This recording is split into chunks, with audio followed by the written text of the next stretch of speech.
Crow's Nest. Not as much room for it in CS, of course. Maybe Sea of Thieves or something. Okay, 13-6.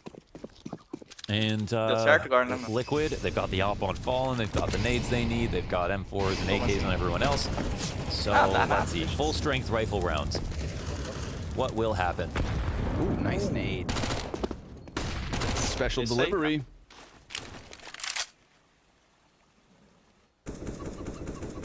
Beleza. Tá, beleza. Valeu aí. Then a smoke grenade and a Molotov. But utility goes both directions, and Simple tries to get a spray kill, doesn't find anything for it. Another round, this is kind of what we had in the first half, where Team Liquid were getting the better of the early damage. Constantly on Banana. And they got top Banana control, and that's big. It's a critical kill, as well as Fallen's op shot from the side of the smoke. They know bracket control has been attempted to be taken over. And meanwhile, Liquid still have eyes on Banana. Lots of information here. What's even bigger for Liquid is those 2 kills come into players who still had full health. So the fruits of their labor yet to be picked between Boomich and Perfecto. See if they get finished off, or whether Navi can just smash through this short side of the A site. Ali, she's going to go for the flash as they were about to commit by the looks of it. Stewie, easy pickup into the spine of Simple. He rounds the corner at the bottom of mid, and now Boomich kind of panicking here, understandably. Alige is going to extend around the corners and misses his shot, but at least it's information gained, and the bomb is given a chance to run all the way towards B, where sure enough, Stewie lies in wait. A quick little redirection, and look at this. Team Liquid kind of scrambling off of the A site. Wait, Boomich's sound cue of running up Speedway. But no time. But they can't plan. Okay. All right. Well, God, that was actually really cool. I was so ready to get excited. Yeah. Counter-terrorists win. 13th round for 14th round for Team Liquid off the back of that one. They just don't stop winning. Damn, man, this is wild. An 8-round lead. This is a big one. They, honestly, like, Liquid are about to end this game with just near perfect, like a perfect game almost. Like, everything is working out very well. They look well balanced. T-side look good. Entries look great. Op looks fine. Like, strong map from Nafly, especially.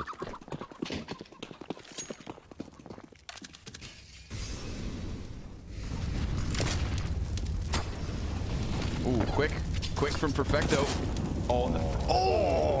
That was all grenade damage. Utility. Yeah. The fire at their feet sends them frantically back into the frag on top of it. 2 kills immediately. We're at the minute 30 mark. Navi haven't seen anybody, and it's a 3v5 already. They might have seen Stewie's haircut. That was just about it, around the sandbags. But hit him with the fresh fade. Yeah. Molotov up into the apartments. That's going to push Bit into the smoke, and Alige finds a headshot. Things going from bad to worse for Navi, but Simple, maybe a saving grace towards A. If they can just get into the bomb site, that'd be everything. But Fallen has not missed many shots today, and he gets the better of Simple yet again. Team Liquid, 9 map points. I'd love to see that kill matrix between Fallen and basically anyone else. These nades are no accident. Info from Stewie, good timings. The catch-all grenades at the top of Banana specifically, denying the fast come-up. They read Navi's attack beautifully. And that's an idea shut down, which really hurts, really hurts if you're Boomich, whoever called it, just be like, okay, that didn't work, whatever. But we don't have many opportunities to bring this game back. They're on their maybe final stand. They've got a mix of pistols, well, 1 AK on Perfecto, a scout on Simple. This honestly should be the end of the game based on what we've seen from Liquid so far. Pretty solid on anti-ecos, and even ecoed Navi once themselves. In the second half, no less. Few flashbangs to throw out as they try to sink into the A site, but again, the utility. That little stutter step from Navi. Had they all just run inwards, that frag doesn't find the mark, but they stuck right to it. Alige finds the landing, and a smoke to follow suit. This is a wild situation. Justified map pick from Team Liquid, looking good. We do, of course, have Nuke up next, and Dust 2 if needed. But will this show end early on Inferno. Ali, she's going to get boosted up, sees two players over towards Arch. Simple's close. Oh my god. Called out, and he tried to bait there just because he thought like there's no reason for me to fall off, and Ali still calls him out. Fallen looking for the perfect timing off of the flash, sees them, takes down Electronic. Oh, and he hits the flick to Boomich. A headshot for Grim, and a first map from Liquid in just ridiculous fashion. I mean, celebration justified, because this is the first map from these five, and what a scalp to take. I don't think Navi played that well. They definitely did not play well. They didn't play well in the first half, but you have to credit the team that punished them. Everything went really right for Liquid. T side looked great, CT side looked just as good, and yeah, nothing but great things to say. Now we just want to see who can challenge Liquid next, but before we get any of that done, there's still 2 maps potentially left in the series. That was just Inferno. Yeah, sure enough. We'll be going to the break with the analysts after that, and we'll see you guys soon for Nuke.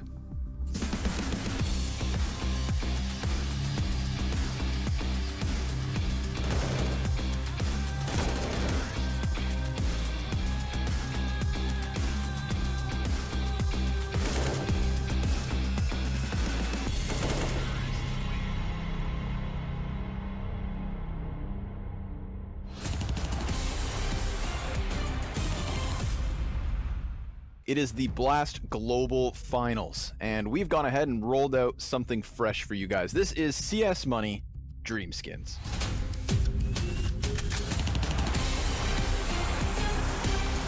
Ethan, you're back in Europe. How are you doing today? Doing good. We're here for a while, so we're getting cozy, but how are you doing? I'm doing great as well, man. Today we're going to be talking about AK-47s, my man. We're gonna bring up the CS Money 3D skin viewer. We're trying to find your dream skin. I got a few questions first that I gotta gather your tastes here, Ethan. What is your favorite color? Probably like a gold skin or like a yellow. The yellow gold, the trims on that one. All right, good to know. Do you like the metal finishes on skins, or are you more into like the hand paint jobs? I like metallics. I think they're clean. I definitely like them over like the paint skins for sure. Do you like gritty skins, Ethan? Do you want something that looks like it suits the battlefield, or do you mind walking in with something like it comes out of a treasure chest? I definitely need it sparkling. It needs to look new.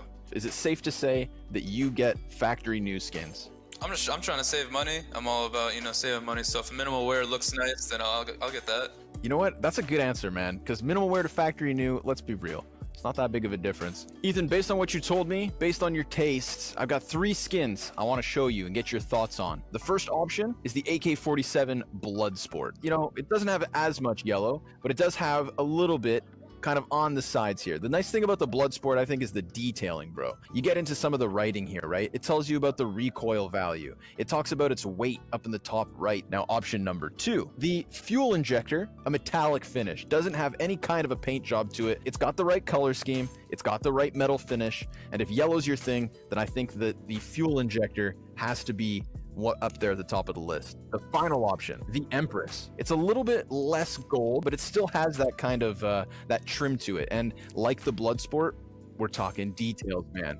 And so these 3 skins, which one are you going to move forward with, man? Which one have I sold you on today? As soon as you showed me the fuel injector, I realized, I'm super into cars, and that skin is purely based off cars, as you can tell. And then, yeah, the yellow just pops, so, I'm probably going to go buy that skin right now, honestly. Ethan's going to move in with the AK fuel injector. We go from the skins to the stickers. This, I think, needs to be nice and clean. I'm going to work with the G2 E-League Atlanta. It's kind of got a bit of like a carbon fiber look. I think the colors kind of match. If you were able to just make it the logo without the background, I don't know if you can scratch it. Can we call this the Ethan Special? Are you sold on this AK fuel injector? Yes, sir. I'm sold on that. There we go, folks. Another episode of CS Money Dream Skins. This has been AK-47s with Ethan. Thank you very much. It was good to be on the show.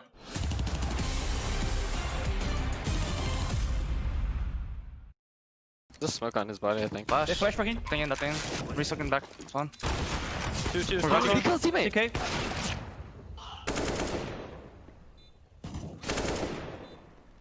You got it. He's trash. Nice. Good shit. Go! Nice shoot. Well, Liquid come in to show up in a big way, and they serve Navi not only a defeat, but a real stressful one at that. No one stood a chance to it, and from the get-go, it was Liquid all the way. That is the most confident Liquid we've seen in quite some time.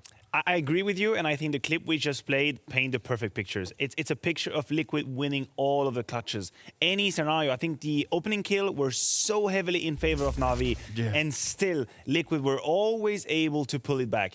In that clip we just here it's a Grim and a 1v2 at the end, but there was a 5v3 being lost by Navi. It's a 4v3, a 3v2. So Liquid, they always fought back. They always remained calm in these situations. They had a couple of interesting details. I liked the finesse coming out of Liquid, like the counter boost towards short after the smoke is being landed. Elish finds a kill. The boost towards long, Fallen boosting Elish as well. A couple of flashes. They had these elements, and the first signs that we were looking for, well, they're positive. Well, you just mentioned something there, so we've actually got the TeamSpeak clip from that moment. So let's see how it actually played out.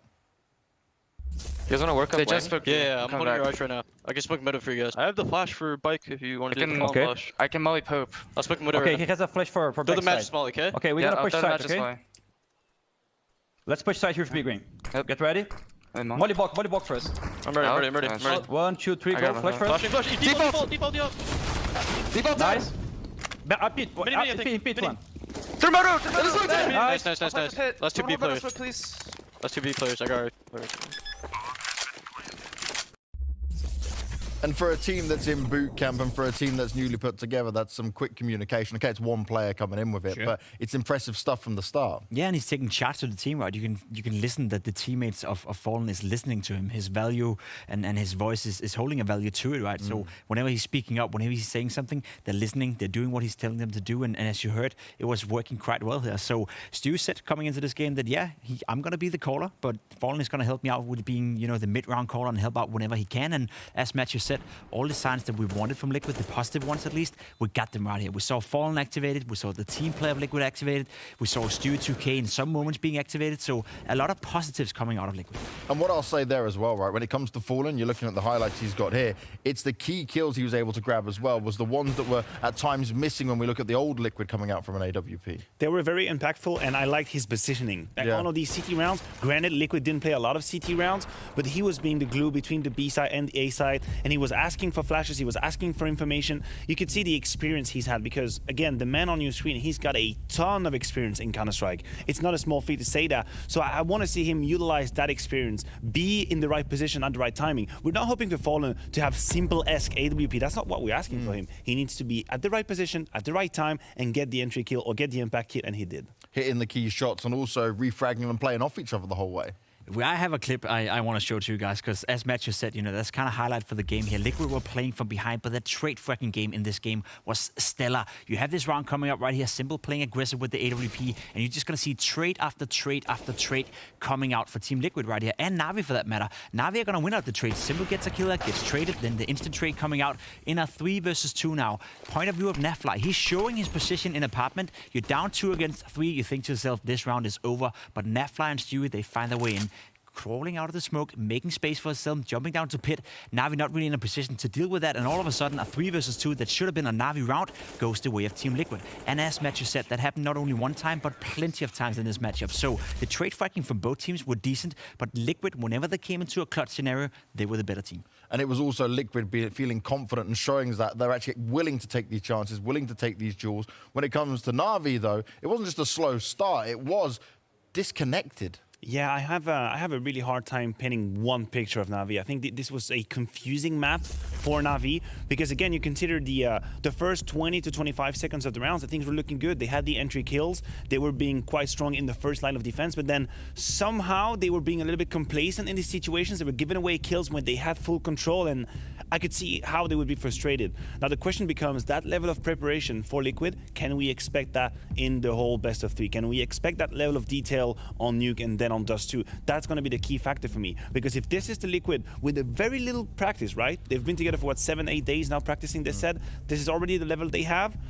That could be scary for the rest. And I know we're highlighting Bit here, right, with 9 kills, but I mean, no one else did any better in sense, right? They got a few more kills, fine, but you can't pinpoint it on him. This was just a awful performance from Navi in a way that I hadn't seen in a long time. We've seen bad games from him, right, where maybe Simple doesn't perform and someone else steps up. but there was no one else able to step up. No one, and as you're right, it wasn't Bitfault, it wasn't any particular player within Navi, but we often stand up here and we praise Simple, we praise Electronic, and we praise them for being fantastic Counter-Strike players. In this game in particular, none of them had a great game. Simple finished with a below 60 ADR. I can't remember last time I seen that. Minus KD as well. Electronic didn't get anything done either. So your two main stars, your two main assets, to your lineup, didn't really function here. Liquid shut them down. Sure, Simple wasn't having a great game. Sure, Electronic wasn't playing well, but it's down to Liquid as well with the trading, with the flashing, with all the team play. They just couldn't get it going. So we gotta give a lot of credit to Liquid for making it tough for the Simple right here. 100%. And Liquid deserve all the credit, but it was their map pick. We're going on to Nuke next.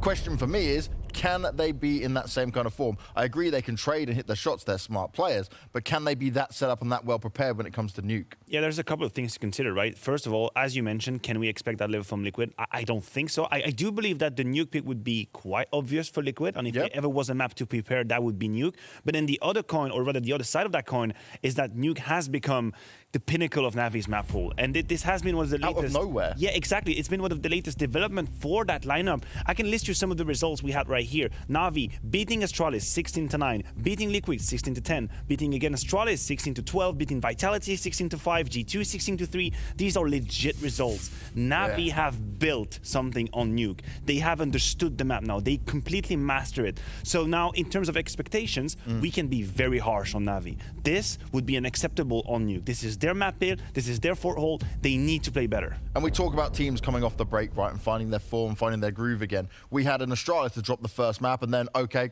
quickly run it back. We saw Vitality, though. They went straight for the 2-0, but it was maybe against the team that was slightly more wounded than anyone else could have been. And now we come into a Navi that are down 1. Do we have any confidence going into these next 2? I would say so. I think Match is onto something when he's saying that Nuke should be a different playground. There's a case right now to be made that Navi may be the best team in the world on Nuke. We said that about Heroic as well for some time, being Astralis as well. But Navi, as of recently, they've lost 1 out of the last 10 games, and that was in an overtime game against Vitality. Otherwise, it's been pure straight W. So within the recent couple of months, and in Blast in particular in this tournament, right, leading up to the global finals, they've been playing fantastically on Nuke. So if Liquid were able to make this game competitive, if they were to take away Nuke from Navi, that would be a gigantic surprise. Navi are heavy favorites here, and I expect them to win as well. And when we come into this, though, continuing back onto this Liquid side of things, for me, what's been most impressive when we looked at that TeamSpeak clip is the comms and what's being added. This is the level we wanted to see be brought to Liquid. But I guess when we come to the interview and talking to them potentially, we can learn a bit more because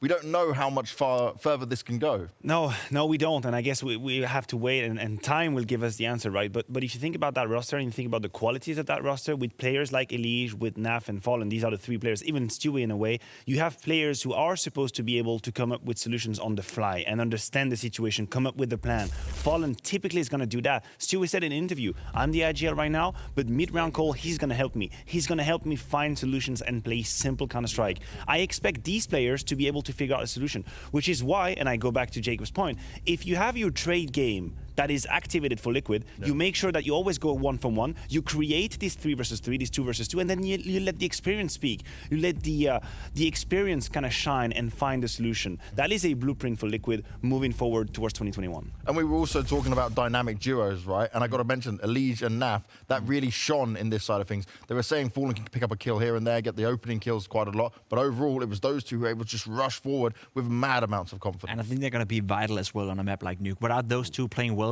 there's no chance Liquid even makes it competitive. I just want to follow up on a point when it comes to Fallen and being able to be the mid-round in-game leader and all that kind of stuff. Everything he did on Inferno was fantastic. We even heard a clip of it. To put it into context, though, Fallen in the last 12 months of his entire career, he hasn't played much top-tier Counter-Strike, but on Nuke, a map that he never played with MIBR, there was never a map they wanted to play with that iteration of MIBR. He's played it 4 times the last 12 months. He doesn't play Nuke. He doesn't know how to maneuver the guys on Nuke. So all the asset he was on Inferno, that's going to be a different story here on Nuke, right? He can't be that guy coming in with the mid-round calls. He can try. They've been having a little bit of practice, but you probably have to lean more towards Stu 2K, to your Nafly, to your Leash if you want to win here. Well, let's see if they are going to get the win here, but we also got to announce that Flamey is going to be back into the server. The substitution comes in. We know how this goes down, and Flamey is the man to lock it down when it comes to a lot of nuke action. Yeah, he's the one that has the experience. He's the RAM player. And for Bit, I think the story continues to be harsh. Poor guy coming in, first game against Astralis, gets beaten down, now comes back again. First game against Liquid, they get absolutely rolled over. So it's complicated for Bit. Let me put it this way. It's not an easy starting to the top level. Well, we need to see Navi come in hot if they want to be able to take us to a third map, and maybe Flamey can be flame on when it comes to this matchup. We're going to a break, and when you come back, we're getting the turn up in Nuke between Liquid and Navi.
Why am I spawning right in front of me?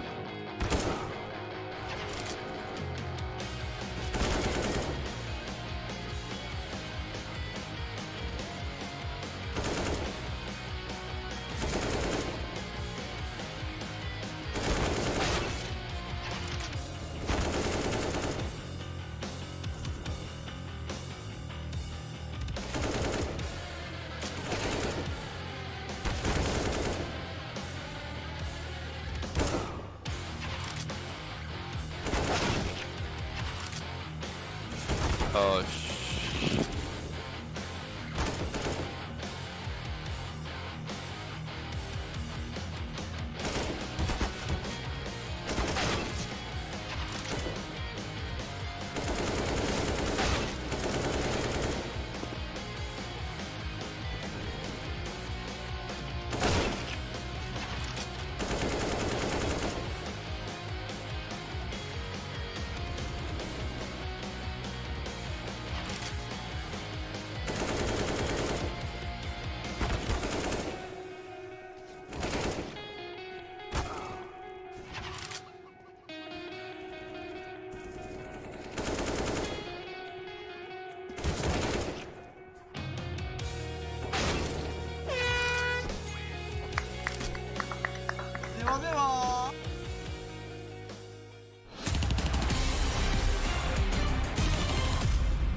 A hell of a first map takes us to Nuke. Navi's map pick, and a map that we know they can do great things on, Launders. Do you expect more of the same from Inferno, or do we get a better looking Navi here on Nuke?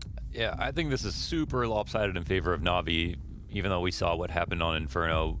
I think what we saw on Inferno was a little bit of an anomaly from Navi, because even though they can play that badly sometimes, they don't usually get stomped out that hard. So it was both a very strong map from Liquid and a tough map to watch for Navi. But on Nuke, I mean, Simple's the best Nuke player in the world by a huge margin. Flamey's been very, very good on ramp in the last few times.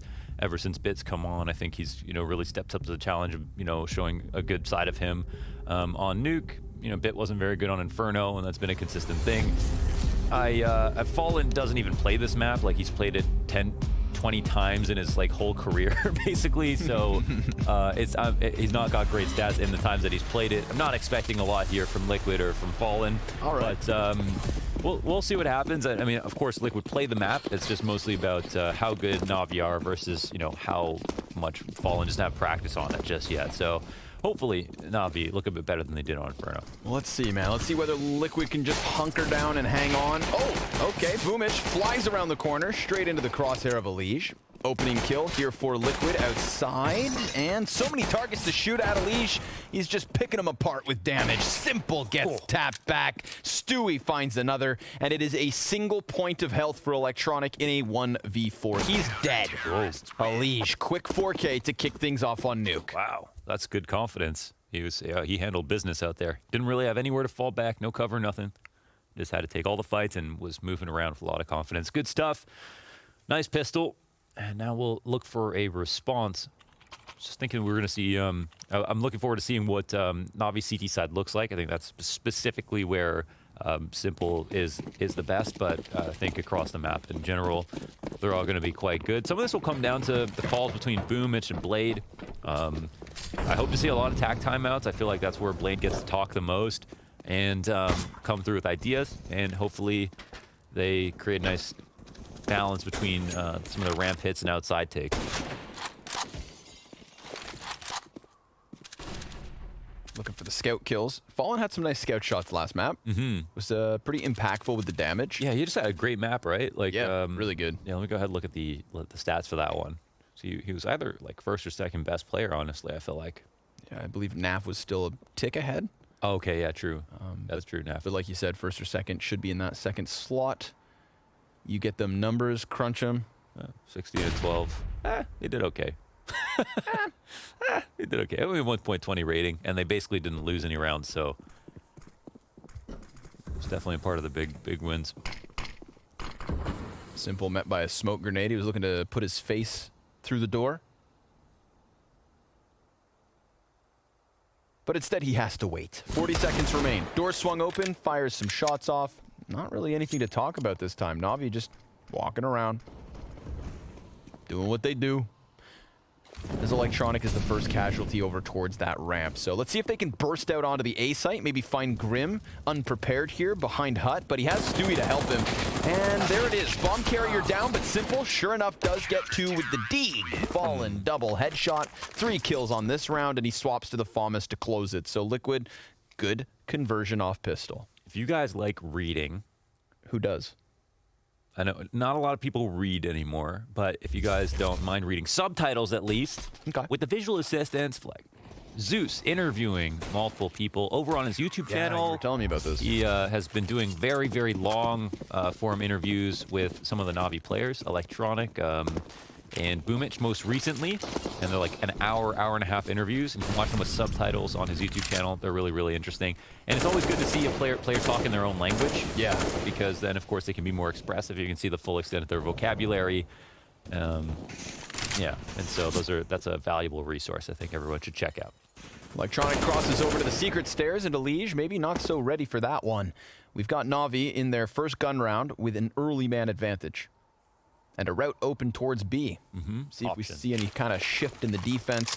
What's the protocols?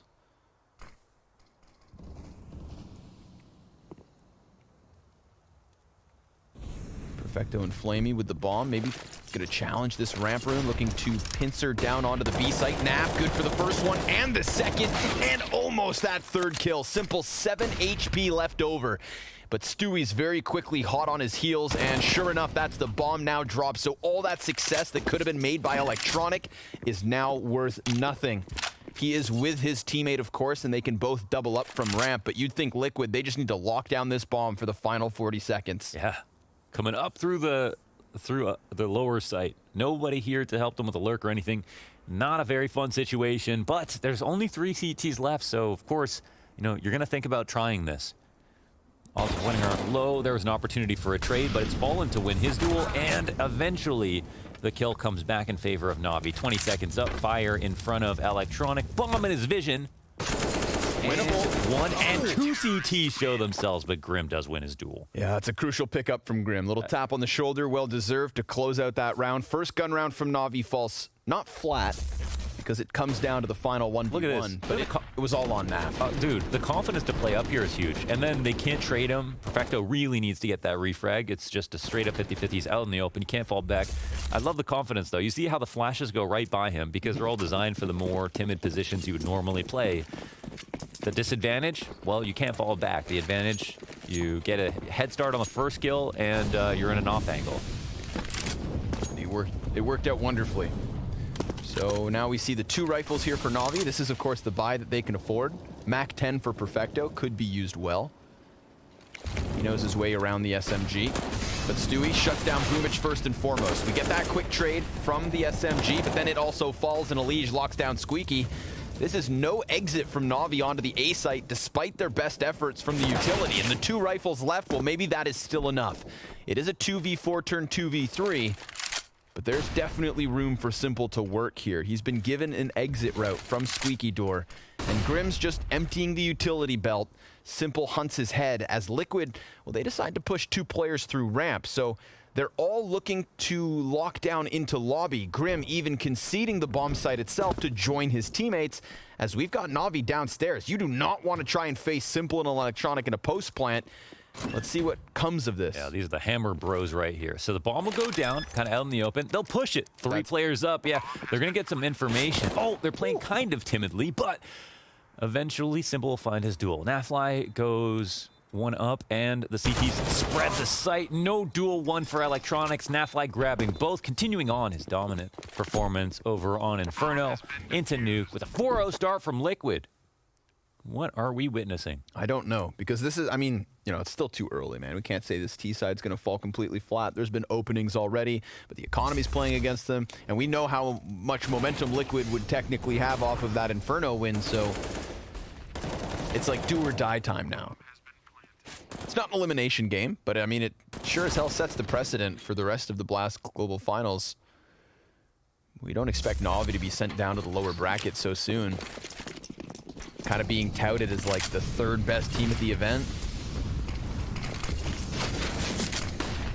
Flashbang at a quick route from Electronic, finds himself to Secret, and nobody here to stop him whatsoever. Tons of smokes being used here from Navi, but it covers their approach very well. Electronic is very much further in front of the rest of the pack. Where is Nafly at? Okay, he's already comfortable in Xantares in the lower site, behind this, just above control, behind the sight box, sitting, waiting. Now, nobody is close to ramp to rotate lower, so I'm really kind of worried for Liquid here. I think this is already a great round for Navi, and it just comes down to how telegraphed they are when they start to come out, because right now, it's a perfect time to hit the site, and they can throw their nades out. Ooh, Naf gets spotted. He gets some damage, but... oh, he'll also fall back. Oh, no way he finds a way out. And he's wrapping control. He can grab 2. There's a 3rd player on the outside to the right. He doesn't spot him, but he stays alive. Elige, he's going to get that kill versus Boomich. Naf back in with a 3rd frag. Nafly, you slippery snake, slides through control, hits them from the back. Dude, that first headshot on the player next to Vent, sickening. And now Perfecto, 1 versus 5. His position's been revealed, and Naf, cool as ice, is just gonna sit here. How many players are gonna make that play? I mean, most players are gonna sit there and stay with their really comfortable position behind the site, take a duel versus the control players. He's still got an advantage versus the ones who come out the window. No, Naf says, I don't like this. I'm getting out. Simple, you're done first. And then he's going to compromise the most important part of the map at this moment for Navi as they go to try to kill him, jumping out of the control room window. Simple's tilted. Boomich is pissed. That was one hell of a play when they really needed it. Just that was a moment where we see why Nafly is different from other players. Well, what sets him apart? How long will Liquid run this high? 5 rounds straight out the gate. They are officially on fire. And they've got themselves another man advantage as Elige gets the better of Boomich here inside of smoke. Simple does have a scout to play. Maybe trying to find contact versus Fallen. Oh, my legs! Quick kill from Naf, yet again, same position that he played versus their guns once upon a time. It's even easier versus the pistol players. And a Molotov to just, oh no, meant to keep Electronic back. Not a problem for Nafly though. No sweat, no stress, just Naf things. Simple, no scope. But he falls in the end to Grim. 6-0 start for Team Liquid. Yeah, I like what we're seeing from Nafly, especially, man. Elige was the best player for Liquid from last year by a significant margin, but I feel like if there was going to be a second to get onto the list, it'd be Nafly. I think he was on some people's, and yeah, he's 10-1 right now. He's playing just as sharp as he is smart, and yeah, it looked very, very good on Inferno if you missed it. I like how he's up on the ball. I usually don't like how if a player plays the same spot over and over again, but I feel like that's not a spot where you'd expect to see someone play twice, so I kind of like that. Elige getting hyper-aggressive as Team Liquid find an opening. They're not clearing this, are they? Oh, nope. No, they're not. And Fallen, he just sold them on it. Taking that player off the silo, primes Elige. This is 3 kills straight out the gate for Liquid. A 7-0 start unless Simple and Perfecto pull off the 2v5, and it goes from bad to worse. 1v1 after 1v1, the engagements being picked apart by Liquid, kill after kill. And yeah, there's damage there. You can see it. Any of those frags could have been an opening back the way of Navi. But Simple, had he not lost half his health, could have maybe had more of a chance here. He's going to have to really milk this attempt if he wants to stop Liquid now. This is early momentum.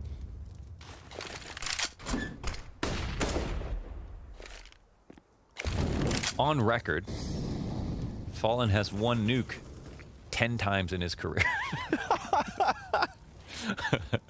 Oh, and today could be an 11th if they continue keeping this energy up. Yeah, and not just that, like this would be their biggest, this would be his biggest win for sure. So that's really cool. I mean, this is an important map for them in the pool, where of course everyone's going to try to take him here because you got to test Fallen. If you play it at all, you know, and you know Fallen doesn't, of course you want to test him here. But I mean, he's had like most of his maps on record, he's had really, really bad ratings. Most of them were negative. Most of them were just lost maps. He's not played it very much at all. So the work he's doing is showing. Okay, we got Blade in the conversation a little bit. He's talking. I wonder what the idea is. I think sometimes, so what I got from the Zeus interview with Boomich was that he tried to ask him about their dynamic between him and Blade. And he said Blade will just like put together a call sometimes, like a full round and give them the picture, but he'll also kind of explain what the idea is behind why he wants people to do things so that they know why they're doing their job and not just telling them what to do. And that it works sometimes. And then for the rest of the rounds, Boomich is just, you know, throwing out ideas or going off of what other people say as well. So it feels like I kind of like the idea of that, just like one super fresh call off attack pause and then what you would normally get from your primary IGL otherwise. Oh, with just the pistols, they'll go for the outer cross. Fallen, who is 5-1. Looking for a pickup, but it's Boomich to die. Still 0 kills on Boomich, 8 rounds deep. And Elige already in position to keep Navi at bay.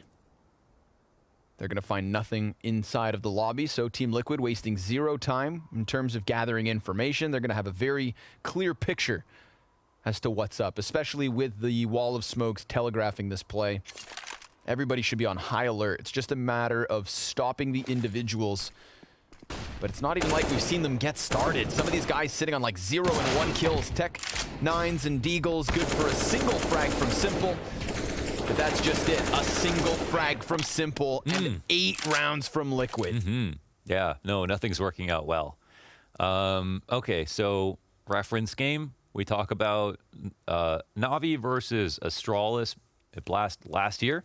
Well, like last year, like a month ago, a couple weeks ago. Sure. Where they were ending out. Remember, we had the 22-1 CT side comeback from Navi and from Simple. He had 22-1. He went 22-1 with AUG on a CT side. After a really, really rough start on the T side of Coleman. We might be able to get that level of performance because he's actually incredibly consistent. Massive performances on the CT side, but not without a safety net of at least, you know, 3-4 rounds here. Sure. And it feels like, okay, for a second, it felt like Liquid were not going to give them anything. But now, of course, we got the 5v3. Yep. Things are rolling. Who could stop it? Yeah. Could Stewie pull off a big multi-kill? I mean, he is 10-3 at the moment. Yeah, he's been very good. We had Alish get caught as he rounded the corner of Silo. Fallen dies to Boomich through the squeaky door. And Stewie, big play from Stewie. He almost gets caught, but now we are right back into the even 3v3. That double man advantage just dissipates, disappears, disintegrates into an even keel. So it'd be 2 3v5 losses across the 2 maps. Maniac's got the full stats on that. There was lots of man advantage rounds lost from Navi in the series already. But here's one where it's like forced, you know, where Liquid make a great play to bring it back. Specifically, Stewie here controlling Squeaky. And now Navi are just without ideas, sitting, waiting, hoping that Liquid will continue to make a mistake. But they've really already made that heroic play, and I think feel quite comfortable with the idea of now just taking it on with the full-on site holds. They have a rotation coming downstairs. And of course, 3 players, an insufficient number to cover everything. But you've just got to watch the squeaky area, someone lower, someone upper, and then you're usually pretty good. Stewie goes down, Grim on the back of the site. That means Squeaky is kind of open. They could potentially drop. Grim goes out for a peek, and there is no trade in sight. 8 seconds, and they've got to get to the bomb plant zone, but Grim won't let them. Stops everything. Grim, big 3K from the back of the site. Finally, Navi have what looked like an opening, and they had to deal with Grim, but that disjointedness, Mohan, between the first kill and Electronics, kind of slower peak from Hut. He was low health, and then that last man was just so far removed from the play. Look at this, Perfecto, sidelined. No trade potential whatsoever. He takes his next duel on his own terms, and then Flamey comes in late with the clock against him. That's just bad. 9 consecutive rounds for Liquid. They need to stay way tighter there, right? Like they had no choice but to take A site or drop together him, and they didn't do that. And then once they caught to the A site, they need to make sure that they're just making sure every angle that gets cleared by one player has a guy immediately behind them. They just were not in that position whatsoever. And you're always going to give the advantage to the CT, who is, he's incognito. He's waiting around. The T's the one's running. He's the one who has the advantage on the first fight. Yeah, you can't expect to win the round that way. And 9-0. Wow. Now I just want to see what Train would look like, even though Liquid have no practice on it. Right? Like you said at the end of Inferno, it's like this is a great start for Liquid, but it's a matter of like who's the next to test them. You know, we just want more sample size because this is an incredibly curious situation from Liquid. Success this early versus a team like Navi. Yeah. And, you know, Inferno's one thing. Like, I know you've questioned the CT setups of Navi on that map, and it was still a closer game. Like, but what is this? Yeah. Who would have expected going from Inferno to Nuke for things to get more lopsided? And as you said, we've seen stellar CT sides predominantly from Simple. That could turn the tail back the way of Navi, but they need something in this half. And Alish, just an easy pickup. Electronics given a bit of a chance, but Nafi combines with another kill. Nafly is 12-1, and Boomich will be his 13th kill as these pistols do not pan out to the favor of Navi. Og in position, Simple answers with a single kill and a chance at a second, but that gets cut away from him, and we've got double digits on the scoreboard with a goose egg for Navi. Not even fun at this point, man. They're just, they don't even have to try. Nafly's just been stellar on ramp. Honestly, super impressive from him. 149 ADR, 14-1. Is he having fun? I can't tell. Yeah, it's just who he is. It takes a lot to get him going. He's playing with so much confidence. I mean, he's just always out there in the open, deep off angle. He's punishing your pre-aim every single time. You'll love to see it. Gun round back in from Navi. Looked like Boomich wanted a bit of a contest out Squeaky early. Remember the last time they had guns, they caught Alish over by Silo, and Boomich found an opening kill versus Fallen in Mini. Of course, still clawed back from a 3v5 for a round win from Liquid, but at least that was like the most successful opening, the best start in a round for Navi yet, and they can't find those early kills this time in round 11. It feels like we're missing a lot more like outside presence, and I think this is something that happens sometimes with Navi as well. They're throwing some nades here. They tried to go through with a lurk from Electronic last round with just a pistol. That got caught off, but I think a little bit more, because one of the earliest rounds they had some success in was getting Electronic into lower, punishing Secret. And here they're kind of doing the same thing. They've got a lot of damage off on Fallen. They haven't actually pushed into the secret just yet, but they've got significant control now, and they've, you know, caused a disruption in the CT side setup. So we'll see what the adjustment's going to be. Nafly's having some pressure put on him, and he doesn't get to shoot back. Best time to kill Nafly based on what we've seen. Yep, he gets caught with the grenade in hand, and Elige will answer. There's still a player back by Garage, but Elige can't get the better of Electronic. Man advantage held on to here by Navi, and more importantly, they've got footing down to the B site. We could very well see Navi in their second post plant of this map. Fallen swings the doors wide. He's low HP, so Simple kills him. Grim and Stewie on for the 2v4, or Navi have finally done it. They have finally put a round to the damn scoreboard. 10-1. The fire is extinguished for Liquid, but it is still a very hot seat that Navi find themselves in. Yeah, that's nice. Okay, they get the outside control. They get the kill. Electronic has had not a great series. Had a really, really great year, 2020. Someone who was talking about this with Maniac kind of went out on the radar for me. I didn't exactly realize how good he was, but was very consistent throughout. Had a lot of great events, everything. But this series definitely was lacking in a big way over on the pit setups on A. Was a huge reason why they were losing rounds there. And this map's not been doing quite that well either. But I think at this point, everyone's been doing pretty badly on Navi so far. You pointed out even Simple scoreline in the first few rounds. There he has one good one. What? 2 players with 1 kill? Is it that bad? It's that bad. Wow.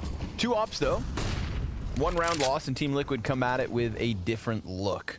We've got Fallen downstairs already, working towards Secret, and Nafly taking a deeper angle with this op.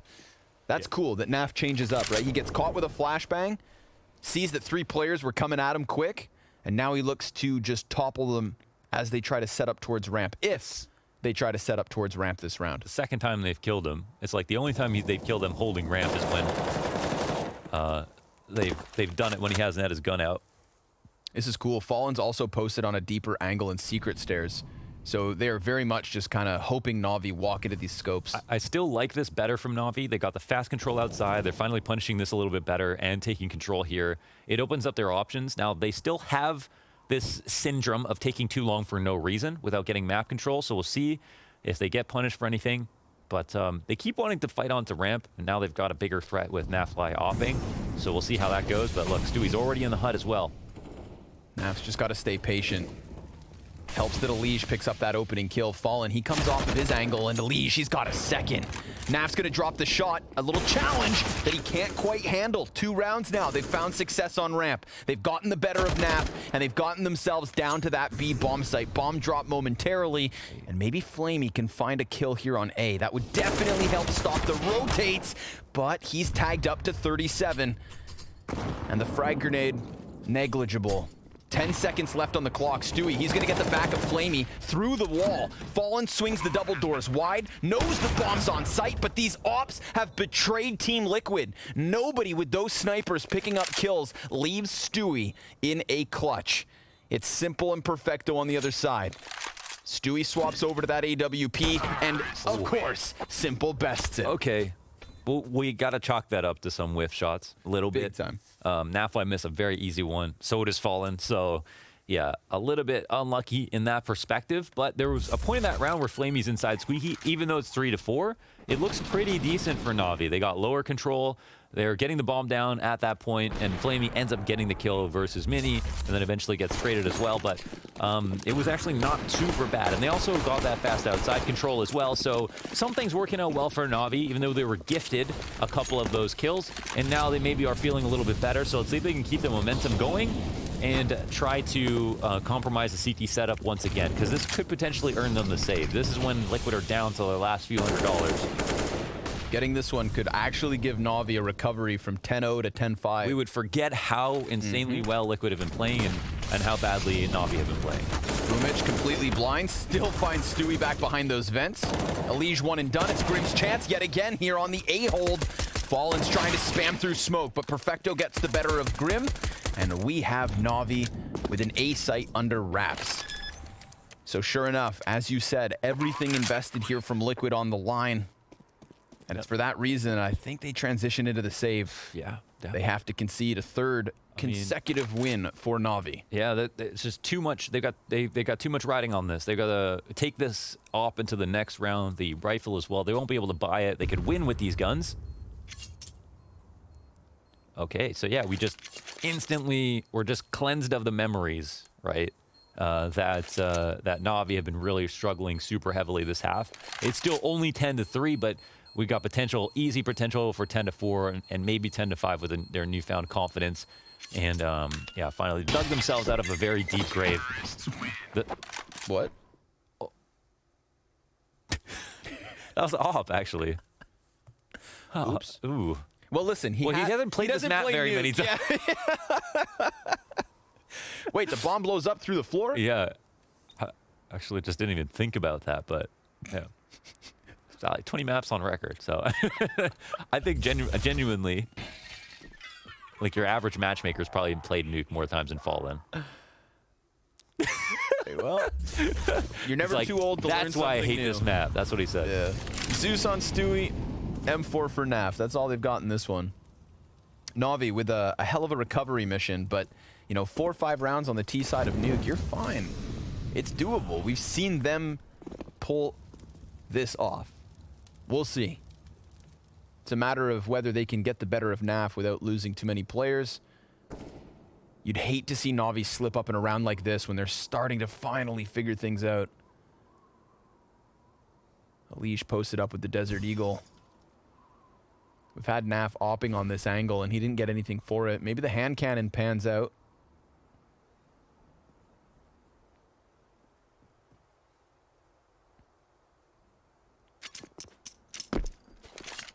I just want to say panned hand in so much. Yeah. I don't know why. Fight the urge. Resist. Down goes NAF. That's the biggest threat that Liquid could offer Navi in the round. Boomich and Fallen. Sharing the same box. And Fallen punches Boomich out, only to die to Simple as he peeks. Flamey finds Stewie on the rooftops, and it's labored, but he gets there. 8 HP to spare. 25 seconds on the clock for Navi. They'll get that bomb planted down on B. Grim, he's gonna get caught. Yep, sure enough, Flamey getting the better of the angle, but nice 1D from Alish. He can save that AK if he walks away with it. I like it, taking it to lower quickly again. See where this is such a good space now for like a last round. Let's see where Navi take it. If they try to employ some of the same stuff, outside control into a lower hit, if their default goes that way, how the ops will look, if Nafi is going to be opping again. A lot of things will be answered in this final round, and it'll also show us, you know, do we get that very kind of confident score line of 11-4, or the shakier one of 10-5 with an option for Navi to really bring it back on CT side. Navi want a third map. Liquid don't want a third map. They have such a good spot here, but I'm sure they are going to be thinking about the fact that they have like given up big leads a lot in these last few months. This is going to be kind of a statement game for them, and they've struggled particularly on T sides, especially when trying to close games out. NAF's just getting slowly more aggressive towards the ramp. Simple, he picks up the opening kill. Oh no, Simple, He's burning. Dead. What? He was just scoped up and just walked into the middle of that molly thinking it was behind him, but just walking deeper into it on the front. Well, that could be a key frag. That's awkward. This could be, I mean, that's a key frag because this is a key round. A 5 versus 4. Oh, turned into a 2v4. Not the way Navi wanted to finish off this half. They had 10 rounds consecutive fall flat. They were bringing it back, and now they may have just tripped up on the final hurdle of their T side. An awkward position to be in. Team Liquid happy to grab what they can. Alish looking for Perfecto outside here. They've both thrown grenades, so they know that they're on the cusp of one another. 35 seconds left in the T side from Navi. They have left themselves enough wiggle room to claw back this second map as Team Liquid stare a 2-0 potentially in the face, but a big pickup versus Elige as Boomich slips down into the B bomb site. This round is very much alive. And Perfecto, well, he's found yet another. Fallen taken out of the vents. Naf tagging up the players here on site. They're both in the open. Strong trade frag. It's all on Grim. Perfecto looking for his 3rd kill of the round. Grim, 5 HP. And he sees the feet of Perfecto, so he goes ahead and moves inwards. Perfecto looking to extend, closes this one with a very critical 3K. Well done by Perfecto to end this half with a multi-kill when Navi need it. 5 rounds in a row. They finish the half on fire. Come back for second pistol.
For the first 10 rounds, we were looking at a total blowout in the favor of Team Liquid in what would have been a shocking 2-0, but simple. The guy we expected to come alive on a CT side if they only had a few rounds started his show early. He finished that first half 16-11, and now he takes to the side of Nuke that we know he can perform on. So I do not think that Liquid or ourselves believe that this one's over. No, definitely not. Yeah, it's great to see that Simple carved out a CT side, and that even allowed his teammates to get more kills. And he got a critical round that allowed them to buy, and then the following round, things opened up, and they got a little bit lucky with a couple of op shots that got missed. That turned the tides completely. It would have destroyed their economy if they lost that round, and then, you know, who knows where the story goes from there.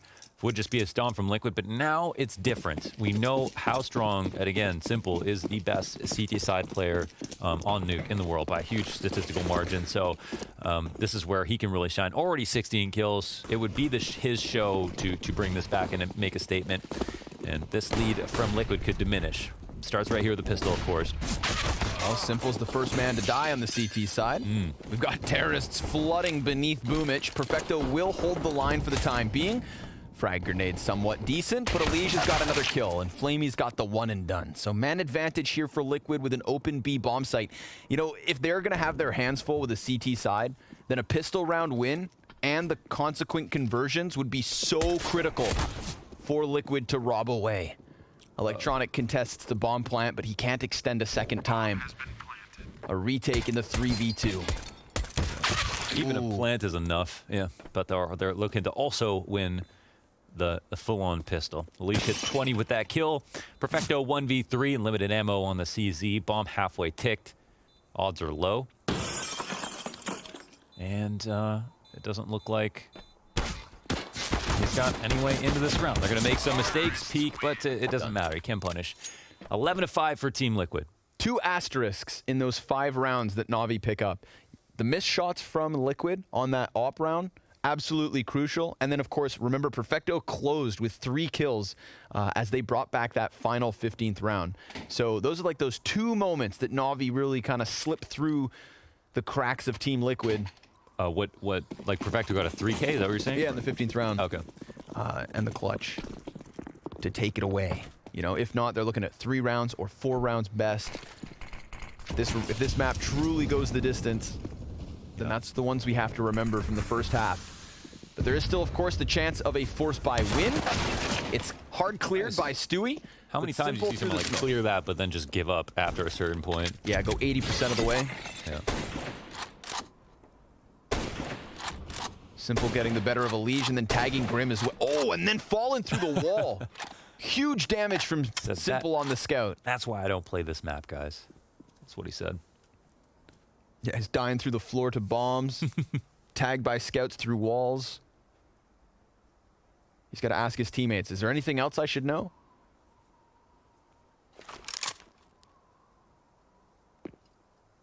Just wait until he accidentally goes to the wrong bomb site in the middle of a retake. That's going to happen. That's the full nuke experience. Well, I think Navi have better odds, you know, at this point. They're such low HP for Liquid, even though they've got good guns. More than likely someone dies and you'll have to refrag, and that refrag potential is not very high. So, and Navi are already rotated into the right spot. So let's see if Boomich can get this first kill. He does lock that up. Big pickup. Throws the Molotov down. Naf, he's got full HP, takes a little bit of damage, gets caught by Flamey, and that's all their chances up in flames. Unless Fallen and Stewie, with such little HP, can manage in the final 20 seconds. But they're gonna try to go back to the A site, and Perfecto locks them into the vents. Stewie can try and take the chance, but that's also gonna go the same way. Navi force buy round win here in the 17th. Nice. Yeah, that's it. That's all that they really needed to just start this half as soon as possible. Sucks to lose the pistol round and to give up the plant, but to steal it right back is all fine. And I think you're going to cause enough doubt here in Team Liquid, who have now lost 6 out of 7 of the last rounds, to, you know, really get them when they're scared. So what is going to be the buyback and response? They spent to 0. They get a Tech 9, Mac 10, Deagle, and some utility.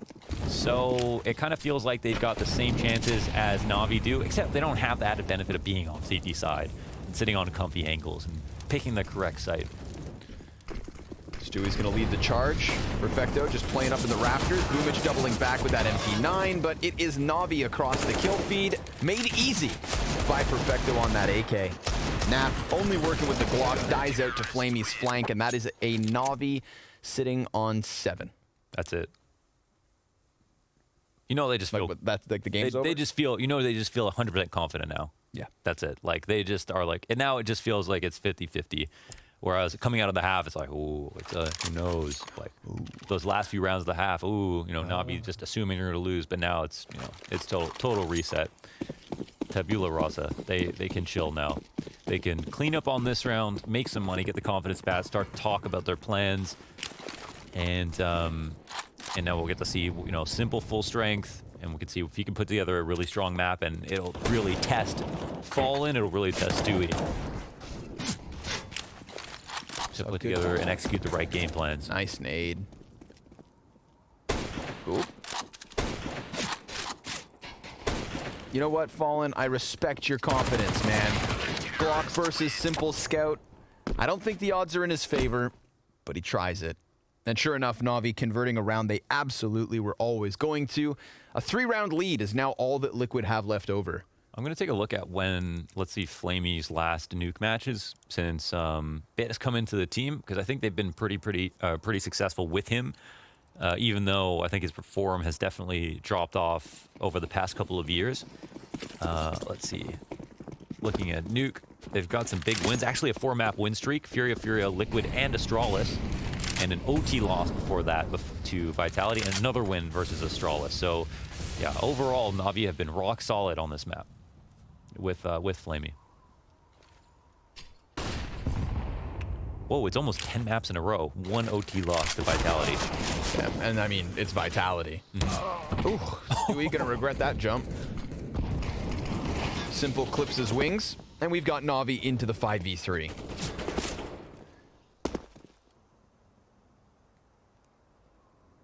Liquid starting to freeze over. Navi walking across the bodies. Molly goes deep, and Liquid go down. Obviously, Navi already in position. Flamey's the front runner, and he's successful in chopping down Grim, but there is still CTs here to challenge. 2 of them over by the double doors. Nav's gonna get inside of the control room, and that does help alleviate a little bit of the setup. Simple now scoped in, dies. Nav fly. Damn, dude. I think he actually pre-fired that, too. He's got 3 kills. Electronics making some noise, but he'll get refragged, and there's a second player. This is all on Fallen. Oh, and he gets the info. He can go upstairs if he wants to. It's a long way back for Perfecto. He can make his way to Heaven. Fallen can plant front sight. He can get into HUD if he'd like to. He can play underneath Heaven. Let's see what he reads. And the peek comes out. Perfecto wins the duel. Fallen does not expect that rotation. And, yeah, guess it'll take some adjusting. Get used to nuke. But he wasn't guaranteed the round in the 1v1. Yep. But he probably had slightly higher odds than Perfecto there. Yeah, he plants front sight. He can either commit the bomb or come off and still have a moment to get the aim up. The fact that Perfecto wasted no time. Yeah. He doesn't even know what to grab. He's so frustrated. Chairhead. Yeah, unlucky. Okay. That's one of those rounds that we're going to have to keep close by. Remember, they had a chance despite going down into the 3 versus 5. Like, Perfecto got there fast enough that even if Fallen planted front sight, it would have still been a pretty hard duel because he was slower. Yeah. So, yeah, just a really fast and good, confident rotation. Situation there where Fallen shows himself and then Perfecto immediately starts running, not just walking back. Runs. Yeah, he doesn't assume it's going to be a fake. He just commits very, very hard to that rotation. So, a very nicely played round from Perfecto. I think this is definitely a highlight map for Perfecto, and it really feeds into his really outstanding clutch statistics from the beginning of this year. Notches one into the belt there in round 20. 2-round lead, all that Liquid still have. So that dominant 10-0 start into a dormant follow-up. Smoke got interrupted. Yikes. The Molotov. So it looks like they won't be able to cross easily. Player in secret. Simple here to spot the cross as well. Babysitting this with 2. And they're met by smoke as Flamey stops the ramp aggression. Simple knows that they can double back here because Electronic calls the fact that they haven't pushed through his smoke. And another op shot connects here for Navi. They should be happy to go into the op though. You know, only $100 a kill. This is really Simple not really wanting to get these. And obviously he's not even favored versus all of these different pistols. But they cannot get the kill. Oh, Perfecto, taking away some money. Yeah, talking about that $100 reward. Watch him get 15. But no, sir. 3 kills for Simple there versus the Pistols of Liquid. They have a 1-round lead at this point, and Navi have all the momentum in the world. They are officially on fire. They lost that second pistol, only to then bounce back with the force buy. There has not been even a bomb plant in the last 5 rounds. Was there not, the pistol round wasn't a bomb plant? Sorry, in the last 5 rounds. We're 6 rounds. Oh, gotcha. Attack pause called here for Team Liquid. That's 204. And I think for them on this T side, I think they had the ideas. I think it's partly going to be Fallen's comfortability, number 1, opping with the angles. how much he's been practicing with them scrimming. These are questions we don't know about exactly. We don't know what their confidence level is like on Nuke. I'm sure they've impressed themselves already with the first half, but here on the T side, it's just going to be like on Inferno. What was so good about their Inferno was just that their executions were just as good as their plans. Like, did a good job of picking what sites to go to, but then the refrags, like how they were entering the flashes, everything looks so good. So it depends if they want to go with something as methodical as that, or if they just want to try to go out for a default and punish these different positions. But damn, Simple's winning in the default so far, and Electronic goes unnoticed, pushed up under Silo. Grim's going to clear that one back. Simple almost falling as well here. Got to be cautious with that op swinging round. Simple, big reposition. I think we got to see that Simple shot again. That first one. Yeah, was Elise jumping? I think so, yeah. Yeah, nasty stuff, but Simple's going to get himself... Oh! That is something special. Joey, you know what to do. You know what to do. 26 and 13. Fallen sees the barrel of a gun, so that's a quick, crisp headshot in response. Perfecto could peek the window and die, but instead Fallen is taken aback. And Navi have taken this back. 11 rounds each, as this CT side looks stellar. Bro, and let's all... You need a whole protractor to be able to figure out how many degrees this flick was. Here it comes. Through the wall. That was some JW off-screen. One more time, one more time. Barely a scope flick shot. Like, what? Crack of the whip. Sickness. Disgusting. And he, you know, it was a random shot. He saw him too.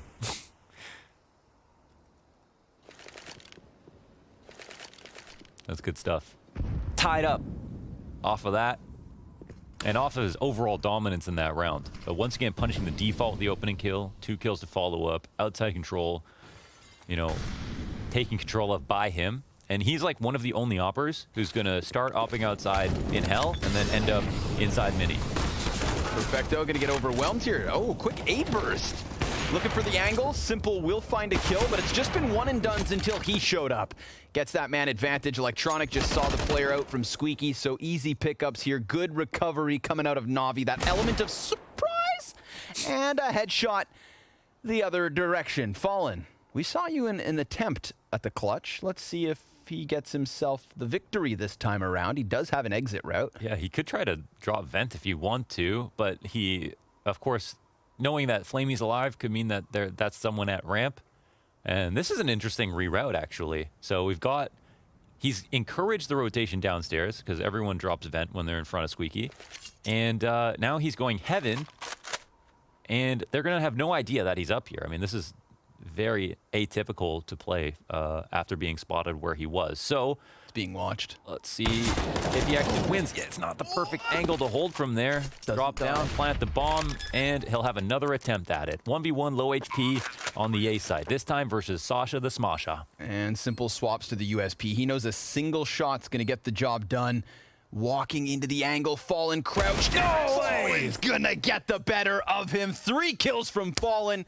An excellent 1v3 when Liquid absolutely need one. That was 6 consecutive round wins with no bomb plant for Navi until they pull this out. And at first, it looks like the explode onto the A site could have done it all. Simple tries to stop him.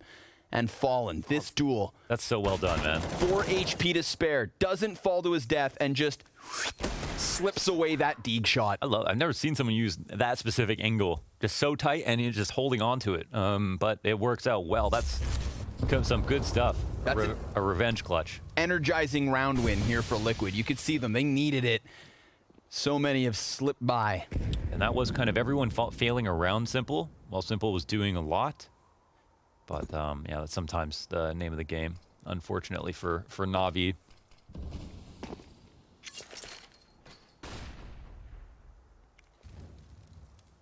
But seriously, he could still carry the rest of this half. He could actually carry like Navi for sure by himself on this map. If there's any half that he could do it in, it's this. He's got 28 kills. Yeah. Still 7 rounds to play as well. 30 kills looking likely, 40 maybe on the menu, if we're all lucky. Ramp's open. Liquid wanna maybe, oh sorry.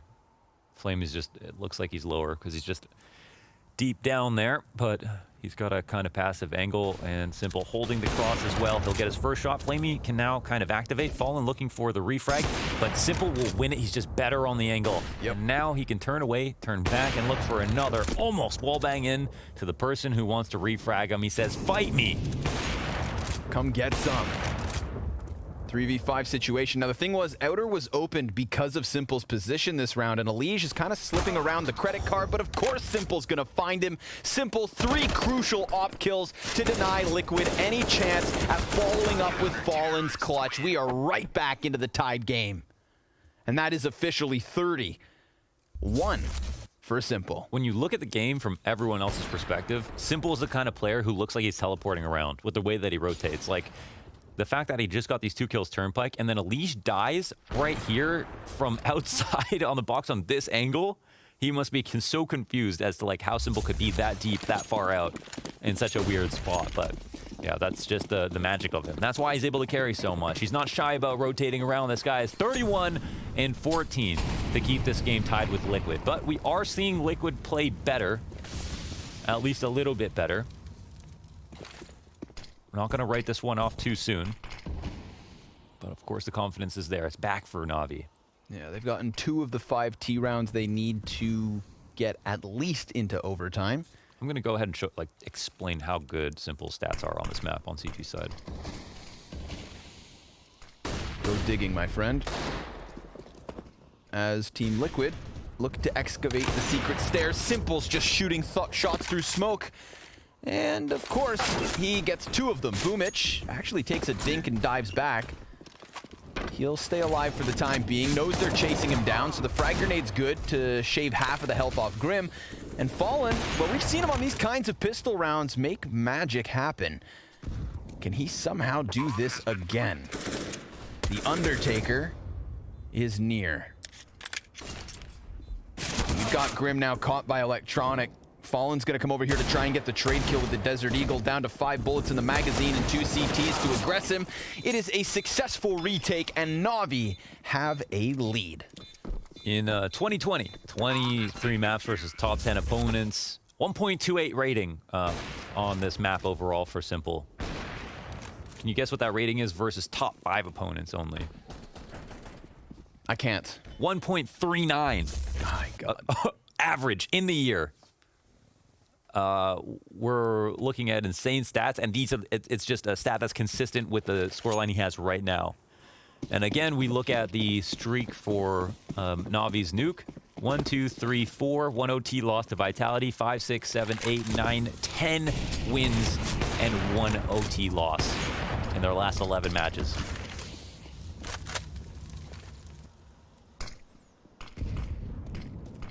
Back in with the gun rounds. Let's see if Liquid can pull a Navi and string some rounds together at the end of the half. Problem being is, like, they need to find a solution to Simple.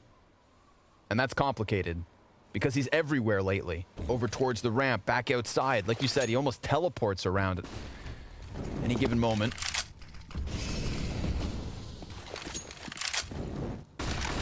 Stewie grips the ledge. Frag grenade at the feet, though. Boomich is going to try spraying through this. Simple will find the opening kill. 5v4 here for Navi yet again, and a great spray from Flamey.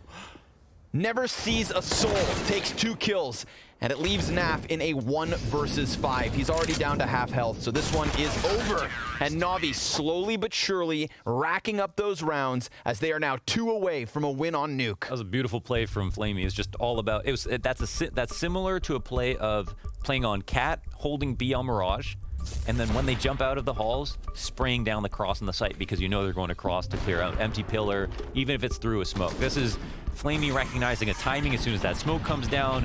Here's where they're going to be. Yes, he's very fortunate to get 1, even 2, but he knows where he's aiming. He knows relatively the right time to do it. I don't think it's a coincidence that he puts together those couple of kills. I think Liquid need to do a better job, though, of smoking this cross properly, because it's not as if Simple is playing in secret or front red and killing them. He's playing back outside, and he's still getting those kills on open lines. That should be step one, okay, for your T side to come out to try to deny some of those open lines. And I don't know, do they want to duel him? Because he's already shown that he's out off Simple, or out off Fallen on this map. He's obviously much better than Fallen on this map. But, you know, if you're not going to out off him, just try to use your utility to not have to fight him. Take it into the mid to late round, but don't lose the default in that way. I do like the outside stuff. I mean, they can get away with it. We can see, you know, on the mini-map right now, it's Electronic who's back here waiting for the mini-wrap. No one in secret at the moment. It's not a bad idea to go outside, but you can't just be getting offed.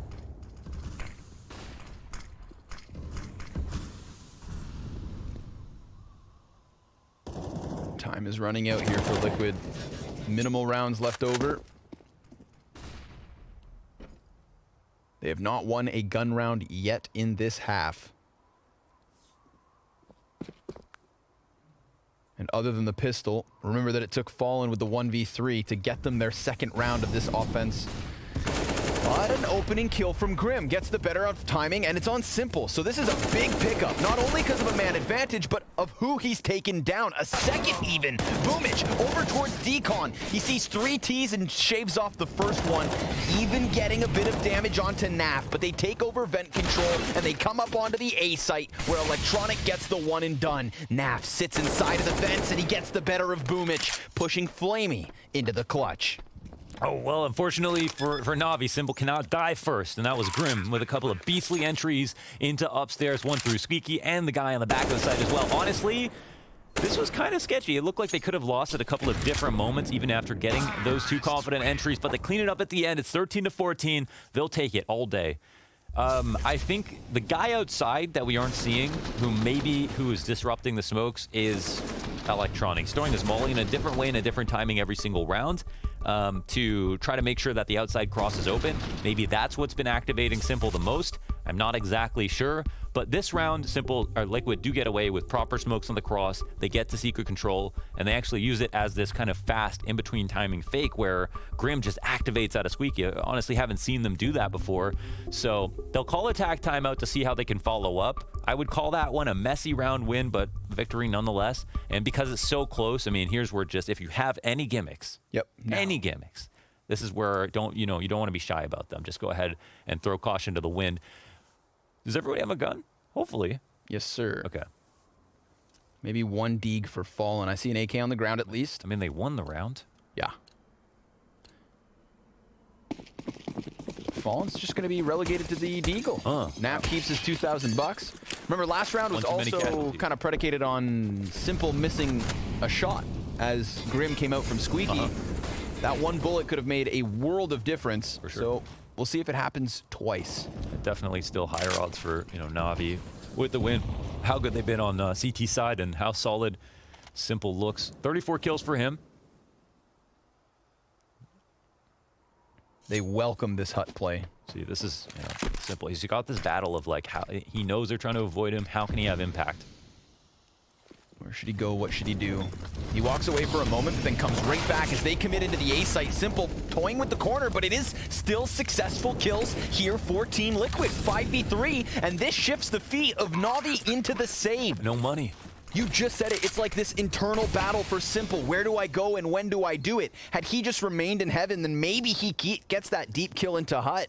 Instead, he checks out doors, but only for a moment. He walked away for like 2 seconds. We don't know if they threw any kind of nades outside and if that's why he moved. But yes, that's exactly it. And obviously, ridiculous entries on the 2 other riflers as well. If either of them stayed alive, Simple could have taken another peek from heaven and maybe had impact on that retake. But then there was just no chance with no kills between Boomich and Perfecto. That's solid for Team Liquid. Very scary. And this means that now, Fallen's got an off in his hands. They'll have their full utility. Same thing for Navi. And it is coming down to the wire. Round 29. What is going to happen now? Nobody knows. I couldn't even tell you what Liquid strat's going to be. I'm not sure what they're going to try to do. I really feel like upper is one of their safest options. Like, if I was calling this round, I mean, I would probably try my outside default again, look for the outside cross smokes again, try to get secret control again, find out where Simple is. At least, you know, that ephemeral knowledge will only be valuable for a couple of seconds, but then either hit downstairs quickly with a ramp split, or of course potentially ramp mini. I think the things I would avoid are wrapping into hell to hit upstairs. Probably would avoid another upper exec like we just saw, just because it's just such narrow margins that it rests on, and you got to assume that Navi are going to be a bit more prepared for that this time. But yeah, I mean, I feel like nothing feels that safe. I don't feel like they have any huge, easy potential options that are just guaranteed. That being said, with the upper hits, you know, Boomich 9-24, not a great half so far. Maybe they want to try that again. Okay, come with a full first tier execute. They feed into the fear of Navi that it is going to happen again. Try to bait out some grenades if possible. Don't use too much utility, but make it seem like there is a lot. Electronic gets dinked inside the mini. They won't have confirmation on this, I think, but this is such important damage. Where is Simple in this round? Currently still floating around heaven. He's still up in heaven. Okay, yeah. Going over towards ramp, kind of swapping spots with Flamey. Yeah. And this could be the right call. With these guys inside of lobby, I could see a ramp play coming out, but we'll see. There's still plenty of time to decide. They're just going to do this. They're just going to go for it again. They're going to go for it again. Simple committed here with... What's the difference? Perfecto, he's playing up in the rafters. There is no heaven player. Flamey could run up at a moment's notice, but the op is not a part of this bomb site. Boomich trying to get on this side of the smoke. Simple, he will get that the kill. other one ramp. Yeah, they go towards ramp, and it costs him the first body. 45 seconds. Molly spreading to the feet of Simple. He dies in the fire again. That's what they need. Team Liquid on the cusp of finding 15. They can exit down to the B bomb site, but don't think for a moment that this round is yet over. Boomich is inside of the vents. Electronic has the cross from control, and they walk right into it. But Grim, he picks up a critical kill. And Team Liquid, with low HP on 3 of their 4 players, have just secured a 15th round if Navi don't commit to the retake. And look at them walk away, Launders. Liquid could actually close this. Damn, they actually waited just long enough, not testing Simple, not giving that extra kill, trusting the Molotov to let it do its work, and I guess Simple didn't have the nades to deal with it, or just thought he was outside of its range and felt like he could just take a duel in just a few seconds, but the Molotov was just perfect. I mean, what can you say? As if he had a second there to breathe and perfect line of sight, he hits the shot, and he'll probably hit another one. But the utility makes the difference here for Team Liquid, so that's a very good sign for them. Another situation where, you know, Simple's correct about where they're going. That's definitely what he's best at on this map. I even thought, from my perspective, it looked like they were going to try to hit upper again, but that fake does not work versus him. But they still neutralize him and only leave him with 1 kill. And here it is. They test other things all the while. Damn, Flamey not able to deliver either. Look at this Molly spread. Look how late that spread is. Yeah, it goes all the way to the corner too. But yeah, just a good Molly basically. That's a crawler if I've ever seen one. All right, here it is, round 30. Navi facing overtime or defeat on their map pick at the hands of a fresh-faced Team Liquid. Quick drop down into the mini, costs Stewie his life. Good trade from Elige. He predicts the peak, but Electronic gets the better of him. Inside of the A site, Perfecto trying to find the timing. Fallen, Naf back at it, 2v2, and Electronic's now down. It falls onto Flamey. Team Liquid, in their debut match, have gotten the better of Navi. Off your feet, you've got Liquid celebrating a huge victory. First match with Fallen. They take the win on Nuke of all maps, and that's after Navi showed that they could stand up against that 5-10 score line, came out super strong. Simple's at full strength. Not everybody else was on the same page as him, though. Lackluster Inferno, and this is the grave they dug for themselves. but what a standout performance from Team Liquid. Damn. I think we talk really highly about Liquid on Inferno, largely because Navi were not playing well enough, and maybe the story is similar here, but at least in the second half, we saw, a supernova Simple and still Liquid taking it over the line. So pretty impressive. Remember, that also gets kicked off with that 1v3 from Fallen. He loses the clutch versus Perfecto and then gets the better of it on Simple within that A site. 4 rounds or 5 rounds to close out that second half, man. 4 to be precise. 36 kills for Simple. An awesome showing, what we expected from them, but not what we expected in terms of a series result. James, Maniac, and Pimp, what do you guys make of that? I make of that a lot of strength coming out from Team Liquid. When it looked like they were going to be down and out of it, it looked like it was going to be Navi pulling us to a third map. They certainly managed to hold strong, and my oh my, Simple gave it everything he had, but where the hell was the rest of the team? Yeah, I'm just catching my breath. This last round was insane, and I want to say that because Simple hit Supernova mode, because Simple had this crazy performance, and because Navi was able to fight back from that 0-10 deficit, that makes this Liquid victory that much more impressive. Because we thought that they were done for. We thought that it was just a momentum at the beginning, and then Navi would just claw back, close the second map, move on to Dust 2, and that could have been a different story. The fact that Liquid, today, with only 7 and 8 practice, or day of practice together, can actually come up with these hits at the very end, these inside hits, the pincer moves, Grims with the opening, Fallen with the clutch, everything coming together. This is a truly, truly amazing result for Liquid. Yeah, it was like spotting the weakness, right? And it's not just a case of taking down Simple, it was finding that openings in the upper bomb site. Yeah, and you could see how Simple constantly were trying to run around and be basically everywhere on the map, right? He was towards ramp, then was towards inside, and he even read it right. He was at ramp at 14-14. Unfortunately, he missed a shot and got Molotov'd out. Great patience by Team Liquid, waiting for him to be Molotov'd out. But overall, Simple did everything he could in this game in order to get the victory for Navi. As Matthew said, this is a giant result for Liquid. Not only winning against Navi in a best-of-3 series, but beating them 2-0 on their own map pick on Nuke. Navi potentially being one of the best teams in the world on Nuke. It's a gigantic statement to the rest of the world right now that Liquid may be in the honeymoon period, we discussed coming into this matchup. Thing is, when I look at a honeymoon period, I look at the crazy results come out. But I would say this win, especially this Nuke one, was more legitimate, right? Because it was the grind. It was, you were so far ahead, you think they may start to crumble, then they come back from behind. I would say this is just a legit, straight-up win. I agree with you. I think the 10 first rounds, you could start to see this honeymoon part because I feel like every individual was stepping up. I think I have a clip for Naf that I want to talk about because he was so activated in the first few rounds on the CT side. You could see here, this is Naf in his element. The scoreline is 4-0. He is in a lot of trouble. You see on the mini-map, he's probably alone right now, and he understands his position is compromised, and this is where you see the feeling, the instinct. I have to jump down. That kill on Simple is absolutely insane, and he turns around the whole situation. He flips it around. He was in an absolute dire straight situation, and he turns it all with a triple kill. That from Naf, he was insane. The first 8-9 rounds, he culminated to like 15 kills, 16 kills very, very quickly. He was completely activated.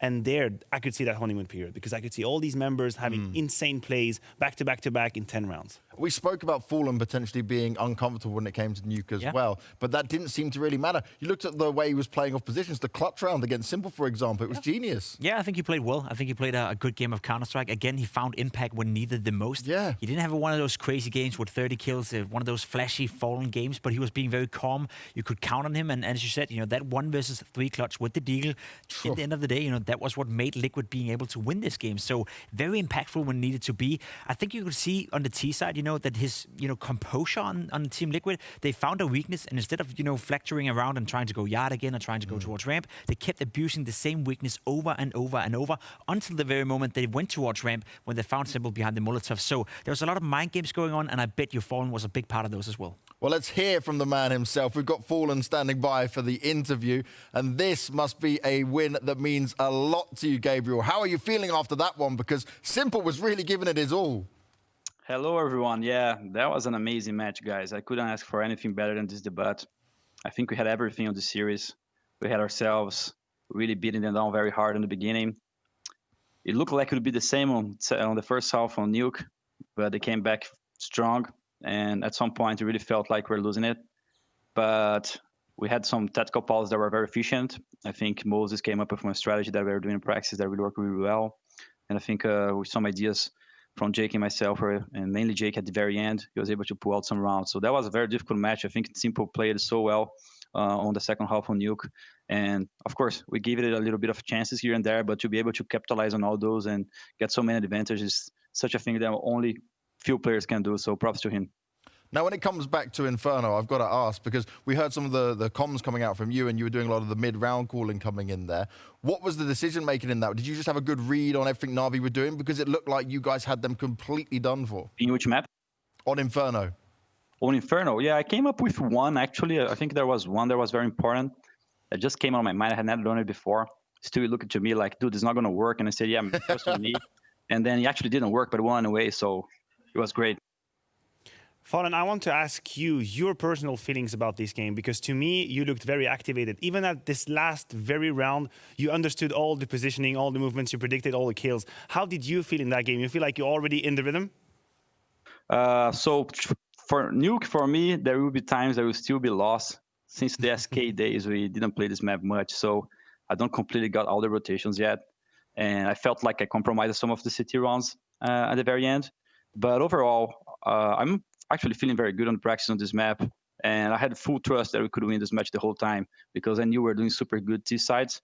But unfortunately, they shut us down initially, so we had to come up with like a plan B, and I'm glad that it worked out. So for me personally, that was a very good debut. As I said initially, I don't think it could be better. There were clutches, there was 2v4s at the very end to close the match. I think I showed up in important rounds, and kind of remember me from my golden days where I would be there just with code 0 to close the rounds. But now I got my man Keith here, and he's just as good. You're doing a good job. So are you, Fallen. You said it yourself, when you're up against Simple, when he's playing so well, is there anything you as a player can do to try to shut him down, or is it all about accepting that he's having one of those games? Dude, I'm gonna tell you, Simple is freaking nuts.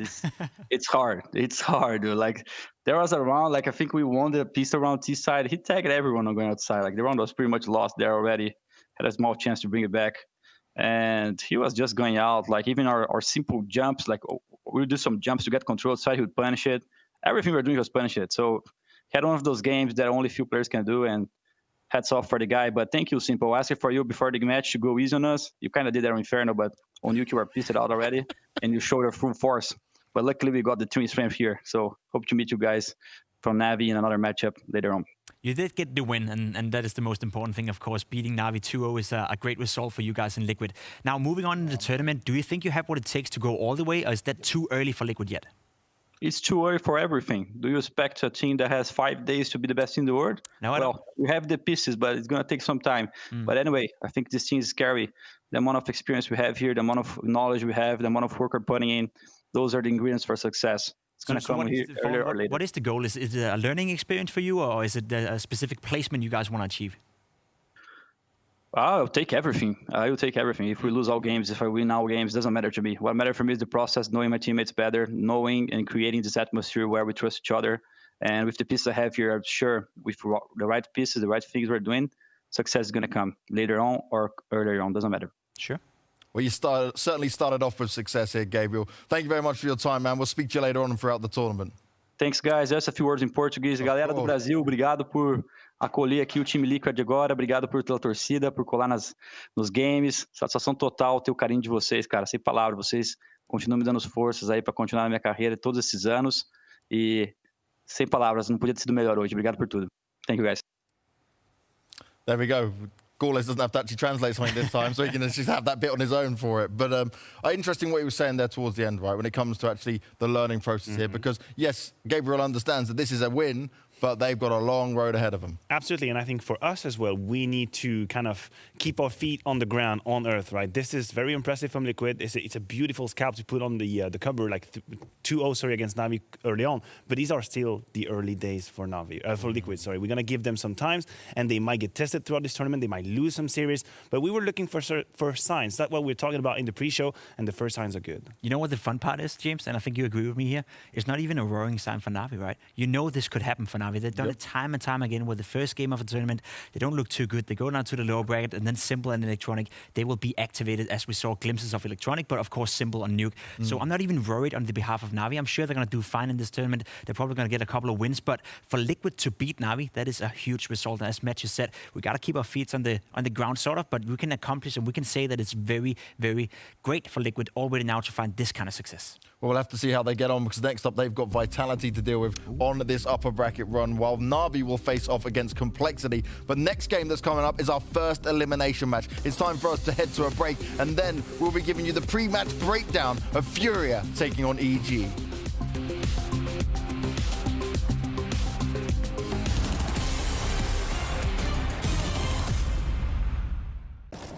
One more. Hit that. Ready? Behind the molly. I'm reloading. I'm on the top. I'm coming in. He's Yes, one it- B. Let's go, boy! Let's go!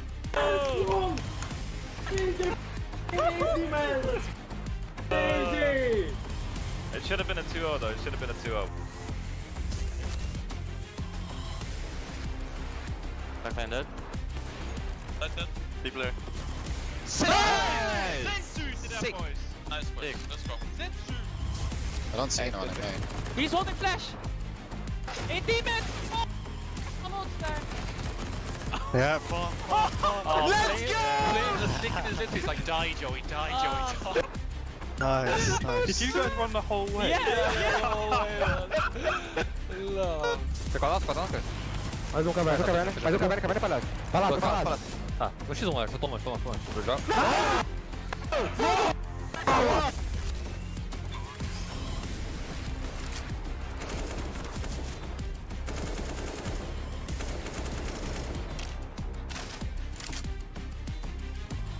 Passou.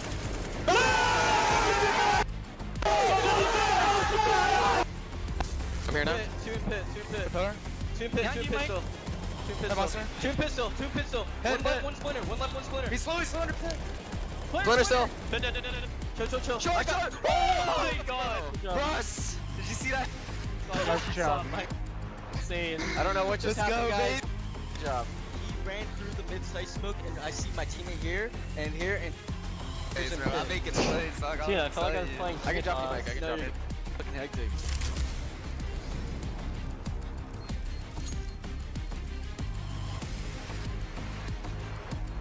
Nice. Yeah! Oh my god, playboy! Let's burn you! I think that's your spot. Yeah, that's the clutch spot.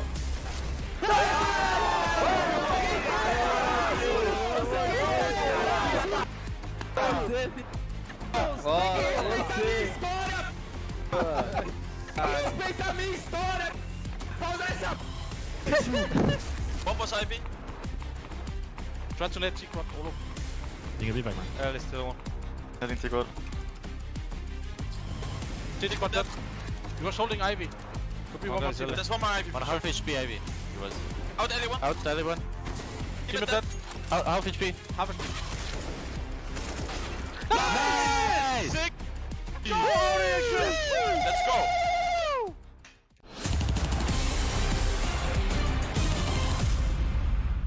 EG, they're starting to look scary. They're still a dangerous team to play. But Stanislaus going to be there. A lot of damage. Breeze back for more action. Big double kill coming through. And he's going to get one more. Finding a headshot. But right now they're getting beat up fairly badly. That is a nice shot. Zerk with another one. Taking down Dupree. We cannot underestimate Furia. They are a strong team. They have strong individuals. Yuri sticks it. Oh, and then they turn their attention. Yuri, 3 kills. And maybe somebody like Honda can pick up a couple kills. I mean, he's got that first one, second, and third.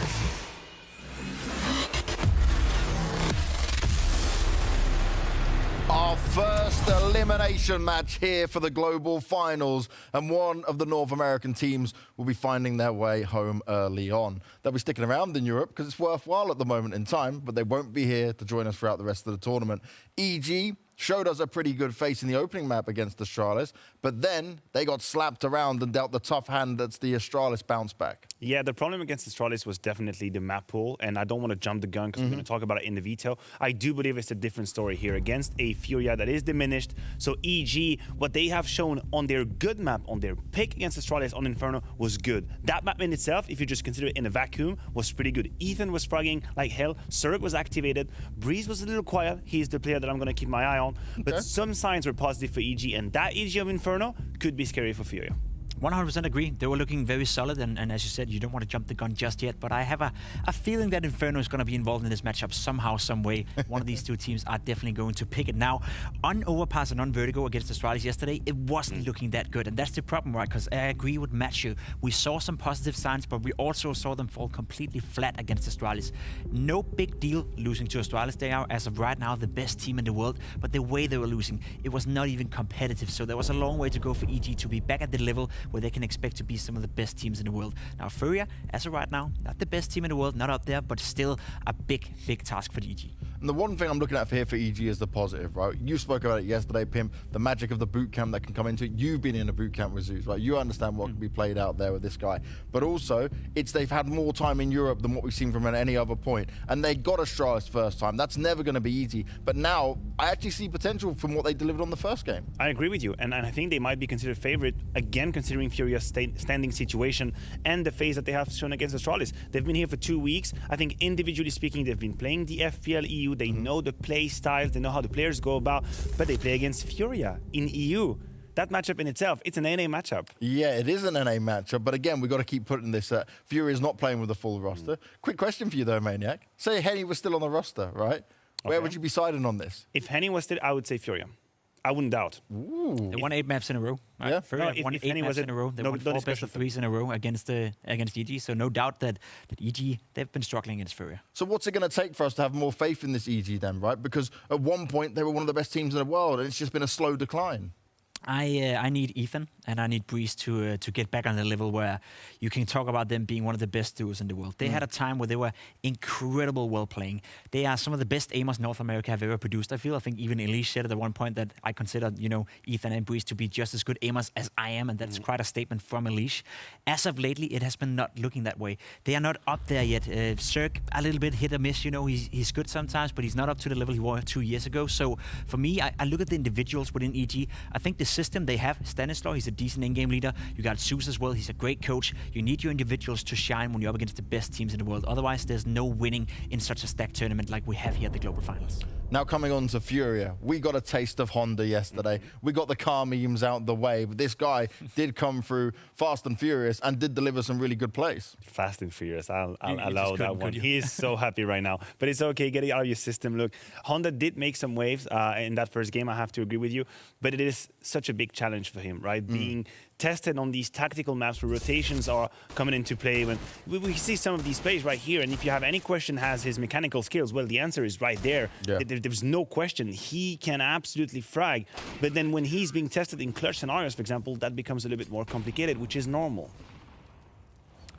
I think what we saw yesterday from Honda, right, and I think what we see right here is individually, he can hold up to his own. Individually, he can make the plays. You see the aces he's making here with the pistols as well. They are by himself. They're not facilitated by a teammate or by a flash, but he fell out of the games as well. So whenever he has to join the team play, whenever he has to be part of the plan for Furia, he falls out of the matches, and you can't have that again today. Otherwise, they're going to miss that fifth player. Now, one moment, we've got him on the camera here, right? There's a moment I remember specifically when he went to Vinny and hyped him up. That, for me, as a rookie player, is huge to see, right? That he can bring a little bit of extra impact, because we look back at Henny. Henny was always the one that you'd be the most animated. I absolutely agree with you. And we have these very efficient cameramen, looking at the teams, and we have the pleasure to watch them play. And I think that Furia, as a team, kind of integrated him the best way possible. They hyped him up when they had the ace. Like you could see, I think it was R just standing out of his chair, going on after the first. So these little signs, they matter for a new player that's like discovering that level. It matters to feel like you're part of the team, even if it's just for a series, if it's just for one event. You are part of the group, and we trust you. And I think Furia are doing a good job sending that signal to him. They're giving him the right feeling, and I want to hear more about that feeling coming from Art. Furia's frontman in Art joins me for a quick catch-up ahead of their next game against EG. But I do want to reflect back on yesterday, Art, because of course we saw Honda make his debut for the team with those 3 incredible aces to be kicking things off with as well. So how do you feel he was integrating into the team throughout that match? It was a very, very good start for Honda. I think he was very confident, but he still had no idea how it's going to be in the first official match in a Tier 1 tournament. But overall, I think he played very well. But I felt like his experience really was something that he got to learn, because there were some rounds that he was playing very well, but just based on experience, he could not finish the rounds. So with time, he's going to be way better. We're also curious to know, I know that you've only had a few days to be practicing with him beforehand, but had you practice all 7 maps in the pool with him coming into this tournament? Yeah, 6 of them, right? We battle 1, those 2, so we practiced all 6 maps, some more than others, but we managed to get all the screens, but it was something that we were just like, some maps were lost because we changed positions just one day prior to the match. So we kind of have 3 days, but in reality, we had like just 1 day to practice. I've also got a question to settle from the desk, and it was about the game yesterday on that final round of Mirage. We saw you making the call to be pushing out and be out with the bomb. So can you talk me through the thought process of this particular call in that last round?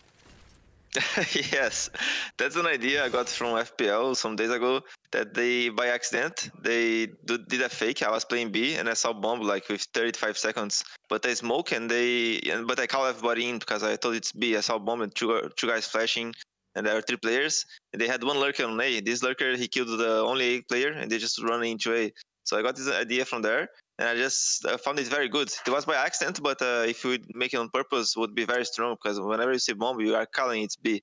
So that's something that I got in my mind, and on that round, I knew they're gonna fast rotate, because the way we are playing, and they're just rotating a lot. So that was something I wanted to try out, and it worked.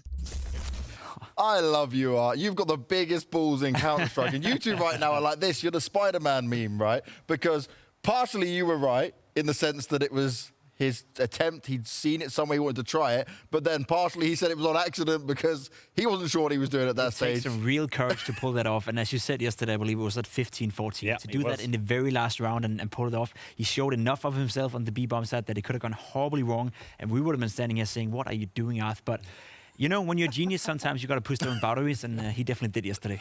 Art loves to push boundaries, that's for sure. But let's see if they can push any boundaries when it comes to this veto, and maybe they can throw a curveball our way. Like Pimp said earlier, I'm very much expecting Inferno, because both these teams will play it. I agree with you. First surprise right here, EG removing Vertigo instantly. I thought they would push Mirage out of the way, so it leaves open Mirage if need be for Furia. Now, when it comes to Furia, their ban is going to be Dust 2. Art said it in the interview, there is no suspense. That's it, they don't play Dust 2. Boom. Now, EG, here is the problem, and here's where their map pool collapsed. Inferno could be a pick for both teams. Who actually will go on and pick Inferno? Because both teams, more than 50% of the time, they pick Inferno as their first pick. So EG could actually decide to go Inferno. They could also just pick Nuke if they want to. They will stick with Inferno. Ooh. That makes me think that Furia now are in the pickle, because usually their second choice was Nuke. That's what they would go for. They would go for Inferno. If it's not possible, they go for Nuke.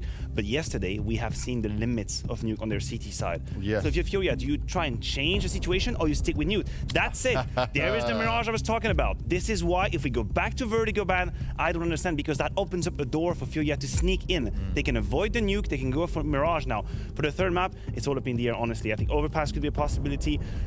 What do you think? Third map, you have any idea? Overpass is definitely a possibility. I still think, and there we go, Overpass goes out of the way. I still think Nuke is a map where Furia, yeah, sure, they weren't looking good, but still a map where they feel somewhat comfortable. You have to slot in a new guy on a map of Nuke, and that's never going to be easy, but if you can have it as a third map, when it used to be the map that you picked the second most, you're still going to feel somewhat comfortable in it. So as for this video, I think both teams are happy. You know, I think Mirage is by no means a bad map for EG, and we know how Furia can play on it. Vinny is playing well, Yuri is playing well on Mirage. They have a lot of assets when it comes to Mirage. If you allow me, I think EG might have made a mistake removing Vertigo and allowing Mirage to go through, so? Because if they had removed Mirage, I don't think Furia would have jumped on Vertigo, and I think that would have limited Furia's options on that veto. So Furia are actually getting away with almost murder in that veto, in the sense that they have Mirage and Inferno in the 2-map first plate.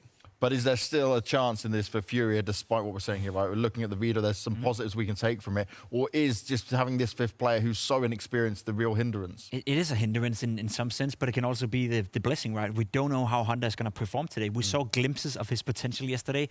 If you can do 3 aces against G2 in the span of the time he did yesterday, what's to tell you that he can't do that again today? What's to tell you that he's not going to, fade out of the games and actually stay activated throughout the game? He can be a vital part as to why Furia could win against EG today.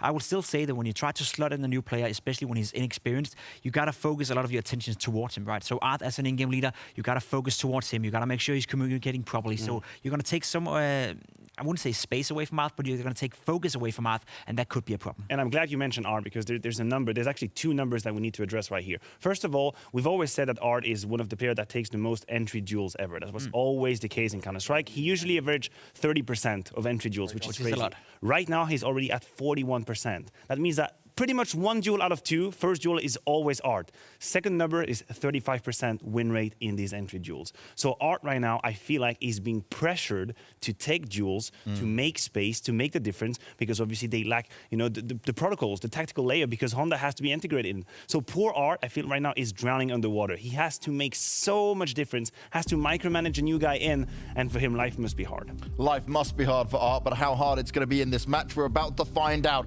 It's an NA clash between Furia, who is trying to make it work with a stand-in, and EG, who are trying to find their new form. Which one will take the win? You'll find out with Scrawny and Launders after the break.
Third and final BO3 of the day between Evil Geniuses and Furia. Launders, this one to me is the most 50-50 of the day. Do you agree? Yeah, fair enough. I think the stats history gives that, there's a good reason to believe that. I think in the past, it was kind of like EG started out the year really strong, but then Furia overcame and then clearly became the top player in North America, and then came over to Europe, and then they were kind of the best team to come out of North America into Europe, most successful in both regions. But early on, EG did have an upper hand versus them, and they were the top of the 3 best NA teams. And yeah, I think specifically in their history, it makes sense to not be sure who you think is going to win. EG have a lot to prove coming out of last year into this one, and I think that alone makes me curious as like how hard they're trying, because I really believe that when they first made their appearance here in Europe at the end of 2020, that they only lost 2 series, very close games, and ended up having to go back and couldn't come back for the rest of the tournaments because of travel complications. And I thought that that's the same thing that happened to Furia and Liquid as well, except that Furia and Liquid, since they came back, got to prove that they could get used to things and achieve more. And Liquid started winning a little bit more, finished strong at the Global Challenge. Furia finished very strong, winning the showdown, the groups and whatever, getting far in the fall final. But EG didn't have that chance. And I think they're every bit as good, so I expected them to do the same. So I feel like they've got to be fired up now to prove that they had a lot more to show at the end of 2020. Okay. And for that reason, I'm expecting a lot out of EG in this series. Yeah, this is a big like head-to-head in terms of our North American region, right? When we were in that online phase back at the start of 2020, like this was the matchup, EG and Furia. So to get it yet again here at the start of 2021 is pretty cool.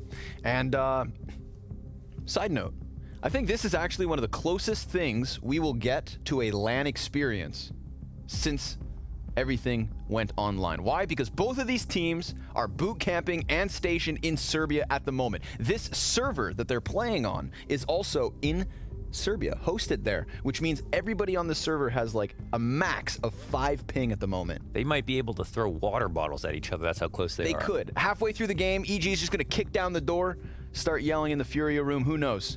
But it's just nice. It's just nice to have all these technical aspects of the Counter-Strike kind of, I'd say, nullified to the maximum potential for this matchup, right? We want nothing but crisp headshots, no latency. Get it out of there. Yeah. Now, all that being said, we've got a very strong win streak. So even though it's been the last 4 series that have gone the way of Furia straight up, it's also been 2-0s. So that's 8 maps in a row. Whereas right before that, it was actually a 4-map win streak for EG. But of course, the later results matter more. And yeah, I mean, it's kind of nuts to see how much the head-to-head. I encourage you to go to HLTV and check out the head-to-head, because it's just kind of been flipped on its head in the course of like 6 months, in the sense that EG were starting out so strong and then just Furia caught up very, very quickly. The maps that we are going to play on, I think are, what is it, Inferno? What are the maps, do you know? Sorry. Starting Inferno? Checked out. I mean, I guess I could just Inferno, take a look here. Mirage, and Nuke. Okay. Yeah, so none of those maps are going to be a surprise. It's been Inferno and Nuke in basically every single veto that they played. Nuke not in all of them, but in most of them. And then we also sometimes see Vertigo, which was avoided this time, as Maniac pointed out. So who did you pick to actually win this game? I chose Furia. Okay. Yourself? Give me 4 reasons why Furia will win this game. Art, Honda, Vinny, Yuri. Wow, what about Queserado? Well, you only said 4. If I had 5 options, I'd give you that one. I'm assuming those are your best 4. So no, 4 still reasons snubbing why. Queserado. If we want to have, a real discussion, I think that, my number 1 here is starting off on Inferno. I think that's where we get the best version of Vinny, right? He can be actually such an impressively positive outlier in contrast to the rest of his performances. Inferno is where we seem to kind of get him at that next level. So I think that can be something special. Reason 2 is genuinely Honda. He walked into the server yesterday versus G2 and just slapped them across the head in the opening few rounds with a couple of aces that kind of left me gobsmacked. So I think he's got the potential to be the real deal. And because this is all so fresh, we saw mistakes once Nuke came around, which worries me as this series goes on. He just kind of gets a little too excited sometimes, makes a bit too much noise, and can be punished for those mistakes. But I do think that he's facing off versus a wounded EG. And yeah, EG took a map off of Astralis yesterday to kind of start the whole shebang. But I watched a video from somebody on YouTube saying why EG was supposed to beat Astralis. Whose video was that? Think about it. Take your time. I think it was yours. Oh, was it mine? Yeah. So you know, EG, I don't think we've seen enough from them. Mm-hmm. I genuinely don't. And then reason for the head-to-head in specific, I think I just like Furia when it goes to playing versus Evil Geniuses. I feel like they've got them figured out, and I don't think that Honda is a hindrance. And you don't think Honda is a hindrance? Yeah, like he doesn't hold back Furia. The fact that he's new to the roster, I see, it's not hindering them in any way. Sure, yeah, maybe, yeah.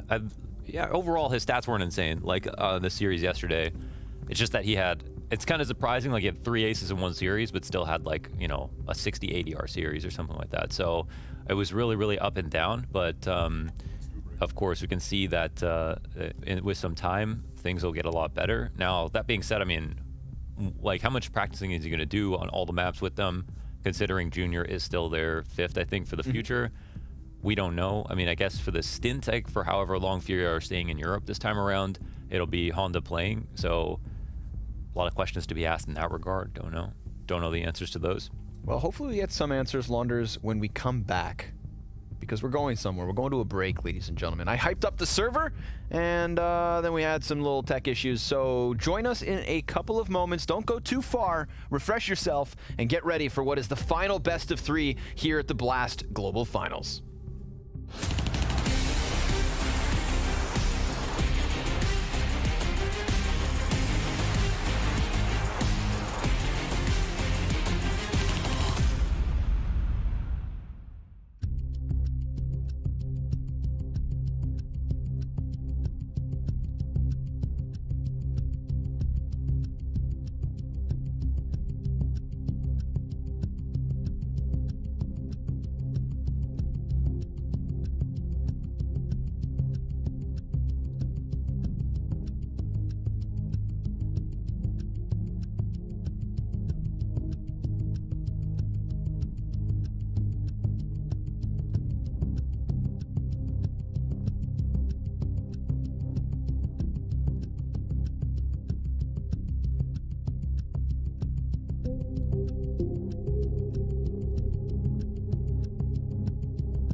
I hope you guys didn't miss us. We weren't gone too long, and we are now ready to jump into the action. Momentarily, Launders, we will be starting off the first map between EG and Furia.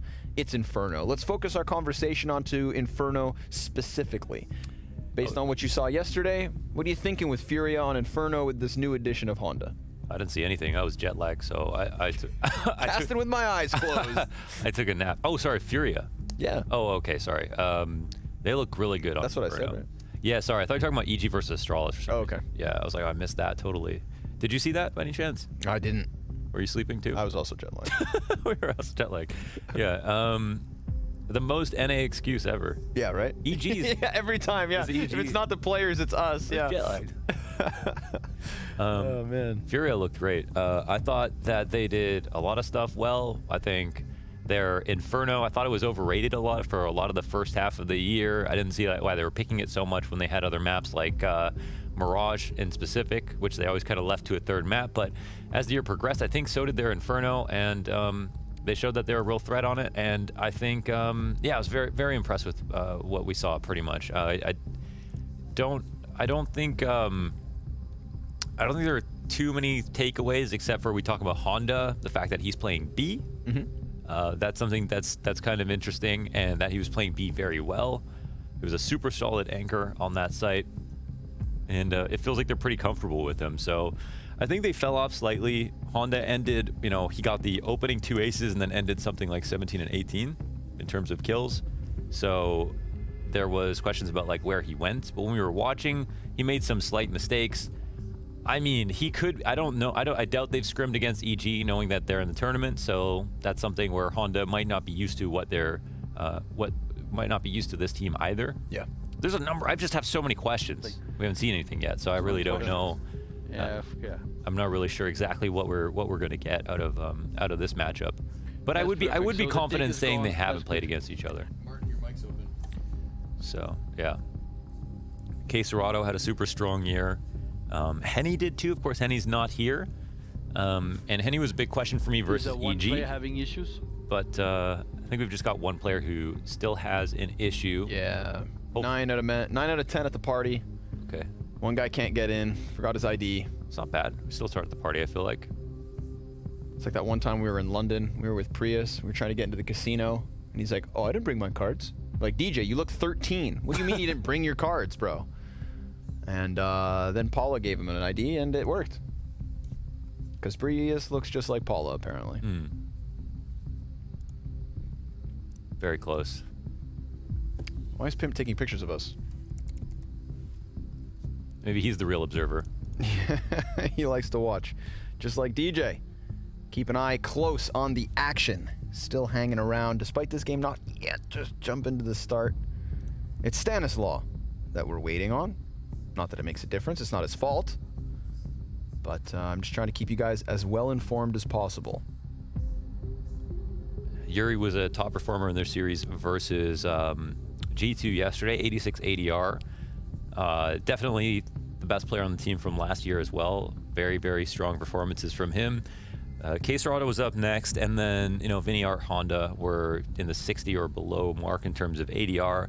Art always has the excuse of space is created. We know that. That's what he does. Negative 23 in his KD, but I actually thought he was he played quite well, especially on a nuke. I feel like that was where it was most interesting from him.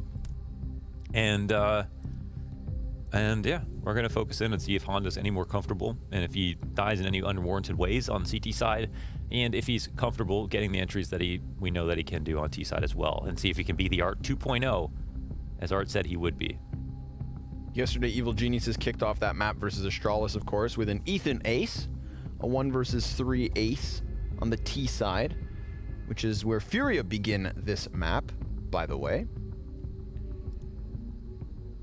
It was cool to see EG come back to North. He was one of my win conditions. Ethan? Yeah. I mean, I think he could have a huge 2021. Yeah, he's like one of the best banana players in the world. I don't care if he was competing in NA for most of the year.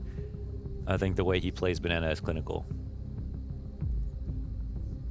What else were the win conditions? Inferno. Inferno, yeah. That had to be on the docket. Yeah, I can't remember the other two. It's where we begin the series, of course. Inferno, Mirage, and Nuke. That Nuke does scare me, being the decider, as somebody who had predicted Furia. It was Stanislaw and Zeus. I think one of the things I said was that they have always had the best veto of any North American team versus Astralis. Like, even though we talk about Liquid Astralis a lot, it's really been EG who have like actually done anything versus Astralis most of the time. Like, I think it was at New York. They beat Astralis in a best of 5 in 2019.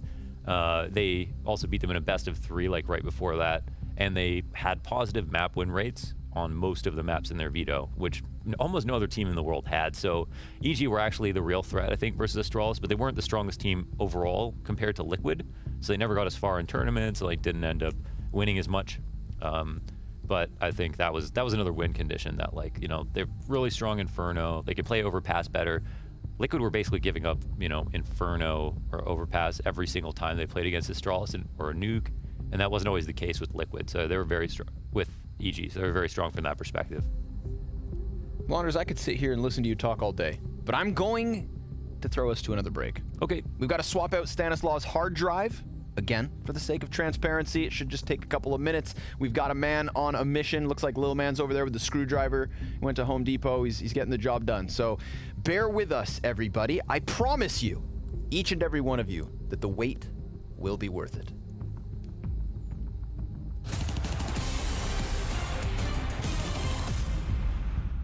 It is the Blast Global Finals, and we've gone ahead and rolled out something fresh for you guys. This is CS Money Dream Skins.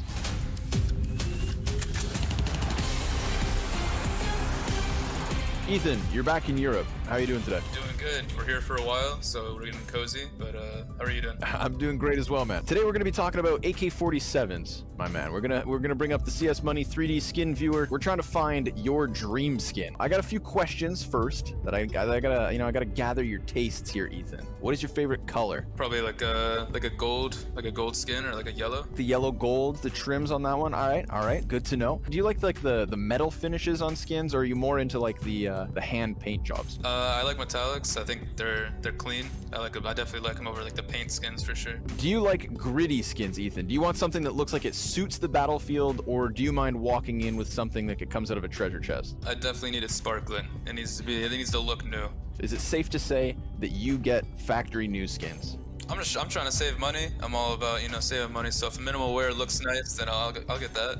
You know what? That's a good answer, man. Because minimal wear to factory new, let's be real, it's not that big of a difference. Ethan, based on what you told me, based on your tastes, I've got 3 skins I want to show you and get your thoughts on. The first option is the AK-47 Bloodsport. You know, it doesn't have as much yellow, but it does have a little bit kind of on the sides here. The nice thing about the Bloodsport, I think, is the detailing, bro. You get into some of the writing here, right? It tells you about the recoil value. It talks about its weight up in the top right. Now, option number 2, the fuel injector, a metallic finish. Doesn't have any kind of a paint job to it. It's got the right color scheme. It's got the right metal finish. And if yellow's your thing, then I think that the fuel injector has to be up there at the top of the list. The final option, the Empress. It's a little bit less gold, but it still has that kind of that trim to it. And like the Bloodsport, we're talking detailed, man.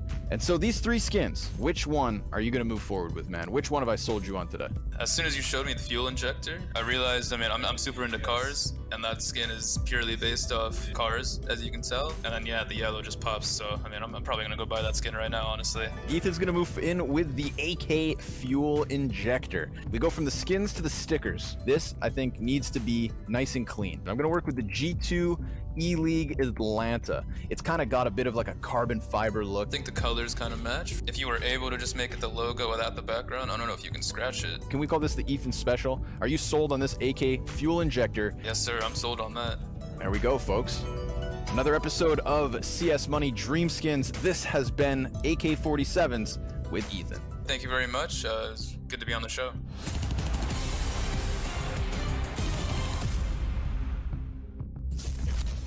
And we're back. For a second. Not too long. That's right. We're just here to let you guys know that things are going to need bigger amounts of time to fix, Launders. Looks like Lil Man maybe broke the screwdriver. Now it's wedged inside. There's sparks. I've got reports of maybe a small fire. It's not looking too good in the EG camp. It's not actually, it looks fine. They don't seem too stressed. Are we going to another break or? We're supposed to be, but Okay. I gotta wait for the call, man. Oh, Can't just send in the artillery until the troops have cleared the field. They need to like screw in another. Can we wait? Let's just get. Oh, okay. I thought Lil Man had SSD in his hand. Maybe just Googling the problem. We've got one last-ditch effort, okay? There's a commando out there on the field who's trying to throw a Hail Mary, Launders. He's running across. The artillery's all around him. We may have a fix. We've got 2 options right now, guys. We're living, you know, blue pill, red pill. He looks like they're about to get started. Blue pill, red pill. Stanislaus in the server. It looks like it may have worked. Nice. Wake up, Cirque. Stay awake. Oh, wake up, Honda. No. Whoa. Wake up, guys. Wake up. Everybody yawning. Stay sharp. Jet lag. Of course. NA teams. NA casters. I'm still surprised that nobody else has adopted the Vinny gloves. I have a gamer sleeve. Like that? No, it doesn't have the gloves, though. Yeah, I mean, the fingerless part. That's the cool part. I think you're the only person who thinks fingerless gloves are cool. I know Sponge also wears fingerless gloves. Are those mittens? Well, that's what I mean. Like, you know, like it's cold outside. That way you can still text on your phone. You still got like agility in your hands. You know they have gloves that you can text with? But it never works that well, dude. True, fair enough. It never works that well. I wear fingerless gloves underneath my big mittens. 2 layers. You always make fun of me, Launders. I don't know, man. The other day you tried to plug a USB dongle into your phone. That was supposed to go into the computer. I could have read the instruction manual, but I decided against it. I just looked over and he was plugging like the dongle into his phone. At least I didn't plug it into my ear. I realized that's where the headphones went. You never know what you're going to get. Way up with corn dog. Ooh. Okay. What? The game begins. Oh, really? Yes, We're that's starting. right. We're not going to another break. I kept you guys on the edge of your seats. The future seemed uncertain. But I know one thing, folks. This game's going to have some fireworks within it. The talent across Evil Geniuses and Furia may be at an all-time high with the newcomer of Honda on the Brazilian side. We'll see. Time will tell. Welcome to the first round of Map 1. Thank you. Let's do this. Let's do this. Let's see if the head-to-head will alter it all with this series. And, of course, we'll just see who can make the bigger statement here. And if EG really are going to play like they have something to prove. Because I think they do, to prove to themselves, the fans, and their place in the scene. Prove something in Europe here, even if it's still only versus Furia. They've got to do this and then win versus European teams. We're calling Yuri the landlord. I don't care what happens, okay? He was so good here yesterday. And oof, they can't throw those nades properly. Down to 58. That's one of the flashes they needed. They knew it was a hall pop now. Honda drops the bomb, but Cirque answers it right back. Yuri, dude, he was low on ammo in that CZ, and he still gets the kill. A quick gush back to K Serrato keeps him committed to the bomb site. Yuri is walking up faded, right? Yeah, he is. Slowly. Oh, but he actually comes back. Ooh, awkward pistol round. Art, he's just gonna run into the site. Catches Cirque in the sky. Yuri still reloading this CZ. Gets it back up with 10 shots in the mag. Bomb still on the ground. The CZ's good for a second. And all the while, Stanislaus just hanging out here on the balcony, looking for a chance to swoop into the site. That was a weird pistol round. Weird engagements. And it's not yet over. But Stan doesn't have any Kevlar, and he's got 2 CTs just peppering him back. Art finishes this one, and Furia will take pistol. Yeah, they just totally got played with there. That could have gone in either direction, right? It became a lot less about strategy in the mid-round situation. Art was going to commit very hard to crossing through that smoke. This is just a great shot, but see, he just pushed through the archway and then actually just went back as soon as he got that kill. He's like, I've done enough. Furia pick up the first pistol.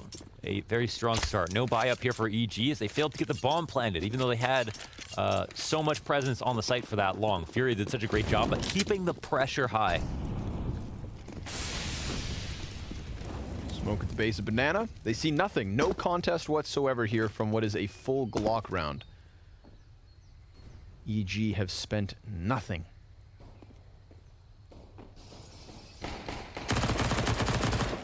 All right. Punished for the peek, the shoulder peek into the smoke. And Yeah, Furia can just chill. I mean, I think they struck such a good balance between, you know, the way they were taking banana control, how much presence they had.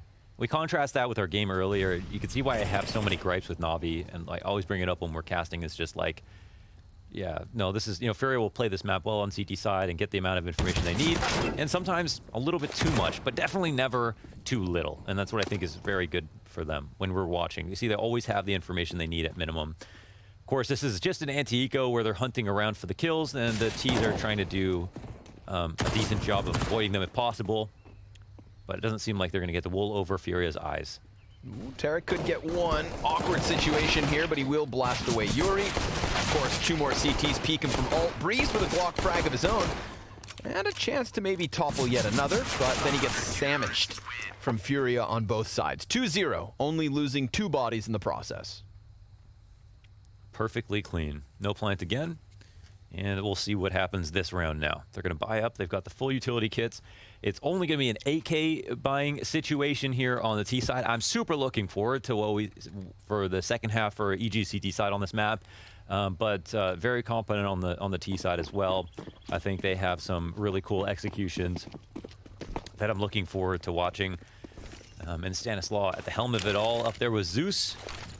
Always really love to tell the story of how like Stanislaw and Zeus kind of patched things together and come together for the, you know, the sole cause of winning, even though they had some differences previously on Liquid, way back in the day. I think it's rare that you see people get past their petty differences when it comes to some of these CS storylines, and I think it's really cool that the 2 of them were able to do it. Oh, nice shot, crispy. Ethan. Quick headshot onto Honda. Yuri's got that Oh, wait, hold on. Oh, Honda's playing A. Yeah. Honda's playing arch side. Bit of a difference, but Yuri comes out from the corner. Double mow down.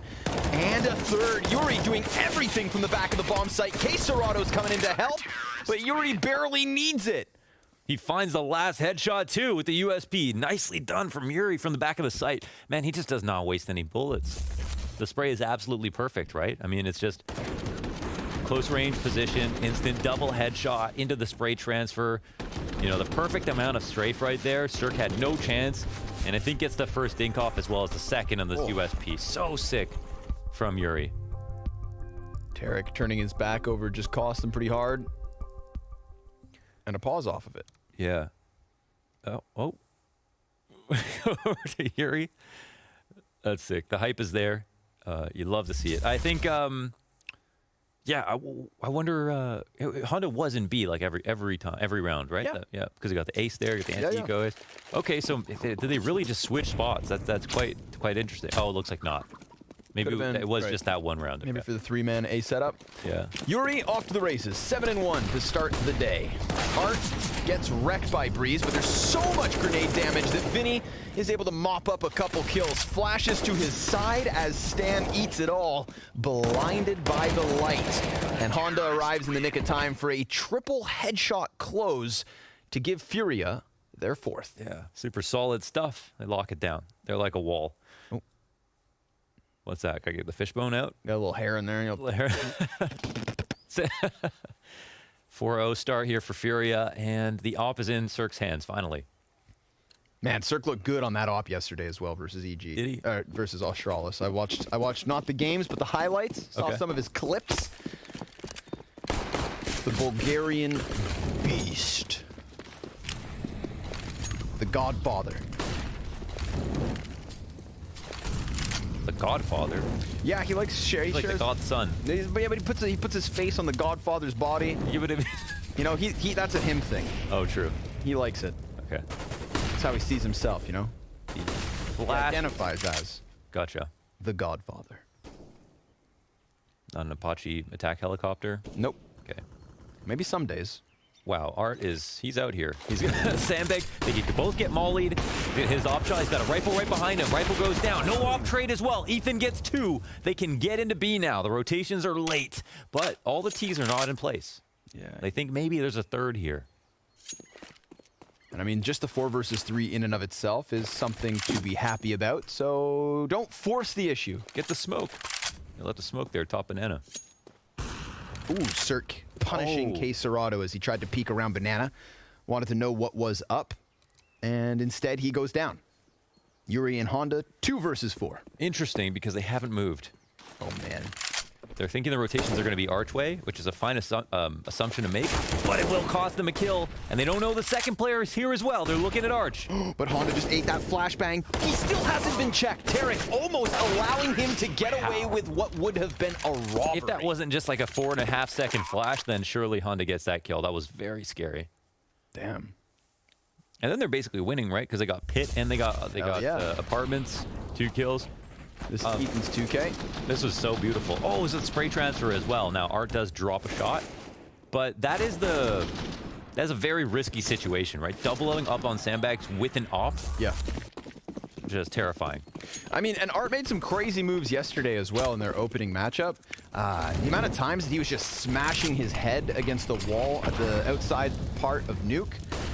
He just died to Nico constantly. So many times. Yeah. You know, but that's Art. Art takes the risks. Yeah. He also had an op. Like, Nico was just... like, Nico was on another level. That's definitely a game that is worth a second look. Ooh. Okay, then he doesn't overcommit, and he actually does get away, which is interesting. It looked like he was going to get punished for sure. Art takes his place with the AWP. He'll sit and wait. Will he go for the repeat? This is the question.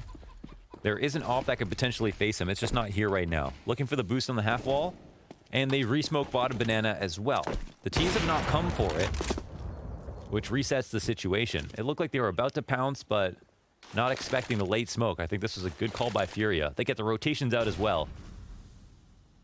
Not a bad CT setup here. Not bad at all. No, again, properly stacked. Oh, they're so comfy. Yep. Let's see if they can manage the hold. Vinny just slips into that position. You saw him, eh? I think so, yeah, by the way he turned, but we'll see. We'll see. Vinny gonna stare at his feet for the time being. This completely opens Arch. Arch to B would be a disaster for Furia, and there is time to still skate this through, but instead they wrap around into the A site. They're coming to challenge the players on pit. Honda, highly primed, eats another flash and dives behind the boxes as K Serato does all the heavy lifting. 2 kills from pit, bomb cut off, and all that's left here for EG is Stan and Breeze. They cannot exit. Vinny, low health, pops up like an enraged whack-a-mole. He sends them packing. Furia lead 5-1. No shot really, right? They get Vinny staying alive, getting the info, and then refreshing the smoke bottom banana, Art taking his place, staying active on the half wall to get the info, and then just quite simple, right? They rotate over, they overstack the A site. Navi, why can't you do this, man? Navi, please. Please play for information. Furia do this every round, every match. It looks good. Standard way to play. It works well. Come on, Navi, please. They're not the only team, right? Like, Furia are just a good Inferno team, but there's lots of teams that do this really well. But that was just a good example of what it looks like, you know, sound fundamental level. This is all the economy for evil geniuses, so they let this round slip by, and suddenly Furia are having a field day on the defense. Art up close. Hey-ya goes ahead and gets Ethan. Stan quick trade though. That's his first kill of the map, and he's only going to get the 1. But we've got the trade train going both ways. 3v3 is what we are left with, and Cirque, AK in hand, fires a shot before disengaging. Yuri on the bicycle waits for some kind of pressure to be applied here. Again, evil geniuses in the mid-round moment are going to walk at this A site, and, well, it's the proper call. Because of that trade back and forth, we still had Furia with 2 guys towards B, but they've now sussed out that the top of banana is clear, and they're trying to rotate in time. Yeah, EG are giving them so much space here. They're actually going to be able to fast flank to the bottom of mid. Free kill for Yuri. Can pull out his nades if he wants to, or just take the dry duel pre-fire out. And he's looking for 3. He does grab them both. At the end, that's beautiful. 1 in pit on the site as well. Yuri is a rock. Really done. Really well done. Really done him in. Really done him in with that one. 3 kills from pit for Yuri. Couple of wallbang headshots in the middle of all of that. He hears the player drop as he goes for that second peek, so re-engages Breeze instead of this final frag, and never even shows himself to Cirque, knowing what was up. Great start for Yuri here on Inferno. 11-2, 7 rounds deep. It's nice. They had no suspicion about the pit player at all. coming out onto the site. But even at that point, because the amount of time they took at top of mid, they were already getting flanked, rotation already come in. There was a moment there where even if, I mean, Yuri does get 3, to be fair, but someone could have been drawing a distraction over on the archway. They had about a 15-second period where Yuri was alone on the A site. Would have been easier to trade. Pistols up for Evil Geniuses. Complemented slightly with some utility at least. But what is the plan? What's the plan, Stan? For now, try to work these pistols. Any red flags on the play yet, Launders? For EG? For anybody. I mean, I just think Furia are playing very well. Like, I really like the way they're playing. Okay. Yeah. If it's not broke, don't fix it. And so far, Furia just gonna sit back and relax here as they allow yet another attempt at this A site. Art's gonna hit this off shot, and Furia have taken their 7th. 7-1. It's hard to play against. I think the #1 thing that is winning Furia rounds is how quickly they retake banana control after EG shows some presence. Yep, agreed. It's not that EG are not fighting them on banana at all. They're trying. They're trying to cross the half wall. They're trying to go for info. They're trying to find in-between timings. But, like, every single time, Furia know when they're about to leave. Like, it feels like Art just understands Stan, you know, in the same way that, like, Fallen might say he understands Glaive. Like, they just get each other. And I feel like here, every time they've called to, like, go for the retake on top banana or when to peek and stuff, they've always been correct about it. Here are the late grenades to catch at the top, and that does significant damage. Art, no attempt on the wallbang, but significant damage on Breeze and Stanislaw to start out the round. Even if it's unconfirmed, it still counts.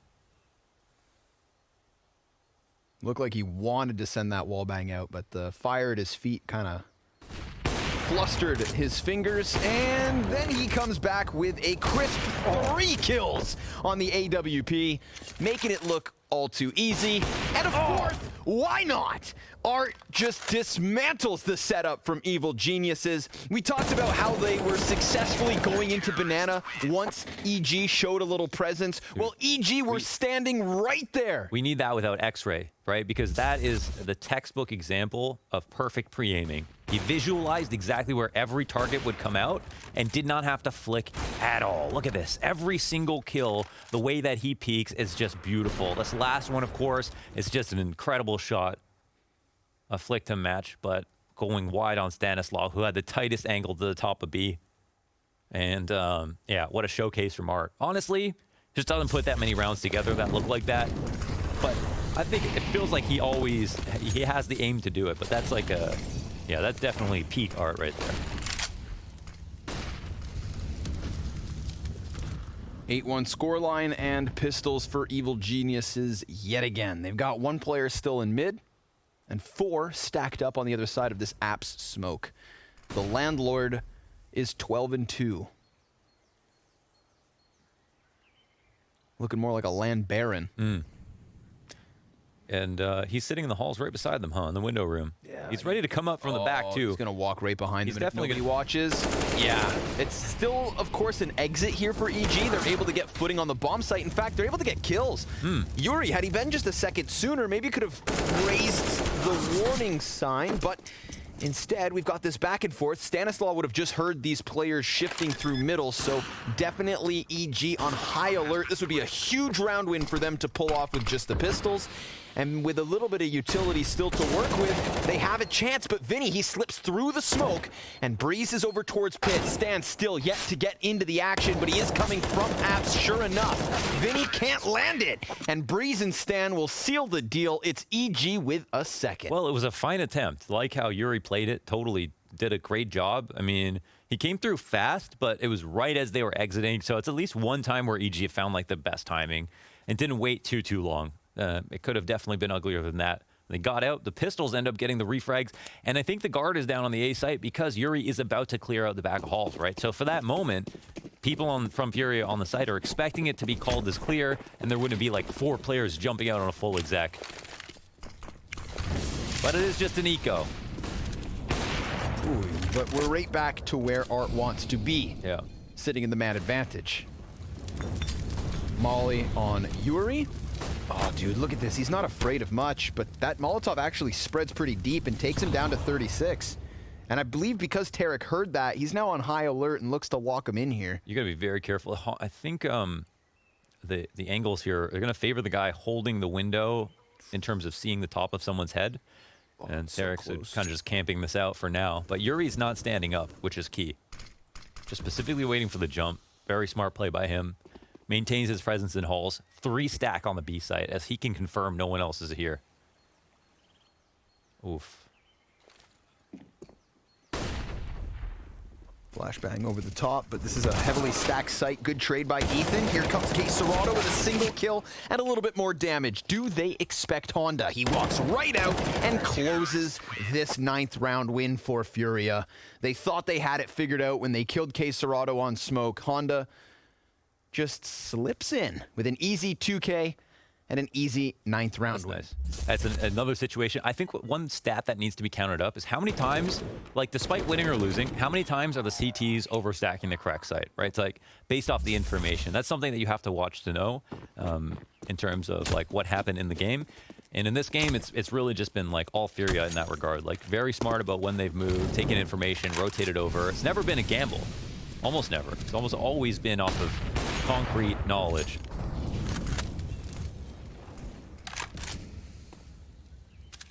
See, again, bottom banana control very quickly. You get to tell someone's going to try something up at the top of mid. Tarek gets battered down to just a couple of health. And Vinny is inside the smoke waiting for Ethan, so he has a huge advantage on this fight, yeah. But it does get traded back by Stan, who's just sitting in his spawn. Good position to recover. However, of course, Art's still so close that the audio offers info. And Art's looking to strike him down off of the back of that. But there's 2 T's still in the tunnel. And with Cert getting the op pick, it's Art to try and answer. Art, oh wow, honing in on the right side of things. Throws the flashbang as the fire spreads, and he is fine. But he'll still use it to dodge back, taking a little bit of damage in the process. A frag sent forward towards Cert takes him to 79. It's a 3v2 advantage for Furia, but A-site's somewhat open. Yeah. Well, there's this one player here who might not get smoked out, who could potentially get some information, but they'll subvert him and go through the hall. So it does open up the potential for a post plant, which is nice. But Tarek's damage earlier on in the round from Yuri might count for a lot here. 2v3 already, and he's incredibly low.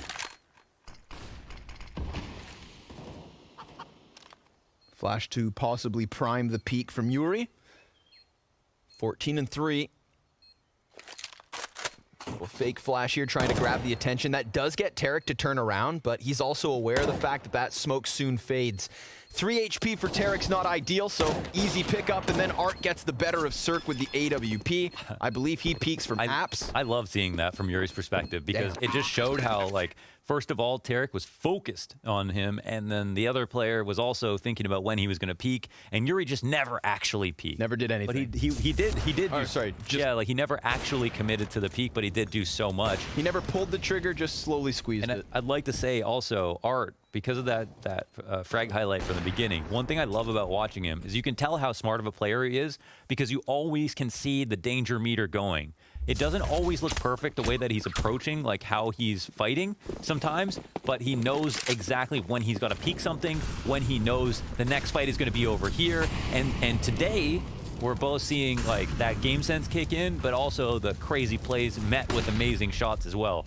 He's 14-4. Damn. Do they walk through this? Honda's ready, if so. And there it is, but nice shot by Stanislaw. Honda not able to get the bullet out. K-Serrano, almost a second off of that one, but here comes Yuri from the pit, and he's not able to hold back that array of duels given by EG. So we talked about the 14-4 of Art. Can't forget Yuri was right there with him. 15-3 when you, or excuse me, 14-3 when you said it.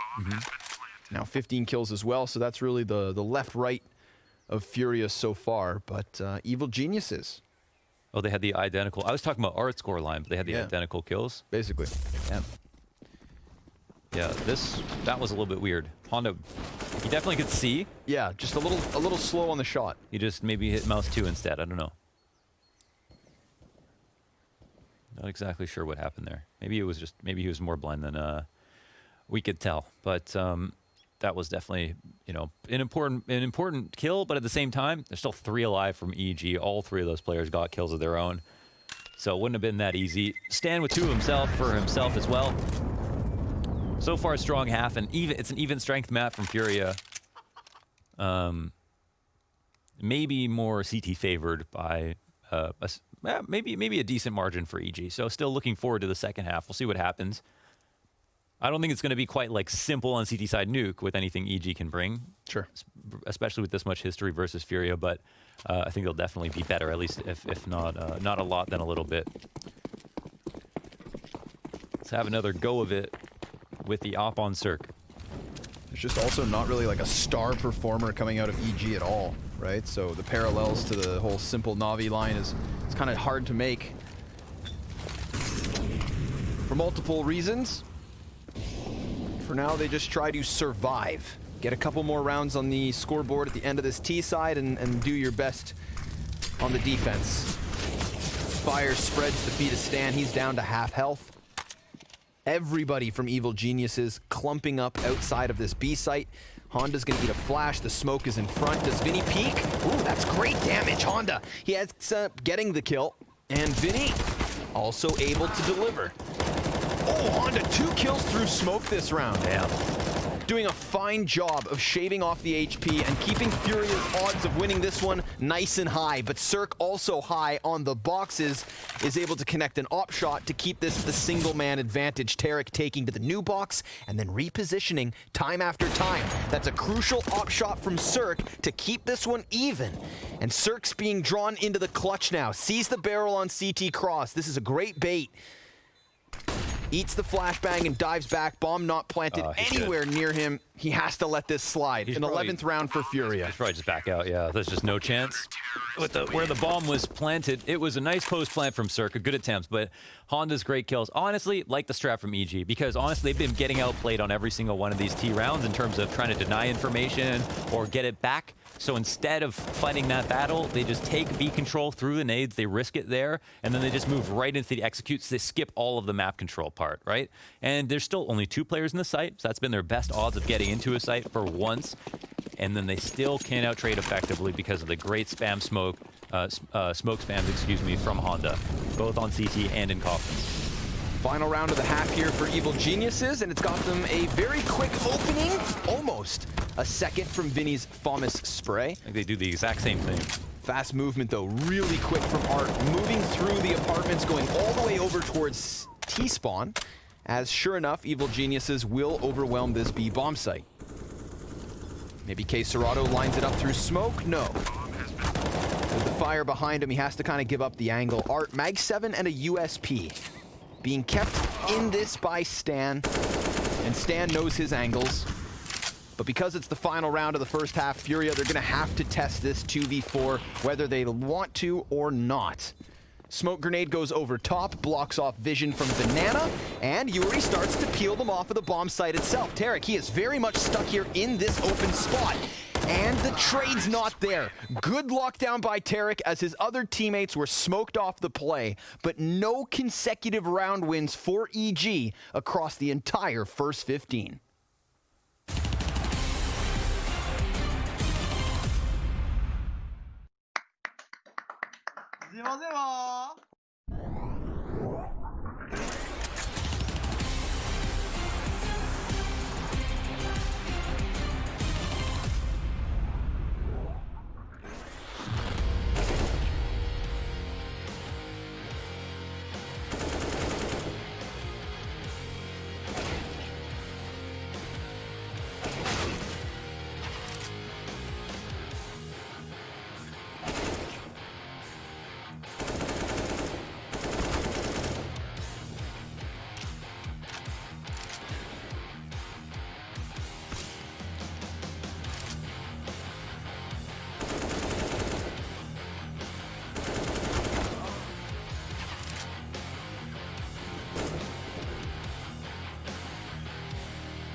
Why am I spotting right in front of you?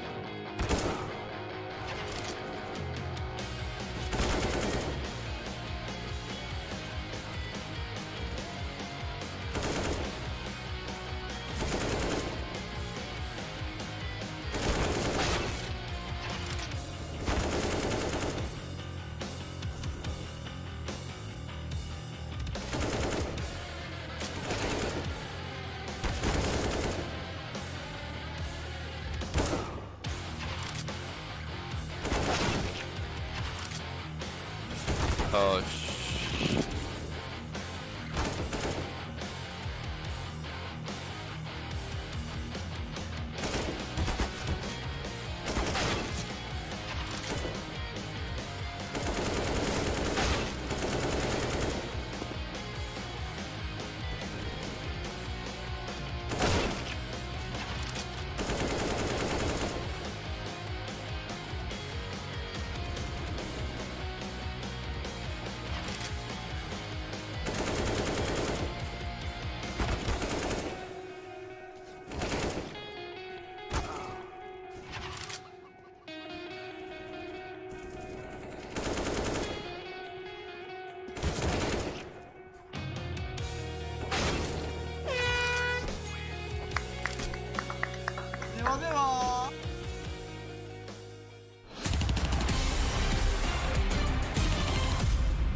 A lopsided scoreline to start off Inferno, but a little bit of life from EG towards the end. Do they have what it takes to recover from an 11-4 on the CT side? Launders? They can do it. Yes or no? They can do it. Yeah? I don't think they will, but they could. They've got a good CT side. I'm looking forward to it. Same. I want to see more out of them. This is a good head-to-head that I thought would give us some close rounds, Mohan. And there were some close ones, but they just, majority, ended up on the side of Furia. So, second pistol coming at you live. Such a good first half from Furia. We can at least talk about that. Like, if anything, Furia definitely deserved a lot of credit. They moved really, really. It was hard, you know, it's so hard to play against the way they were moving. The reads were so good, the subs were so good. Art was just hitting shots, and they can win a half without him going positive. What about when he goes 14-4? Okay, they go for the half-wall boost to kill Tarek. He was just supposed to catch the fallback. And they don't over-rush it either. They would have ate that grenade if they just ran through. And now Ethan moves up to try to get some damage off. He'll eventually fall back. They'll eat the flash. They'll also not overcommit. But look who's in CT spawn! Of course. Of course Art is. How? When did he do that? I don't know. Maybe he started the round here. Sometimes it feels that way. Breeze is going to be up inside of the boiler, and look at this. So far, so good, but Art, he's still behind them. Get that money. As K Serato gets the headshot onto Breeze, Art activates, doing a bit more damage, but it's a 2v2 nonetheless. And Furia, they've got a little bit of an advantage in terms of HP. Ethan, good angle. Oh, but he misses his first chance. So back to the new box. He goes 6 health. A single shot will take him. K Serato puts it between the eyes just to be certain he's dead. And Stan now on for the clutch. A frag grenade that could have banked him a frag had it hit the mark, but instead Vinny hits the headshot, and Furia hit 12 rounds. Wow. I actually did not even realize Art was that far out. And I guess no one else did either. Look, he just blends in with the walls. Yeah. Oh, man. He does look like he owns the place. That's crazy. And he gets a $1,500 for the knife kill, as well as like a really important kill in that round. And such a crazy position for him to be in, because the round looks viable without him there. If he's just on Banana, they do the boost on Banana. They're already doing a cool thing, is what I'm trying to say. And then they have Art as well, you know, doing some other crazy stuff. And you know, when did he exploit Arch like that? That was really sick. Okay. Well, it won't be an easy road back. And because he gets that knife kill, he can spend his money how he wants. So he goes ahead and grabs that P90. A weapon we saw Honda put his hands on yesterday. Oh, because Art said in the article that Honda's Art 2.0. So Honda read the article, and he's like, all right. P90 it is. Start with the P90 then. I don't personally get it, but hey, man. It's got a lot of bullets. Sure. It costs a lot, and it costs so much. You get the lower kill bonus as well, not the SMG kill bonus. A Galil is less expensive. And people are calling the Galil the AK. Or sorry, they're talking a Galil, a $2,000 M4. Yep. But again, run and gun potential, 50 bullets, 6 bullets. Consoles. 50 bullets. Yeah, lots. You can jump. That's factual. It's like a garden hose, essentially. But instead, it shoots bullets. And we've got Furia very much clumping up outside of the B site, ready to get this party started. Ethan and Tarek hoping they just walk away from this, but that is not the case. Tarek with the CZ and Ethan the 5-7, both getting away with a pistol kill somehow, some way. P90 now, rattling off rounds. 8 seconds left. Tarek, he may just run right through this, but Yuri takes him down before he ever sees a thing.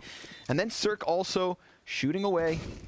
Breeze gets the better of Art. It's a man advantage for EG. This would be a huge way to alleviate the pressure of having lost that last round. Oh, I like this post plant. They can both attack on construction simultaneously. Some damage in. Now looking for the time delay, but still halfway through the bomb. CTs can rush him down. They eventually get the kill. And there's still enough time to defuse, I think, even with 10 seconds. Is there? Oh, yeah, okay. Oh, yeah, okay. Yeah, it's coming down to the wire somewhat, but nah, he's fine. Looks like they're good, yeah. It was the heat of the moment that had me convinced that bomb was ticking faster, so solid retake, EG. I mean, like 4 HP makes the difference here. 3 health, specifically, for Cirque. And he had to go to the CZ. But he moves, right? He doesn't stay back and try to fight his own 1v1. He's like in there to try to commit. That's good. Recognizing how much time he has left over. And it's a round 1. Nice hold between Ethan and Tarek to get the kills with the pistols that they did. And I love the counterplay tactics when we have the post-plant situations on B now where, you know, people are waiting for the spams when you try to put the bomb down. So Yuri was immediately looking to where someone would put through shots into construction. People aren't playing games these days. It really comes down to the smallest details.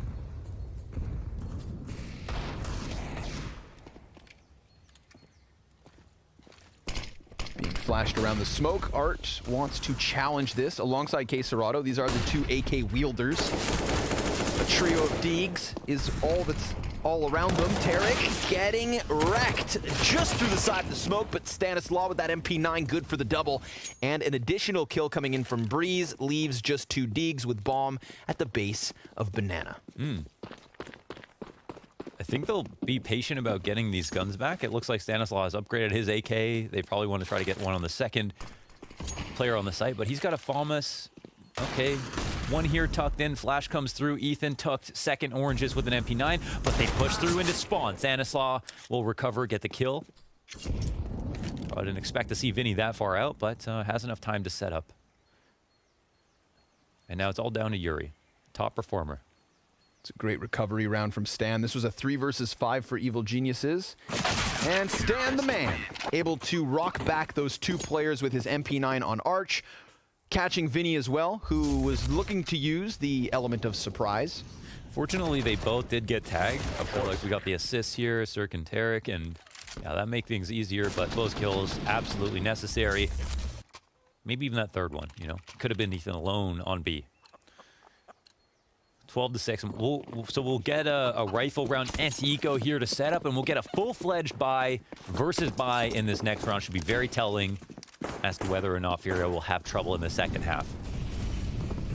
It's the CT side of Evil Geniuses that won them the map versus Astralis. Beating Astralis on Inferno, no easy feat. They had 9 CT rounds in the second half to close that map. Look at this mini-map, Navi. Please, look at this mini-map. Replicate it. Replicate it.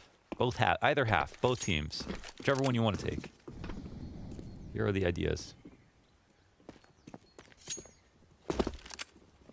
Those footsteps being heard by Ethan calls that this movement forward on A site is inbound. Vinny with his new Glock will sit back as the rest of his team look to just bully their way out through balcony, but they may get bullied themselves by Breeze. Up close and personal off the FAMAS, good for 1 kill, sends them scattering back the other way, and Ethan, easy pickup as Vinny emerges through the smoke to his own demise. No flashbangs, nothing, just the Glocks to work with here, and they still pick up 1 kill, almost a second, Stan barely alive, but he gets there with the spray, another 3K to his name. And he had a slow start, but he is now even at 14 Be decisive. and 14. Oh, can we go back to Ethan's cam? There's got some words on the whiteboard behind him. Communicate always. Team play. Information. Oh, it's like a serious one. Be decisive. We are built differently. Okay, maybe Information, survive. Don't lose timing. Okay, hold on. Maybe I can say this like a poem. Go ahead. Information, survive. Communicate always. Don't lose timing. Be decisive. Is that poetic? I don't know. You tell me. I guess it could be. It's some strange. It was like a militaristically poetic. I was like, take up your arms. How would Vince say it? How would Vince say it? Yeah. Better than I did. Okay. Do you have an impression? I don't have an impression of Okay. Vince. No, I cherish him too much. Have you ever done it? I mean, your impressions are good, man. They're not offensive. Well, sometimes they are. Sometimes they are, yeah. But not towards other. Like when I want to be commentators. pimp. 50 subs in the chat, guys. Thank you so much, buddy. Remember, giveaway on Sunday. Sub goals every day. How's your mic? How's my new markers? Oh, man. But enough of pimp. You guys will have to hear from him later. For now, you listen to us. And we watch EG start to mount a solid CT side. Looking for 4 rounds in a row as Furia are back on guns.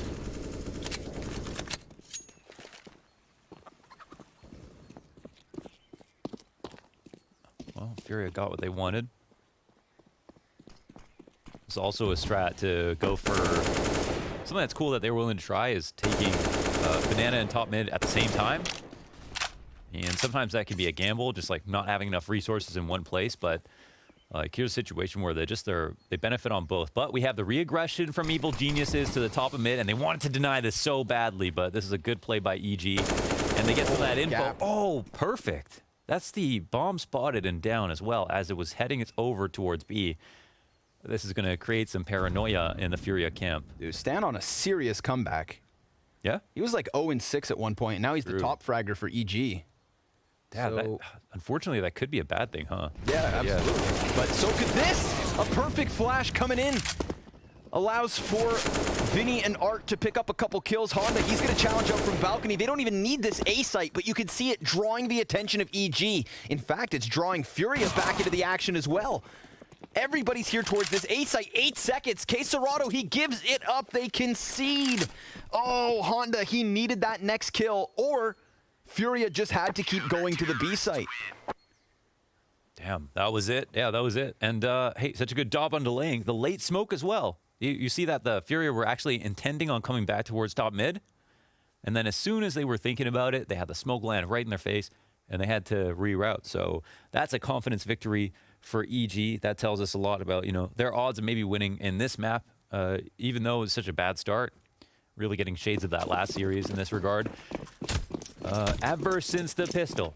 4 rounds straight here on the CT side. Mixed buy in this round here, round 21. Oh, damn, Tarek. He's going to get punished. Art's behind it. Super low HP for 2 of these Ts. But a 5v4 nonetheless. Yeah, they get the 5v4. It's one of those situations where it's like, who would you rather be? Because you know what? Like, that's a lot of damage. That's a lot of damage. They still are fighting for top banana control as well. Not playing scared. It's good stuff from EG. The information has been king for both these teams. I feel like it's unconfirmed damage, though. That's the difference. Yeah, but will it matter? Well, I mean, they've also only got the deagles as well. Mm-hmm. It's getting hot swapped out. Honda going to hang on to his. Yeah, he's no Kevlar. True. Okay, so the double pit setup plus an arch rotator, 1 player back on the B side. That means EG, they're just, this is kind of a gamble stack towards A, but they went and got info at top banana, and that's why Stanislaus made its way over. It's the 2-player pit setup that's going to have to prevail. Cirque at bat first, and he gets wrecked. The unarmored Honda with the deagle kill, but Yuri's on his head! And now that's a chance for Breeze. He whips it back. K Serato kills him. And this HP for Furia could still cost them the round, but at least a bomb plant comes into fruition. Oh, they're not going to try it. And they go ahead to walk away. As you mentioned, that's where the unconfirmed actually matters. If they saw the health bars, they might have attempted it. But here, they just think 3-2 players with the bomb down. Let's not even try it. So that's a round 1 back for Furia. A very unlikely situation. Good opening kill from Art. it looks like here. Yeah, Tarek runs right through. Flash the support, but he's playing anti. One person's running up, looking. One person's playing anti. You can't always trust flashes, but sometimes you've got to make plays like Tarek makes. Like him and Ethan, they've just got a good combination, right? Fire and ice. The way that Tarek is always running out, spraying, crouching while moving, and that's like Tarek's Counter-Strike. And then you have Ethan, always never crouching, always standing perfectly up. You know, ideal crosshair placement. Very smooth with it, a little bit more reserved, not at the same level of pace as Tarek, doesn't create as much space as Tarek, but, you know, guaranteed to win that first duel. Very likely to get the refrag. And for that reason, that's why they're usually super strong. I mean, from Ethan's perspective, so far so good on the banana plays. And I think, you know, Furia, they win kind of a lucky round here, at least a little bit. They didn't have full guns. They were lucky for that retake to not have been attempted from EG. They got that great one dig from Honda. Yeah. What is he that? had no armor, man. How does that aim punch not mess him up? Yeah, that's true. Yeah, he got shot up like. Yeah. That's why Cirque should be so frustrated because. Oh. Aight. They clear front runner in terms of utility damage. Honda has 1 utility damage. The hot dog shark at 382. Buy up from EG, 3 players early on banana. See if they get as aggressive as the last one. Double molly goes down deep. Art, he has to move forward. That's a clean pickup, but Quesarado blinded and somehow through smoke gets Ethan back. That's a bit of a saving grace. Stan, he's just gonna sit here towards library. Yuri not gonna peek this at all. Maybe Vinny does, but no, Stan, he holds his ground. And that leaves EG in a comfortable 4v2. Strong couple of kills. Now, will they be able to kill this pit player twice is the question. And I think, you know, Furia did struggle a little bit yesterday with the CT side versus G2. It was a troublesome first half and then a strong closeout, and then the second half, Furia on the T side, Honda fitting in was a question mark, somewhat absent, but a really great last round. He dies now without getting a kill. Quesarado's confirmed to be dropped out of halls. They don't know if he's on pit or in lane, but they're being careful to try not to die. But they can be as careful as they want to. Quesarado can still get the kills. It's 1v2. Bomb can get planted on the site. Quesarado taking way too much damage to that Molotov. But maybe he just wants to play on hard mode. He banks the nade up and over. Stanislaus sitting on 16. Both CTs walk in. This could be a huge ace for Quesarado. Stanislaus already out. Tarek's right there. And that's enough for EG to hang on with. If Quesarado doesn't lose half of his HP to that Molotov, I swear to God, he is on for that ace. Yeah, for sure. You think he's the kind of player who would win that, especially if he did the hard part. He got those first 2 kills. That was beautiful. But the damage will be remembered. The fact that big play by Stan. Now they don't have majority alive. Stanislaus locking it down. It felt like a moment where Stan was just going to leave his post for a second, go back in the library. You know, could have very easily caught a bad timing there. But just as it says on the whiteboard, don't get timinged.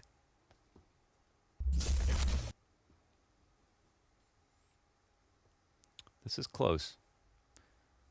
This is very, very close. Mixed by Art offing, and his KD starting to balance out a little bit. Quesarado strong map. Yuri highest ADR.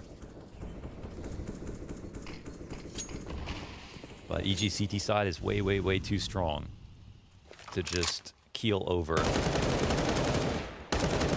the 2 cubbies set up to try to punish, of course, arch wraps or CT pushes. You know, you love to see that. Of course, the weakness here is halls slash some kind of like halls exec, but that's not coming in. Art, however, he finds an entry into B, and oh my God, he has not stopped yet. Holding W, a player in second oranges. He'll get the 1 kill. Ethan, he's still only got an MP9 though. And that's good enough for now. Art fighting and through smoke takes Cirque. 12 health for Ethan. Still alive.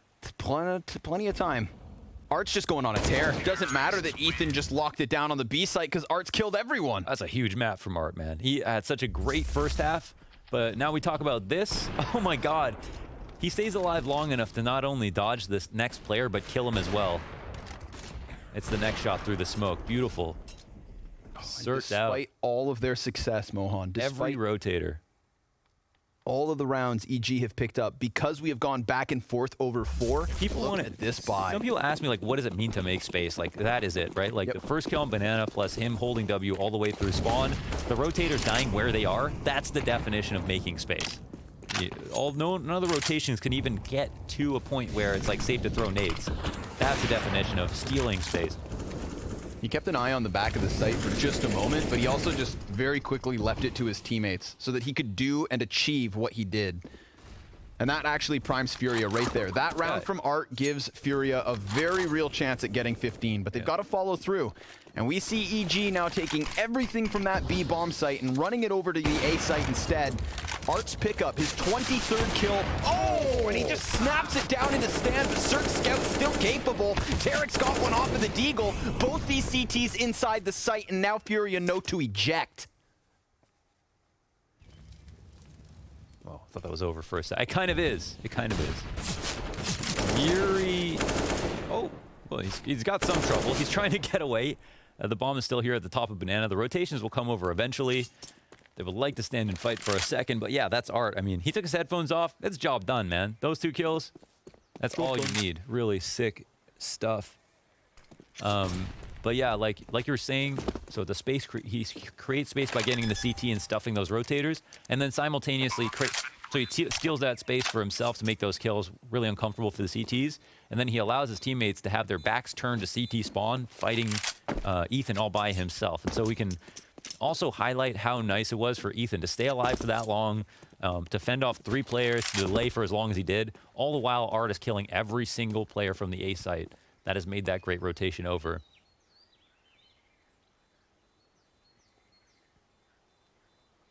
Another frantic moment, though, on that A site, right? Within all of that chaos, you could see a world where EG somehow walk away with it.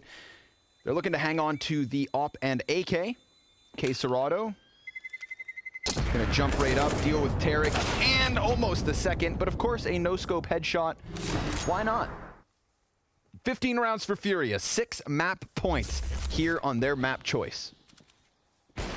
Another great opening kill here for Art. Yeah, that's the first one of the rounds. Looking for 2. Ow. He was just trying to dodge. Took one with him. The Furia howl. Do Panthers howl? What do they do? I feel like they... like silent creatures? They should be. That feels like, yeah, true. Oh boy. Ooh, Art is blind and still somehow Ethan is dead. There's knives out. Nobody knows where they are. They're all clumped up together. It's like a sweaty dance floor from 2019. And yet, all the while, Furia stays standing strong. 5 guys alive, 1 weapon here for EG to work with, but it's all fallen apart. It was that back and forth in the middle of this second half. We had 4 rounds in a row from Evil Geniuses, but then the 21st and 22nd, they went back and forth, and that just kind of made this upset in the economy. EG could not reel back from it. Force Wars not panning out for them all too well, and everybody from Furia is just going to continue on to this A site other than Art, who sure enough dies. Bomb plant for Library side with 2 members of Furia on arches. This is such a tough retake, and it's just not going to happen. Furia will close here on Inferno in a convincing 16-9 fashion. Okay, it was a commendable comeback by EG. It looked very interesting for a little bit, but they couldn't keep up with the fact that Furia were too even strength in both halves. They faltered a little bit, but as soon as they needed to adapt, they did. And they looked so damn strong in the first half as well. It looks like this rivalry will maybe continue to be more one-sided, but it is only the first map of the series. K Serrato, Art, and Yuri all getting above 20 kills by the end of that first map. And I've got to give some props to Stanislaw. I think on an individual level, he had a bit of a rise that then kind of, I think, injected some energy into the rest of the team. We saw them performing for those 4 rounds in a row, but the economy and that lackluster first half, that was a recipe for disaster. We'll go ahead and throw this to the break with an analyst desk after this, and map 2 coming soon.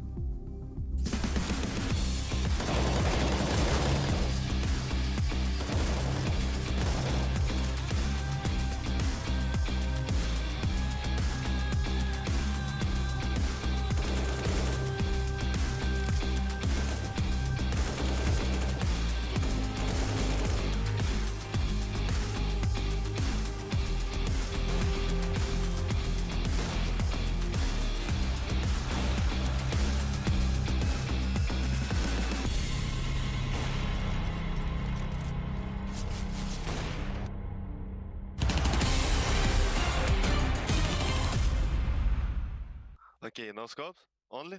Let's go.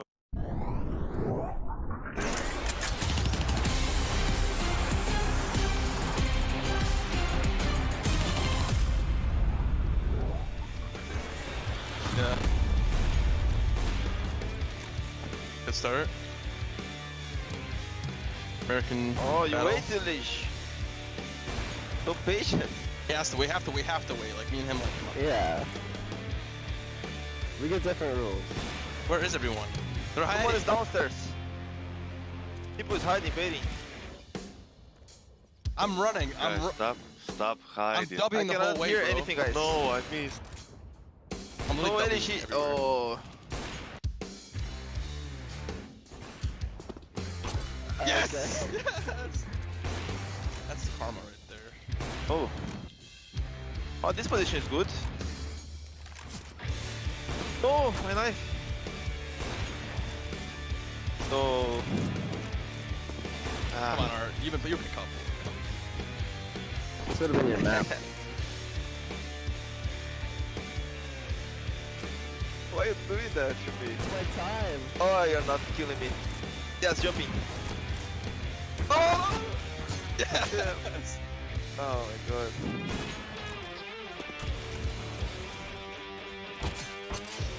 Man, this guy with knife waiting. How was it least? What do you Guy's mean? not an offer.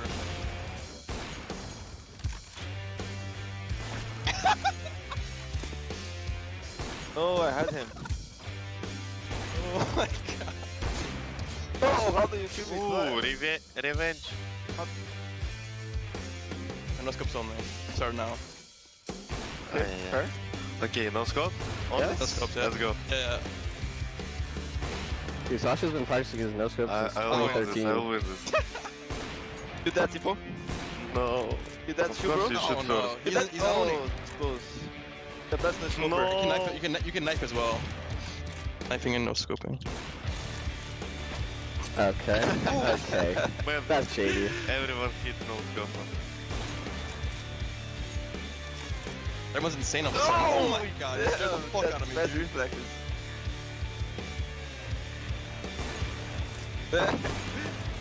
He's still capping his Nice shot, Sasha. Get out, bro. Oh my god. No. It's fine. You two are dead. Oh! Oh! Not hit. Tipo scope. No, it's Simple.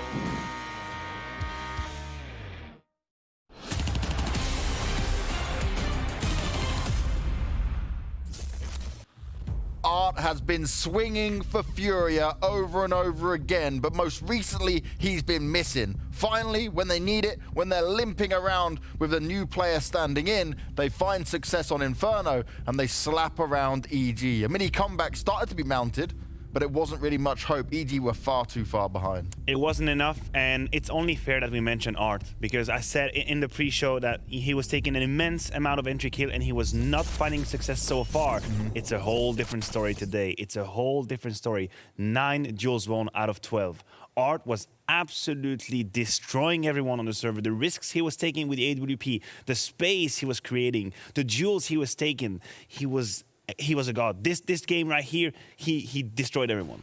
And Pimp, you mentioned it, right? The last 8 games they've played, it was Furia winning them all. Well, this was maybe the kryptonite now for EG, because they just can't seem to get it done, even when they're not at full force. It's been 9 in a row now. 9 maps in a row. It's been 4 best of 3s, all 2-0, and now we're about to maybe head into that scenario again. Let's be honest, this was the pick of EG. I was so close saying in the opening segment that maybe, just maybe, is Furia gonna need Henny a little bit too much. But Art, he picked up the slack, as you said. He found the impact with the AWP. He was here, there, and everywhere on the map. Without him, there was no win right here for Furia. But when he's playing like this, when he's playing with this confidence, I would say it's almost my meaning simple in a sense, right? Because he's just going to be straight up in your face all the time. And what can you really do to stop it? And call me a Debbie Downer, because maybe that's what I'm doing right now. But can we hope for Art to do that on map 2 and map 3? Because when it happens, it's beautiful. Just don't get me wrong. I'm a lover of Counter-Strike. When I see that, I get all excited. I get passionate about what Art can do. But can we rely on Art finding that many entry duels and that craziness in map 2 and 3? I think it really depends on him having a good read on the opponent, right? If you've got a team that can reinvent themselves and adjust, then he may struggle a bit more with it. But a team like EG, who I'm not saying they're not reinventing or adjusting, but he seems to be able to do this. Like I mentioned, he's almost like their kryptonite, and it's becoming a big problem for him because Stan's normally the one with the master plan, and those plans aren't working out. Right, I agree with you. I mean, obviously, we have to give Art a lot of praises. Yuri is also a name that I want to mention. I want to mention Yuri because if we go back to the first half and the dominant start of Furia, I would argue that Yuri is the main reason why they were able to start so strongly. He had so many holds on the A side because I think that EG was having an actual decent... Look at this. This is the first action where Yuri gets activated. It's 2-0 in the game, and he's finding that crazy quad kills, beautiful spray control, repositioning with the USP, then from the pit, staying alive. In all these positions, in all these rounds we are watching, Furia was not in a good position. EG were actually positioned to win the round. I think EG did a decent job at the start of this game. The way they were approaching the A side, their pincer move were correct, but Yuri dug Furia out of complicated situations time and time again. He was responsible for the good start. And that good start, right, is something that we really need EG to not allow to happen when we come into this second map, because I'm going to say this over and over again. It's EG looked so good yesterday against Astralis, and we were thinking, okay, that's a chance, but maybe this was oversold to us in this way, or maybe it's just a different start. They can't play against this version of Fury. Maybe they can't figure it out. I'm starting to worry. I'm starting to worry a lot on behalf of EG, on behalf of North American Counter-Strike. Evil Geniuses are, to my understanding, a team that is supposed to be up there with the best in the world. Of course, they qualified for the global finals. Just being here in itself is a statement to how good you are, but you gotta perform, you gotta be here when you're at the tournament. So far, sure, they had one good map against Astralis, but apart from that, it's been looking very, very lackluster. They move into the map pip of Furia now. They're going to play Mirage, and again, I keep mentioning the same two names, Breeze and Ethan. I want to see them step up. Without those two players, I don't think they have enough depth within their squad. Of course, Cirque is a great player, but can you match Art when he's flying around? Probably not. And then you just need that firepower. You need something to ignite this lineup, and I don't see it right now. The body language as well, sure, they're sitting here in a circle and still taking it seriously, but you can see the players, they're frustrated, and that's not how you want to see EG. Well, even if they're frustrated, though, Zeus is a man that can certainly bring them and hype them back up into this, and he's going to need to, because if anything, right, we've seen Furia play out Mirage, and they have been able to push so well, even with Honda. Yes, absolutely, and this is where we circle back to the veto discussion, where I was surprised to see Mirage actually being left out. I thought Mirage would be removed first, because now you end up in a scenario where Furia won the first map, they're moving on to Mirage, which is a map they have played 10 times in the past 3 months. EG have played it once. They've played it once in the last 3 months. So we have to assume that it was a conscious decision, and that they have a plan on Mirage, and that they know, because Furia, they go in the dark. This is the one silver lining we can say for EG right now. Furia must have absolutely no idea what kind of game plan EG have cooked, because we don't know as well. Yeah, the unknown is the only benefit we're going to see here for EG. And I'm going to come back to you again on this, Pimp, because you mentioned it. Ethan, Breeze are the players we want to see fragging out. And on a map like Mirage, they're going to have to take that kind of control, because no one else is going to do it for them. But also, we're going to have to rely a bit heavily on Cirque here. Yeah, Cirque will have to have an answer for Arth, and I think Arth is going to continue to be aggressive, right? He's going to be here, there, and everywhere. He's going to go for all the opening duels. He went 9 for 12 on the first map here in Inferno. If he can replicate just half of that, then they're going to have a big problem on their hands. So sure, the answer has to be Cirque, but you also look towards a guy like Tarek, you look towards Stan. Tarek in particular, I feel like 2 years ago, 3 years ago, he's a major champion, right? Yeah. Have we really come to the point where we stopped expecting him to be a difference maker in the game? Because we never really talk about him anymore. He's just on the lineup. And for Tarek to have that status, you know, with being the player that he can be, as of right now, just an EG being a placeholder, or just a player that is there to fill out the gaps, is not good enough. There's too many missing parts right now on EG for me to get excited about them, and that's why I think they're going to struggle on a map like Mirage as well. We're going to see plenty of duels, and if you don't have the individuals to take those duels, James, what are you going to end up with? Probably a loss. And you bring up an interesting point there about Tarek. He is the only player we haven't mentioned across this entire part. And that's a problem on its own, right? If some player goes missing in that regard, that we're not... Because, like, for example, we didn't mention Masuta for a little bit. We still mention this guy needs a lot more credit and stuff like that. Tarek is kind of lost at the moment in this, and he's the player that I mentioned was potentially just sat playing Valorant. Yeah, and that's a problem in itself, right? I agree with you. It's been a while since we talked about Tarek and what he can bring. I mean, to the server, to the table in terms of fragging. When we still had the opportunity and luxury to listen to the teams, I thought that Tarek was a very important voice, right? I think he was. He's the hype man. Yes, not only was he a hype man, but I thought he was also giving ideas. He was giving tips and timings. I think he was an integral part and a key part of that whole EG machinery. Now we don't have access to that anymore, so I don't know what's happening in the black box. In the server, he is a little bit lackluster. I mean, it's just the truth, right? And then you tell me he's actually playing Valorant here and there.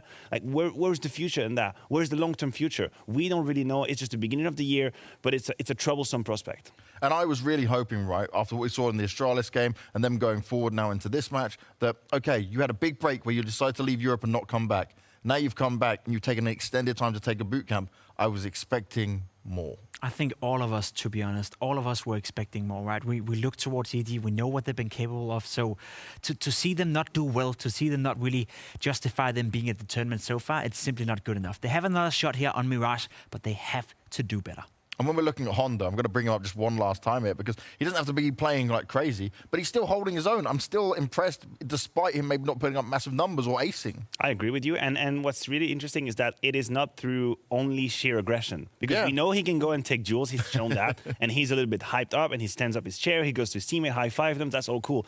But some of these setups, he was actually the third line of attack or the third line of defense. And he was being patient. He was being calm. I have a setup in mind where people bait for him on the B side and he's hiding in dark position. He just lets his teammate fight, and then he comes in. So if you can have that balance between being very fiery, very activated at time, and also very patient, that's an asset, that's a skill that not a lot of young players have. So are we sat here thinking Fury are going to go and grab themselves a 2-0 now, Pimp? Yeah, I'm afraid so. I mean, it's definitely going to be a competitive game, I'd say. I don't think Furia have enough manpower. They don't have enough, structure with Honda on the lineup just to roll over EG.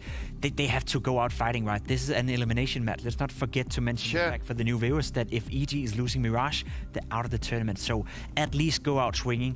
Let's see some potential. Let's see some glimpses. Let's see what you were able to do against Astralis yesterday. Otherwise, James, I think you're right. I think Furia, they're looking hot to win right now. Furia looking for the 2-0 here as we move on to their map pick of Mirage. Despite having a stand-in, they are holding strong against EG and looking to eliminate them here at the Global Finals. We'll find out if that's going to be the case on this map in just a few.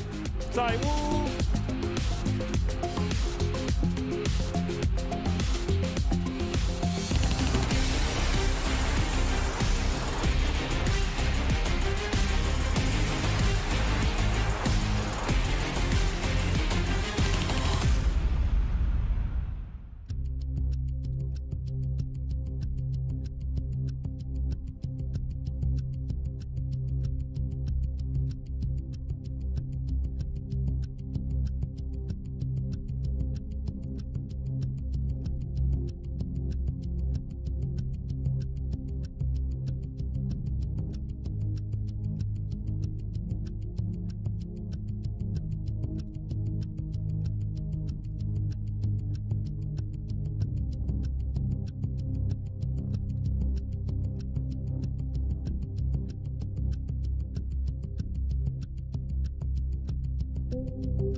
Potentially watching EG get eliminated from this event would sting Launders. For them to come back to Europe yet again, to have only 2 best-of-3s separating them from elimination, and a chance to make a run at the $1 million event. Yeah. It's tough luck, but let's go ahead and take a look at the tournament overview before we jump into Mirage itself. Opening games across yesterday and today. Lower bracket clearly set here between EG and Furia, and then tomorrow, either Complexity or Navi going home. I think there's not been a series so far where the better team hasn't won. And I say that just like there's not been like an upset in a sense. That's just like the correct team in some sense has won, and they played better and deserved their spot. I think these results are very legitimate right now. It makes a lot of sense. It feels like it makes sense to have Furia doing so well versus EG when putting up such a good fight versus G2. Which is, you know, another level of competition, Vitality winning. I guess Liquid was one of the most surprising wins. Yeah. But they genuinely did play like the better team. Exactly, spot on. Yeah, I was going to say, like you said, better team won, and I think that today we did see the better team itself, right? Outside of Simple's ridiculous performance on Nuke, we didn't really get that team praise for the CIS squad. But Art and Honda here on screen. Everybody's settling into what could be an explosive second map. Do you have any particular thoughts about Mirage between these teams? Anything you got to get off your chest before the pistol gets going? EG have a very good win rate on Mirage in the last year, but they played it once in Europe and lost it handily to OG 9-16. I don't even think they even played. Did they even play it one time versus EG? That's actually an interesting question. Or sorry, versus Furia. They played it once versus Furia in the entirety of 2020, even though they went head-to-head so many times and lost 16-8 very early on. So we'll see what that means. This is a new one, and should be a very, very interesting one actually. I think this history of this map for Furia has been one where they've always just been good at it. They never banned it. They always ended up playing it, and then they usually just won it. And then they started picking it, and now it's involved in a lot of their vetoes, and it's just one they feel very comfortable on. Yeah, one that they played versus G2 yesterday. Yep. It's the map that took them to that third. Honda's 1v2 in the closing moments. That round 30 bomb fake in apartments. Yep. Oh, the missed smoke into window. Yeah, that was a thing. So many highlights, so many lowlights, so many interesting and fun moments to look at. And now Furia one day more experienced with Honda. We're gonna see what they can bring to the table after talking about what happened. Honda shaking off maybe some nerves from yesterday. Sure. Can he be even better? There's a possibility. No aces yet tonight, but there is still plenty of time. P250 on Yuri. They're going into the very rapid B split. A B split with the bomb through market. Art's gonna pick up that headshot. Stanislaus still inside of the site. And there's Vinny with an answer back. That's a strat. They literally just ran down mid, into window, broke open the grate. See, this is exactly what happened to EG yesterday. I told you, you can't just trust that grate to keep you safe. If you don't watch it, it's useless versus a team especially like Furia. They did still lose one of the terrorists as they went into the market, so EG were able to shave one off before the real hit got going, but Vinny looking for the 4K, and it's fresh. Looking good in that lime green Glock. Yeah. Sick stuff. You like how fast they move. It totally caught them off guard. The rotation came in to kill a player who was coming into market. They didn't even see the first two. So that's how quickly Furia moved. And what we saw was a lot of, on Furia's T sides, Honda getting into the window. That was like the #1 thing that happened over and over again. And he's got to set the pace right here, being the first person in on the first round of this series as well. Tons of mid play yesterday. Lots of times as well, leaving a player inside of connector as an anchor when they would rock bomb back. So whether they're playing in middle Furia for the mid control for splits, or even just to get that one guy to anchor, you know, there's going to be a consistency in the mid plays. Also, the fast cats can be a Furia specialty. Yeah, they're doing a good job with the fast cats. I think that's an important point. They were bullying into B. They were doing a lot of cat splits. They did a lot of window room control, a lot of cat splits. If EG want to play slow, play pass, and play calculated, then they're going to get run over, I think, versus this style of play. I think Glaive said it best. He's like, if a team tries to go for too much information versus you and you sit back, eventually you'll lose. But we saw what happened when they tried to play against Astralis on Nuke, remember? And Astralis, when Furia tried to bring the aggression on T side, they brought just as much on CT side and destroyed him. So, yeah. I think, you know, in late stage Counter-Strike, it's become more about information than ever, right? Yep. Not necessarily just about solid players in good positions waiting around. Every little advantage in terms of information means more than anything else in 2021. 2021, a new year. And top-tier Counter-Strike is coming at you hot. Day 2 of the Blast Global Finals. $1 million prize pool. Yeah, $600,000 for first. Hell of a way to start off the year. I think that, you know, I think this event kind of serves as two purposes. One, it sets the precedent for the start of 2021, but I also like to think of it as kind of like the nail in the coffin of 2020, right? Like, this is the culmination of the circuit from last year. Yes, it's after the player break, but yeah, we'll talk about it as kind of like the end of one year and the start of another. At least that's how it works in my mind. And it's for that reason that it's, you know, we expect to see some names in those finals, but now after today's result with Liquid besting Navi, you know, you said it yourself, you picked them as kind of like the champions from the start. Things are looking a little shaky. Maybe they are on a downwards trend at the start of the year.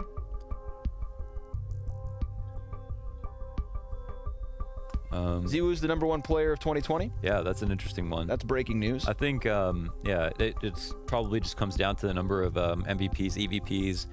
Listen, the stats are splitting hairs. You can go and argue about like the different things. You look at these two players; they both look like incredible. Like they're just in an entirely different lane than everyone else. Yeah. ZywOo, to talk about Device as he thought Device was the best player of the year for a number of different reasons outside of just stats, like his view on him as a team player. And of course, you can just say like, you know, maybe that's what's most important about, you know, about being the best player in the world, is that you do consider the team aspect, that this isn't a 1v1 game, and that like it is about also winning and what you do for your team in terms of winning. There's just a lot of conjecture that goes into how much a player actually contributes to their team. Mm-hmm. And in this, you know, a top 20 list, we're talking about kind of like more leaning towards pure stats and just individual accomplishments. And ultimately, it's just for fun. You know, we could talk about it and stuff, but you're not really here to celebrate what one person wins. Man. I'm like, it's literally you don't actually get trophies by yourself. If you're the kind of guy who gets upset about who gets #1 and #2, let's just take a second to step back and celebrate the fact that we have two players on godlike status, like Simple and ZywOo. It's right? incredible to be able to. Yeah, and I think they gave me a lot of context for Device. Like, I think in 2018, it was so close for me. Device was #1, but I think after this year and this last year, I started to see like there is a real difference, I think, between ZywOo, Simple, and then Device as a third, in terms of just like pure individual skill, I guess. But yeah, like it's like, who would you rather be? I think what's really interesting right now is that ZywOo showed me that you can be Device and Simple at the same time. I like that. I don't know, man. Like, I like that. Their team is winning. Plus, he's putting up just as good stats as Simple. Yep. I think that's like something else, and maybe we can't exactly understand exactly why from the outside. But I think the bottom line is that, like they're winning. Plus, he's also they're winning. He's contributing to the system. Like for me, I don't rate Navi as having a very strong system in relation to other top teams. They have Simple and Electronic, which are two top 5 players, and then they lose some games because their system isn't very good. Astralis and Vitality, I rate as being the most optimized systems in CS. When I look at them play, they play the best, and they're one step ahead of everyone else. Everyone else is just catching up, in my opinion. But on one of those teams, or on 2 of those teams, you also have 2 top 3 players in the world, and ZywOo happens to be #1. Well, those are the best players in the world. And Launders, I think you're the best time filler in this world. Thanks. We're right back into the action. And Art, as if the P90 wasn't weird enough, man's got a sawed-off. Now, what I know from playing Danger Zone is that the sawed-off movement accuracy is actually kind of stupid. So get ready for him to jump out this window and wreck face. It's coming whether Stan wants it or not. Or can Stan whether he wants it or not, he gets it. A sawed-off shot through smoke. The scatter somehow works out. And just like that, round 2 is Furia's for the taking. Thought the bullets were supposed to disappear at that distance. Bro. What the hell? Oh my god. This is a real JW moment. Oh my. He's like, I haven't seen anyone in about 3 seconds. Van's eyes. If you're here, you're dead. Oh, if you're hiding from me here, you're dead.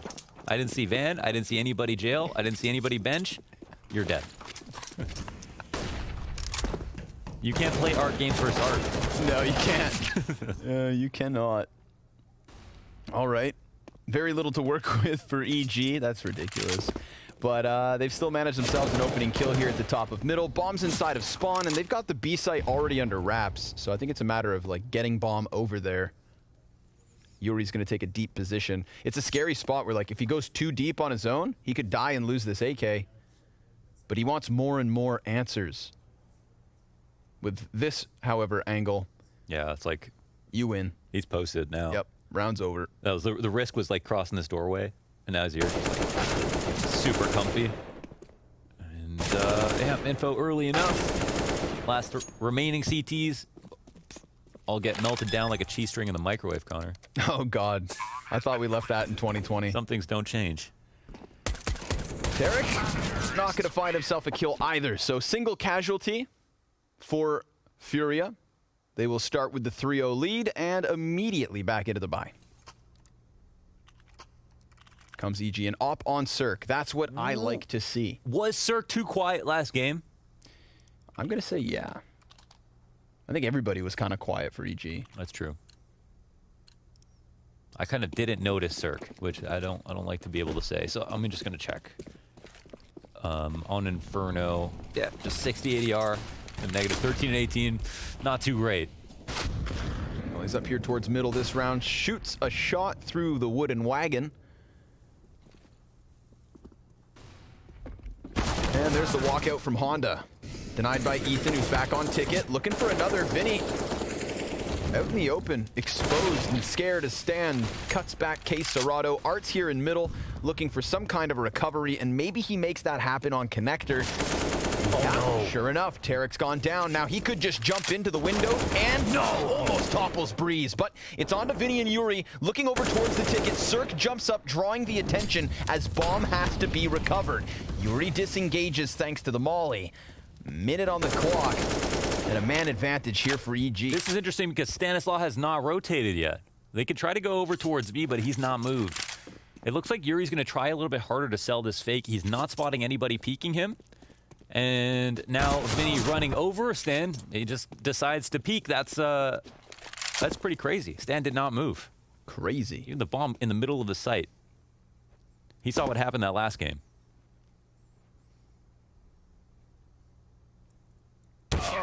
And Cirque seals the deal. Op shot from Jungle will give Evil Geniuses their first round the moment they buy guns. See, it is scary though, right? Like you could even see bomb and not rotate. That used to be like the rule of thumb. You see the bomb, you rotate. That's the only time that you're supposed to like guarantee it everyone, including your anchor, leaves the site to actually move. Regardless of communication, you know, if the bomb's in a certain spot, that's when you go. But versus Furia, no, not necessarily. First time out's called. Don't think they really need it, but maybe just gonna take a quick break. Not seeing anybody talking actually, just really just chilling for the meantime.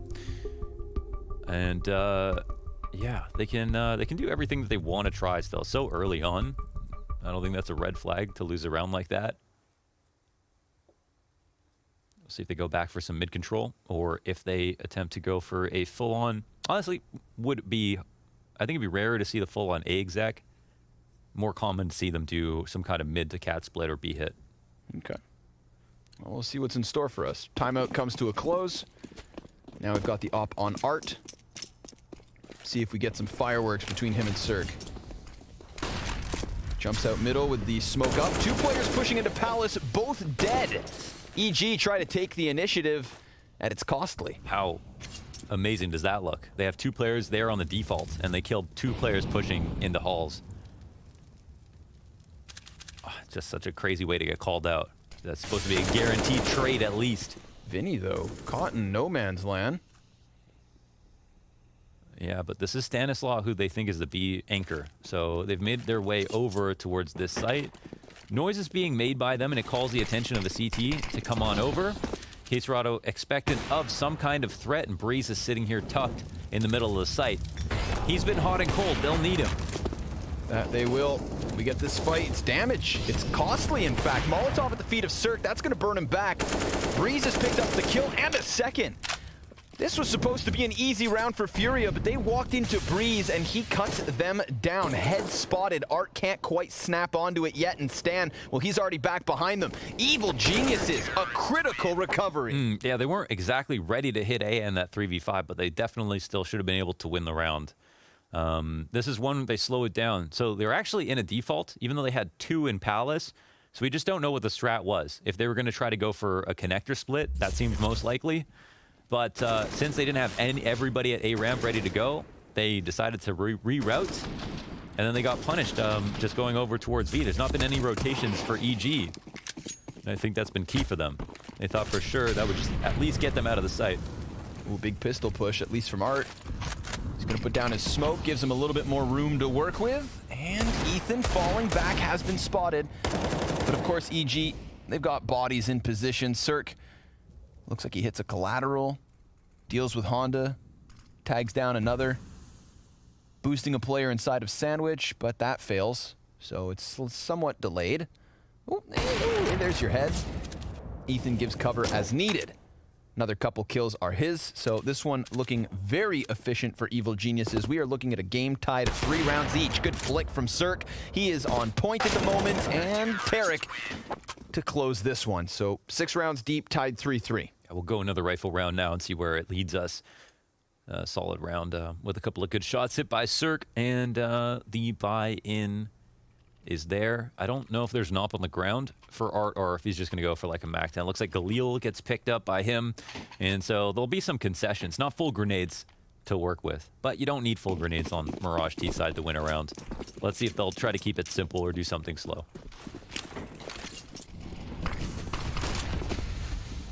Bit more ambitious, trying out mid. That might be a bit more resource heavy, where they don't have much, but they also just cut noise and start to move up. Got Art at the chair, holding down mid, waiting for a push. 2 Ts behind him, sitting at top mid. Ladder room control here for Evil Geniuses. Pretty standard round, cut and dry from both sides. No particularly interesting CT plays just yet. Just a kind of a close A ramp setup with Ethan, waiting for the information to come to them. Now we're getting the Ts to group up, it looks like.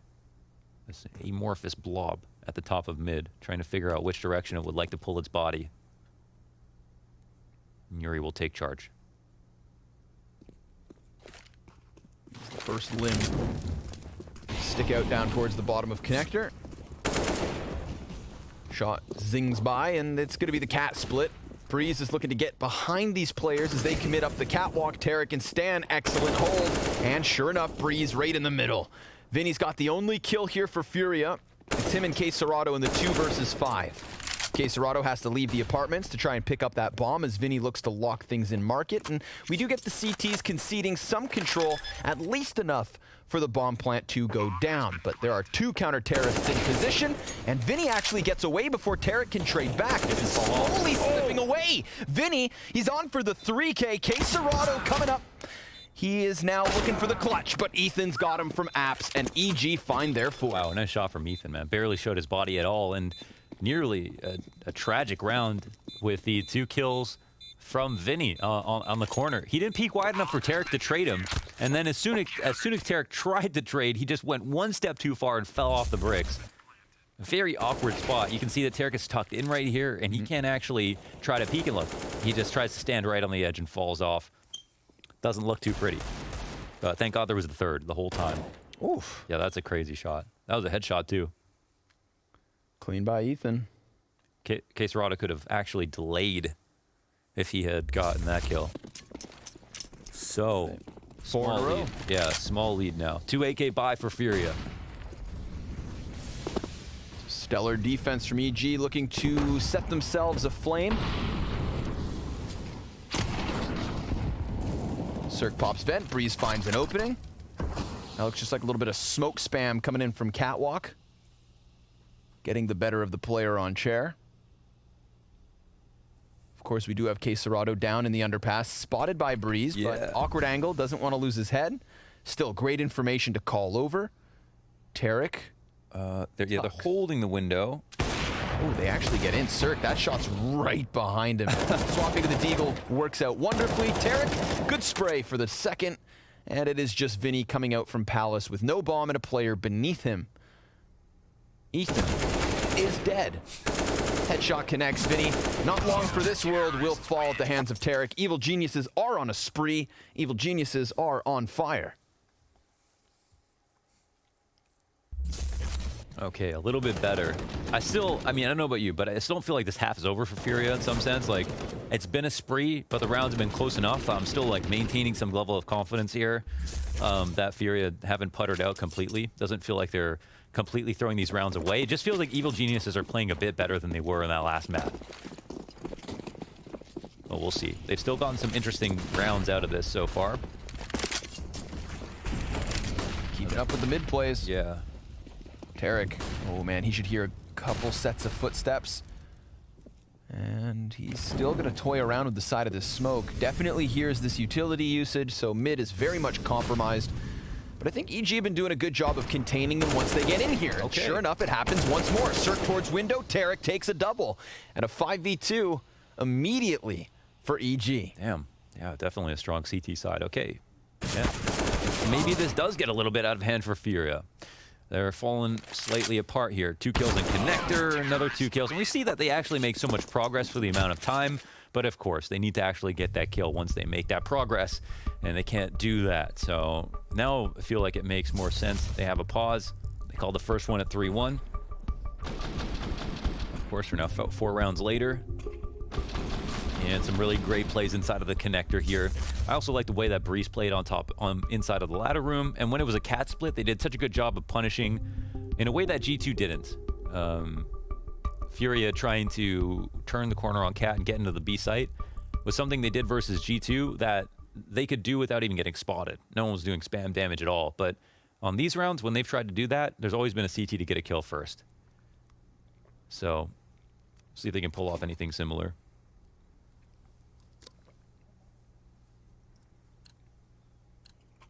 Shouldn't be on this round.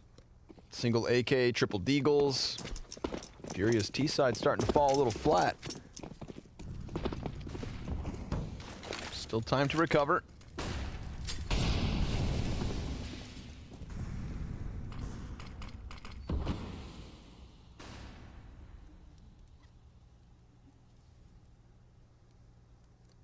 They're waiting all the way back. CT's not making a move, but yeah, they don't have much to work with. Just the 1 AK on Art.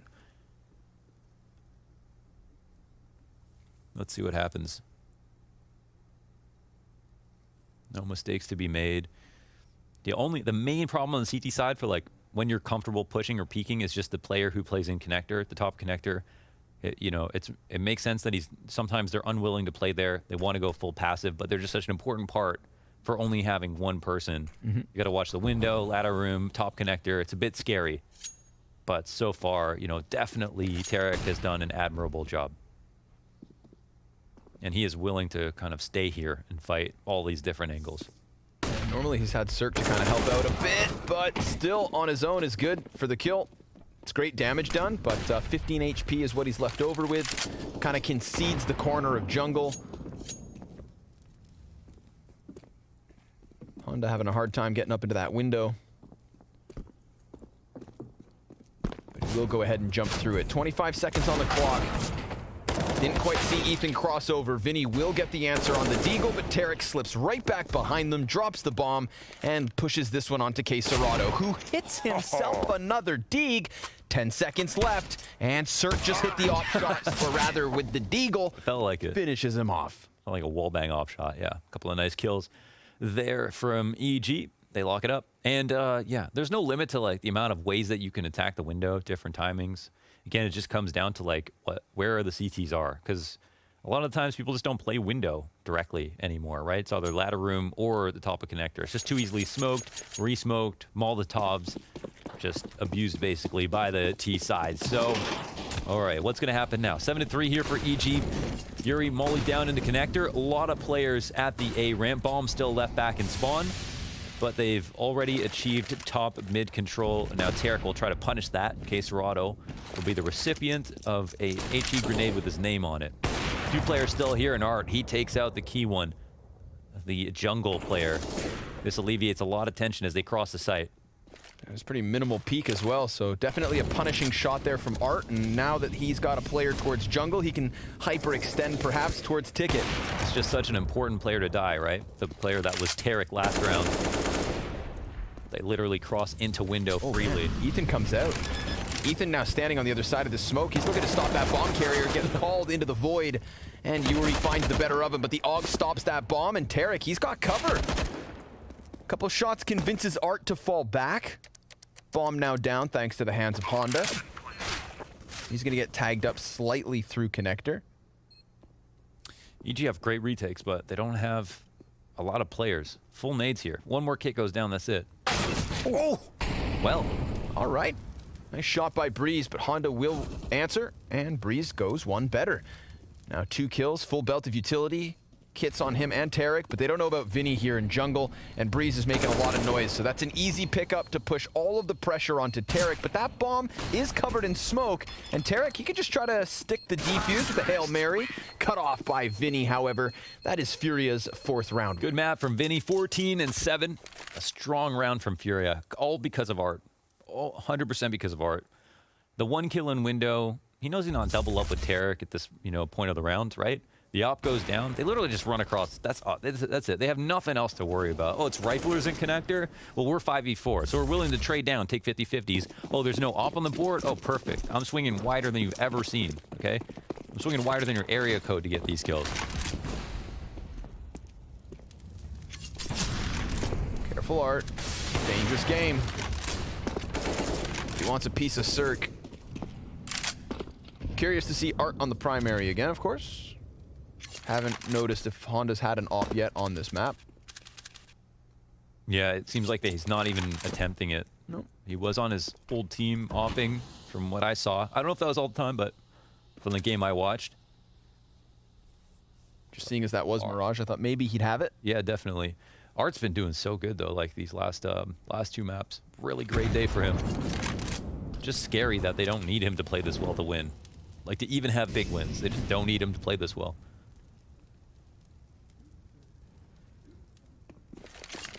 All right.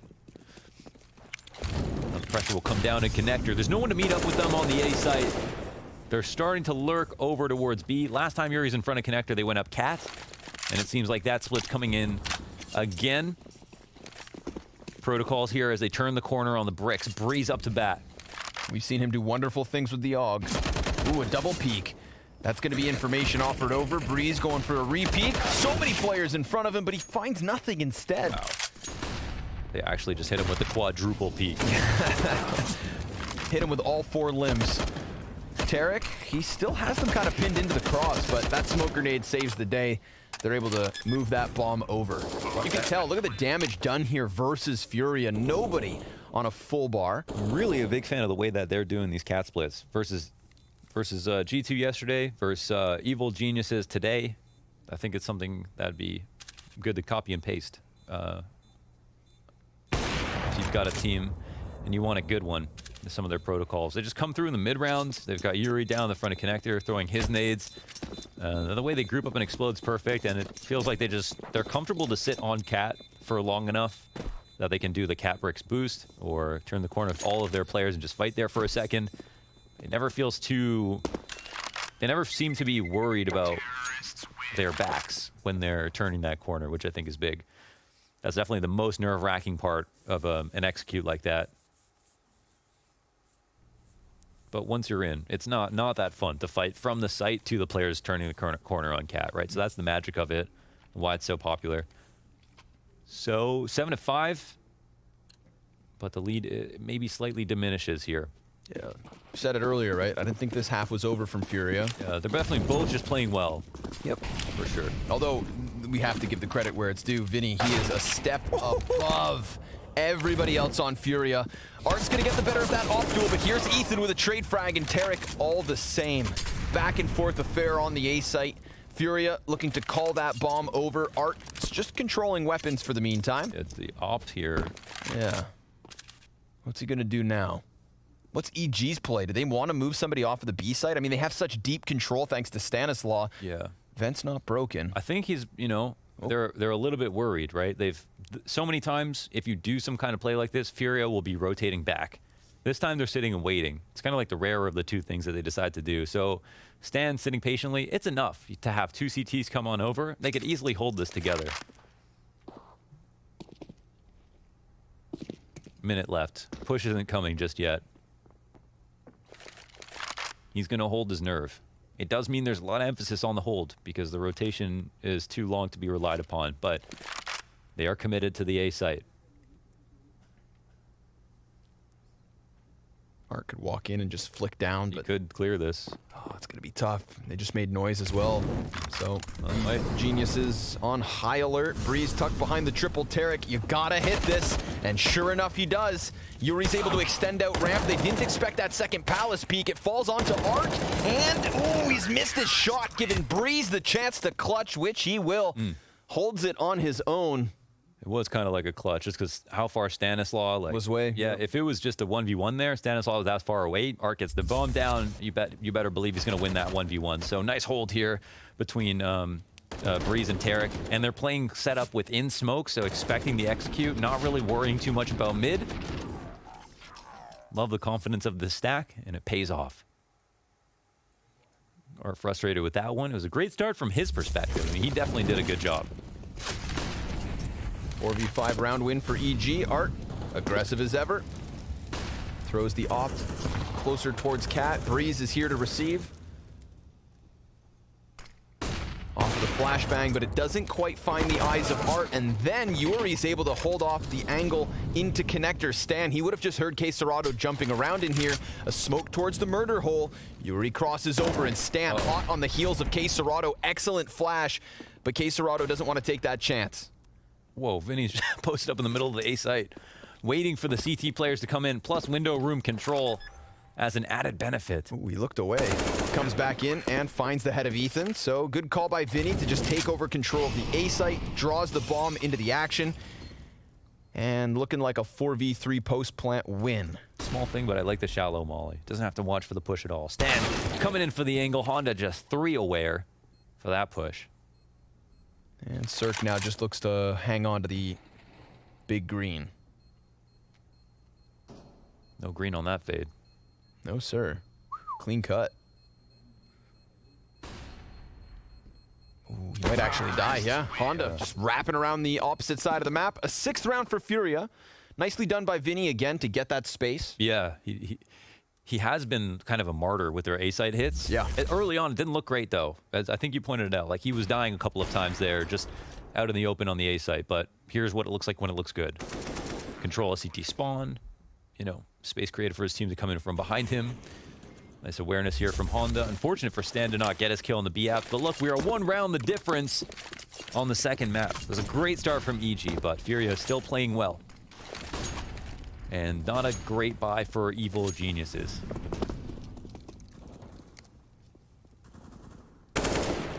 Fury spots 1. Low grenades is the problem for EG.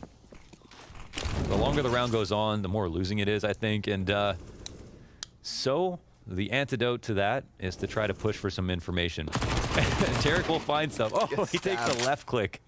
That's funny. Little razor cut across the cheek.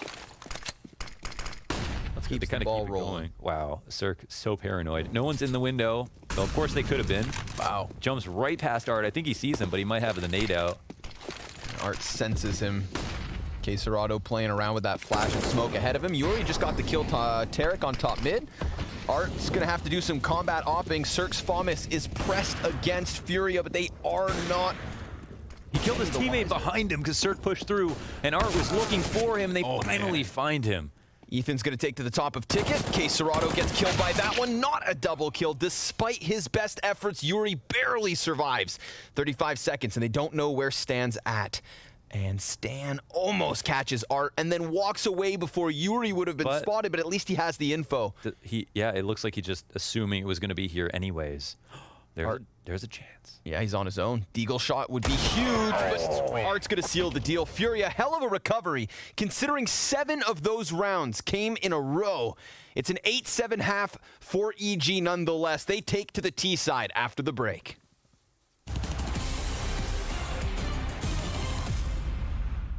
It is the Blast Global Finals, and we've gone ahead and rolled out something fresh for you guys. This is CS Money Dream Skins.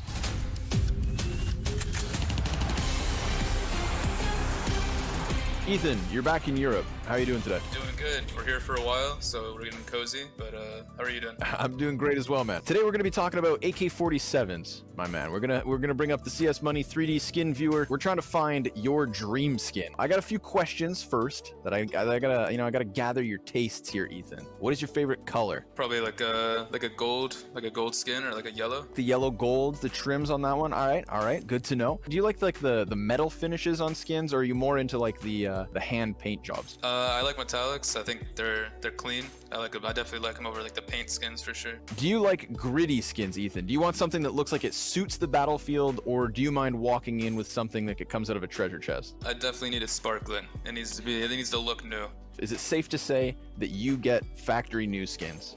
I'm trying to save money. I'm all about, saving money. So if minimal wear looks nice, then I'll get that.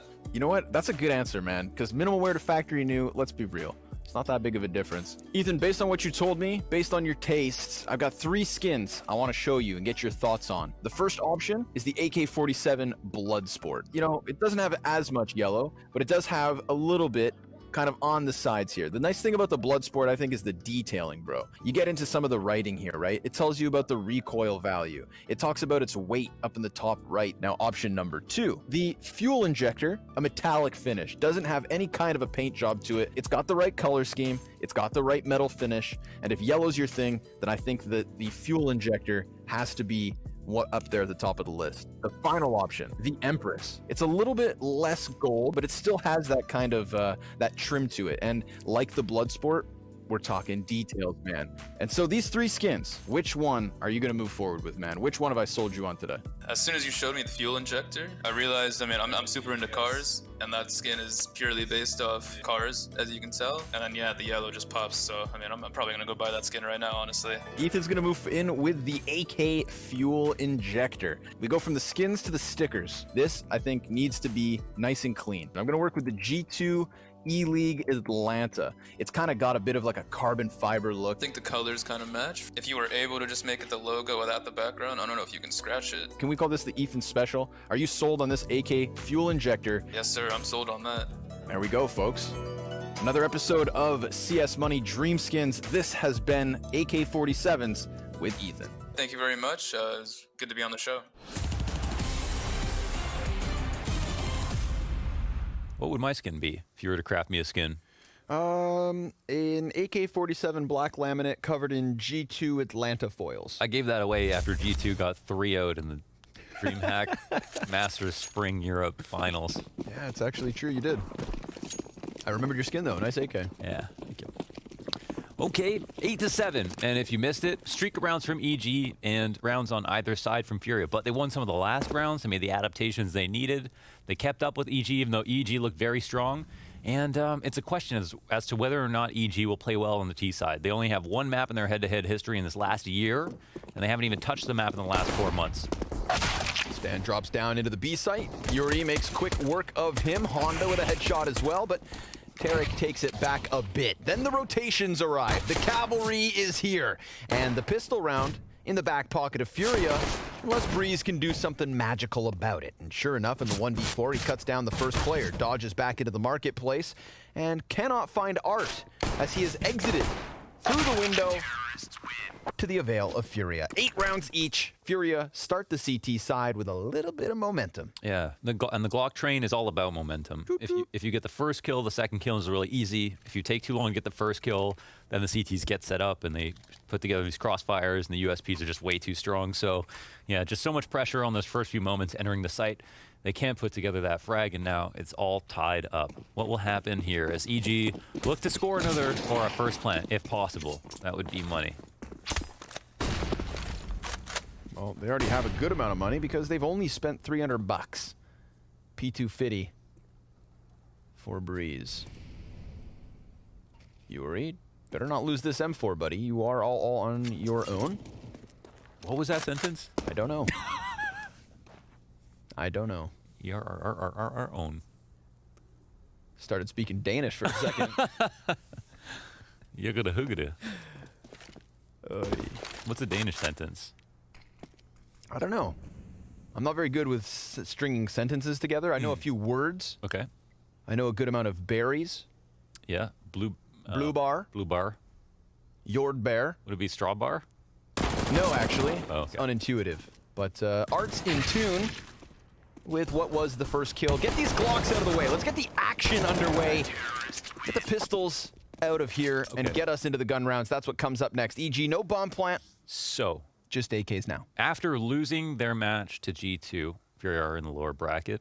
And for EG, they lost to Astralis. But this tournament is the culmination tournament of the Fall and Spring series from 2020. There was $600,000 on the line for first place. $1 million on the line for this tournament. And this is an elimination match for both of these teams. Carrying the North American torch, but trying to rip it out of each other's hands. And this could be the last half for EG and another disappointing run in Europe. Coming here, maybe just for this event, not sure.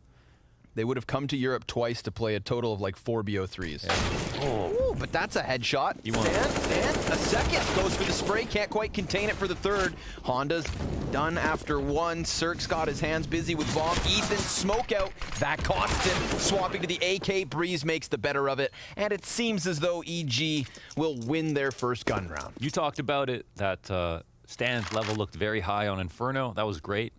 And then I tried to be a negative Nancy and say, well, that maybe isn't that bad for the whole team. But, you know, it means the world here in this round where he gets the entries, makes it 2. Nice awareness from Breeze for the refrag and CT spawn. And now the map is all tied up and we get to see a little bit more maybe about the mystery that is the Evil Geniuses T side on Mirage. CT sides were the name of the game on Inferno. And it was looking like that as well for the vast majority of the first half. Remember, 7 rounds in a row for Evil Geniuses. Only 2 to start the defensive half of Furia. So I think Honda will be playing A on the CT side here. And Art is, of course, like one of the most notorious ladder room players in the game. He is also having a really, really great couple of days tournament-wise. So we'll see if he takes the op into the ladder room and if he plays off of Cat or if anything changes and where Honda will fit in to this Furia CT side. Oh, Honda's actually going over to B. I'm curious. Wonder if that changes when we get ops, because right now Art is actually just sitting over top connector side. Have to keep our eyes on it. Queserado jump spotting with the MP9. He sees Stan, who then wastes no time moving inwards. Honda's over towards the corner, and Queserado, he's the man with the kill. MP9 gets him a second, but as he swaps over to the sidearm, Stanislaw with the sideline. Art with the slip by is now standing out into the open, drops Stan and can't quite catch the bomb planter. Tarek, crucial headshot coming in towards mid. Yuri's gonna try to crank up the aggression here. He's got the 1v1 with Cirque, and Tarek's coming to bail him out. Yuri, good movement. He's not gonna have expected this. Cirque completely caught off guard. He saw him? He didn't. But he knows Tarek is coming from that way. The 1v1 begins. 50 seconds left. It's a huge mind game right now. Where is Yuri going to rotate to is the question. If Tarek knew he'd get respect, he'd go ahead and put the bomb down immediately. But he has the opportunity to end the round early, and he hasn't made a footstep since getting up Cat. Oh, Tarek is right there, and Yuri's got him. Big plays from Yuri. His 18th kill to clutch in that 1v2. The way he slipped back into market completely caught Cirque unaware. That was sick. And then it almost looked like Yuri was going to be a victim of a similar situation when Tarek gets onto the bomb site. But Tarek, a little too wary, doesn't make the most of it, doesn't prioritize plant, tries to hunt down Yuri and loses 1v1. Yeah, just a nice outplay here from Yuri, and catches a great timing. Obviously, a little bit lucky in that 1v1, but what can you do? It looked like Tarek was about to come try to find him in the market, and he was correct that Yuri was, in fact, just sitting there waiting. So now, with that, Furia take a small lead, and that was a pretty strong hit onto the B site, and they've got a couple of concessions here. Ethan with the MAC-10, Tarek on a CZ. But still a similar plan, it looks like, as 4 players are grouped up inside of the B halls, ready to go for the running exec. Here it comes. Again, K-Serrado with the SMG, good for just 1 frag. Might be enough, we'll see. Could be. Honda, good timing, gets aggressive, shaves off Tarek. That leaves the AKs in play. Remember, there's a scout on Art, which makes things kinds of awkward. Do they? No, they're just gonna go for cash. Leave Art scout inside of Market. Everybody running around mid. Nobody makes the jump. 0 for 3. Oh, no, Art makes it in the end. So here it is, the challenge off of Catwalk. But this could still be costly. I mean, I feel like it's predicted. They're all watching this direction. Yuri finally starts to turn this one upside down, but with this anchor in the form of Cirque, time is of the essence. They need to get this defuse started now, and that is not going to happen. A costly retake attempt, nicely done by Tarek to quickly clear the bomb site and allow the other members of EG to walk away with the round win. Exact same thing. They just are a little bit 1 step ahead when it comes to getting set up in the post plant. A little bit quicker to get the bomb down. No Honda coming in, killing the guy on the right side of the window, or Art, excuse me, coming through with the AUG. That was the scary part. Honda does come through and make that play this round, but okay. It's been 1 round after another, traded back and forth, and that leaves Furia with not enough money to invest. I mean, they do invest. They just don't have enough money for good guns. A exec coming their way. 2 players tucked on the A side. Sorry, just 1. Wow, Vinny's got a lot of work to do. Yeah, and then some. And, well, it starts it off with a little bit of damage, but they figure out what's up. And that's Vinny now down. 11th round for Evil Geniuses. I am willing to call it.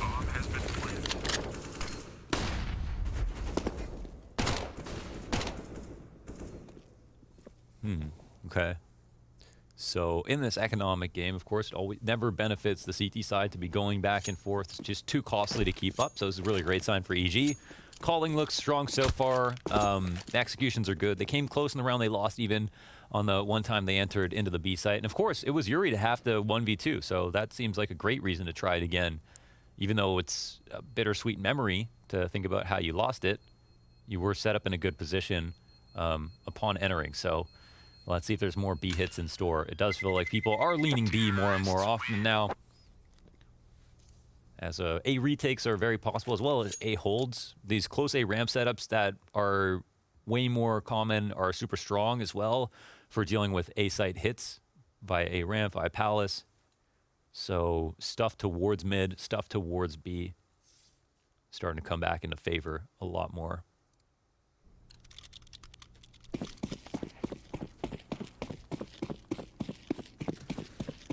Another difficult situation for Furia, and instead of leaving Vinny alone on bomb site, they decide to stack up numbers on ramp. 2 Ts in the Palace, and another double set over in Apartments, so definitely able to feel out both sides of the map, but it seems as though they're waiting for the Furia members to make a move. And so far, they do nothing. Looks like another good call, potentially. Is the bomb going to go for the cat split as Bree starts to peel back out towards the A ramp? T's are prepping to... But are they actually going to go A? Maybe they run into this at mid. We'll see. Cirque's pathing would tell you not. Up on cat, bomb joining close behind him. And I guess they're just making sure they can trade versus connector with the Stanislav coming underneath him. And yeah, it's still open too. Yeah, they're spotting this, but they're gonna see a whole bunch of CTs coming this way. Okay, Art dies in the window. Now they can be calm again. Or do things get weird? Stan, had he just been caught off by that USP, he was jumping across. That could have been the bomb drop down to mid a second time, but sure enough, they will recover. Things look sketchy for like a second. But Evil Geniuses still get what they want. An easy bomb plant in the 4v3 and a 12th round guaranteed. That's the whole reason I hate that, but I understand why it's more popular. Is just because once you get into the site, everything's good. Don't really have to worry at all, but right when you have to fight connector and window and turn the corner and then turn the corner again and worry about CPL, there's just so many good spots for like CTs to try to kill you with pistols. But it was also a really, really strong 1 dig from Art that got them the first kill. So small casualty, small price to pay. And Furia, they saved some money in this next round. I think they've recycled armor a couple of times. But EG with a small lead, just trying to bring it to a third map if they can. If Furia would be so gracious. Well, Furia, they had to kind of bite the bullet in the last 2 rounds, and the moment they've got a chance to buy back, we see them take this tack pause. So looking to smooth things out. They're 3rd of 4th, 3rd of 4. Does the CT side get rolling back? It's been 3 in a row here from Evil Geniuses. I mean, yeah. For me, I mean, I might even do something similar. I don't know what Stan was thinking about here. It looks like he's not even going to be calling for this round. And maybe Zoo's with an idea of how to approach this. But if I'm EG, maybe I keep the B site hit in my back pocket. But you know, there wouldn't be anything that would stop me from wanting to try that again. I think it's a very consistent thing you can continue to do. There isn't a response so far from Furia. I think if I'm Furia, I'm worrying about ladder room now. I'm going to take this off from Art. I'm going to play on Cat. I'm going to be making the window jump. I'm going to be focusing in on stopping this 100%. And yeah, A site and stuff, they can worry about that later. But just making sure no one can enter into B is the big thing. They do have 3 players here. And Art does have his connector off. They go for the close A ramp setup. That is a really great adjustment from Vinny. He was totally blind.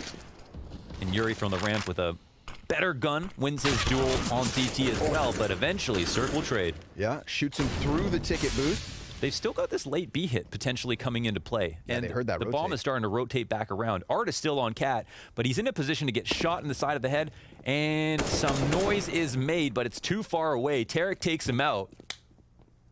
And they just did Art Games versus Art. Oh, but now Quesarado, that kill, he could throw himself into the bomb site before EG get in. Yeah, that's actually a really big, that's a bad way to die. Very bad way to die. It's not uncommon to see a risk like that, but at the same time, because of that risk, they cannot enter B safely. And the info is now in the hands of Quesarado. But spotted Quesarado. He's been seeing these T's. They're going to be on high alert as they walk in. And sure enough, Stan, he gets the better of it. Honda now, I mean, so far away that I think he goes for the save. No kit on the play currently. Could be one inside of the site, but as he walks around, Stan's ready for it. And that's all he needs. A 13th for EG. 3 rounds the lead over Furia. And this CT side is getting ice cold. They have not enough money to come back with another buy. Looking like a 14-10 for EG. Unless the half buy or force works out. But this kill from Stan, that's a huge recovery. Once Vinny, luckily, finished off that kill with the M4A1S. And another round, or another moment, where Furia could have came back, of course, was when Quesarado bettered Tarek. But dying at Van to Stan. It was a nice shot from Stan. Yep. Stanislaw with 2 crucial recoveries within that 23rd round. And just a great map. Just a great map for him overall. So many critical moments. He's showed up, as well as on Inferno. So holding B once again. The pistol spread the map quite evenly. More so towards A. But Quesarado so deep inside of the B apartments. We'll see if Stan turns the corner. He might take a risk now. Quesarado knows he can wait. And oh my god, are they actually going to pull this back? Cirque does get a kill. Ethan gets another, but they've upgraded on 2 players, right? Yep. Quesarado, there he has it, a second. And they've got another B-Apps player from the CT side. Yep. Ethan shoots 1 shot, and now Art goes down, but Quesarado, 3 kills to his name. No armor. Getting close, and he's now on half health. It's Honda who has to close this clutch. He's got the deagle, and he sees him, but a headshot from Cirque. 4 headshots from Cirque gives EG their 14. Yeah, Cirque is awake, man. He's actually gotten a couple of very, very important kills these last couple rounds. And honestly, it felt like he was low on confidence in that first half. I won't lie. There was a couple of moments when he was in a smoke, and I was like, man, he's not playing with it feels like he's playing a little bit too slow here. He's giving up too much respect, but now I think he's definitely warmed up. And we'll have a first tack timeout called for EG. They talk about how they just narrowly avoided defeat in that round. Could have gotten very ugly if Quesarado had gotten 1 more. And it was already incredible that he had gotten the 3 that he did. Don't get me wrong. I'm sure they're appreciative of that. But man, it was close. And I feel like we're always seeing Tarek in these relief moments. Like right after a round, we like almost lose, like super close. But yeah, nice patience from Cirque, very calm. Honda a bit upset about that one. Yeah, he would have been a freebie. He got 2 deagle shots off. Well, look, he's got the op on this one. Ooh, nice little speed boost here from Breeze. Runs through the fire to try to play the better of the timing. And wow, that's how Vinny dies. Yuri's gonna have to come in big with a recovery, but there's 5 terrorists already out from ramp. He turns his side to them. He could just peek out and stop it all. There's one. Yuri, a second. And there are bodies right ahead of him. In the meantime, they've lost jungle control. K-Serrato gives the cover he needs. It's the Tetris man and Cirque, who's already low to 32. The frag goes past. High-octane gameplay from Yuri. Absolutely under pressure here in the 25th round, but he recovers it, and Cirque can't quite manage. It all falls onto Breeze. This tag team between Yuri and K-Serrato delivers such a huge wave. They haven't even had to have Honda come into play just yet. Breeze, to get the opening kill of the round, to create all that space coming across the A site, is last alive here as he posts up in the jungle. Honda's right behind him, I think, up on Cat, and will off him in the back. Incredible from Yuri. To think a 3 versus 5. They just totally forgot about the idea that someone could be on the site besides the under-Balk player. They didn't see him cross in, and they immediately went for the bomb to go down. This is an oversight. Though it can happen. They just believed that they had enough info that no one else had crossed in yet. And Yuri, I mean, he didn't bait anyone. He just played it cool for himself as his teammates got in. Oh, it's never too late. Double op setup comes out from Furia. Actually so sick. He didn't even peek Tetris. Vinny close A ramp by himself. Ooh, Yuri dropping shots. Luckily, Vinny's here to recover. Yuri dies out to Tarek. Vinny now close ramp. Can't manage a second kill. Stands on the recovery. Art, if he peeks this, Cirque's got his number. And the shot's landed, but it's not a frag. Luckily, 4 to the side of EG. Tarek can get it better, but K-Serrato has a double. And then Breeze gets his headshot through the smoke, pushing Honda into the clutch.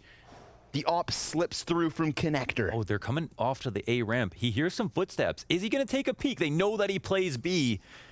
They post up on the A ramp. A player crouched. He can't go out far enough to see him. He doesn't know what they're going to do. Listen, if it's your first time watching Honda in a 1v2, he's been very, very smart about his approaches.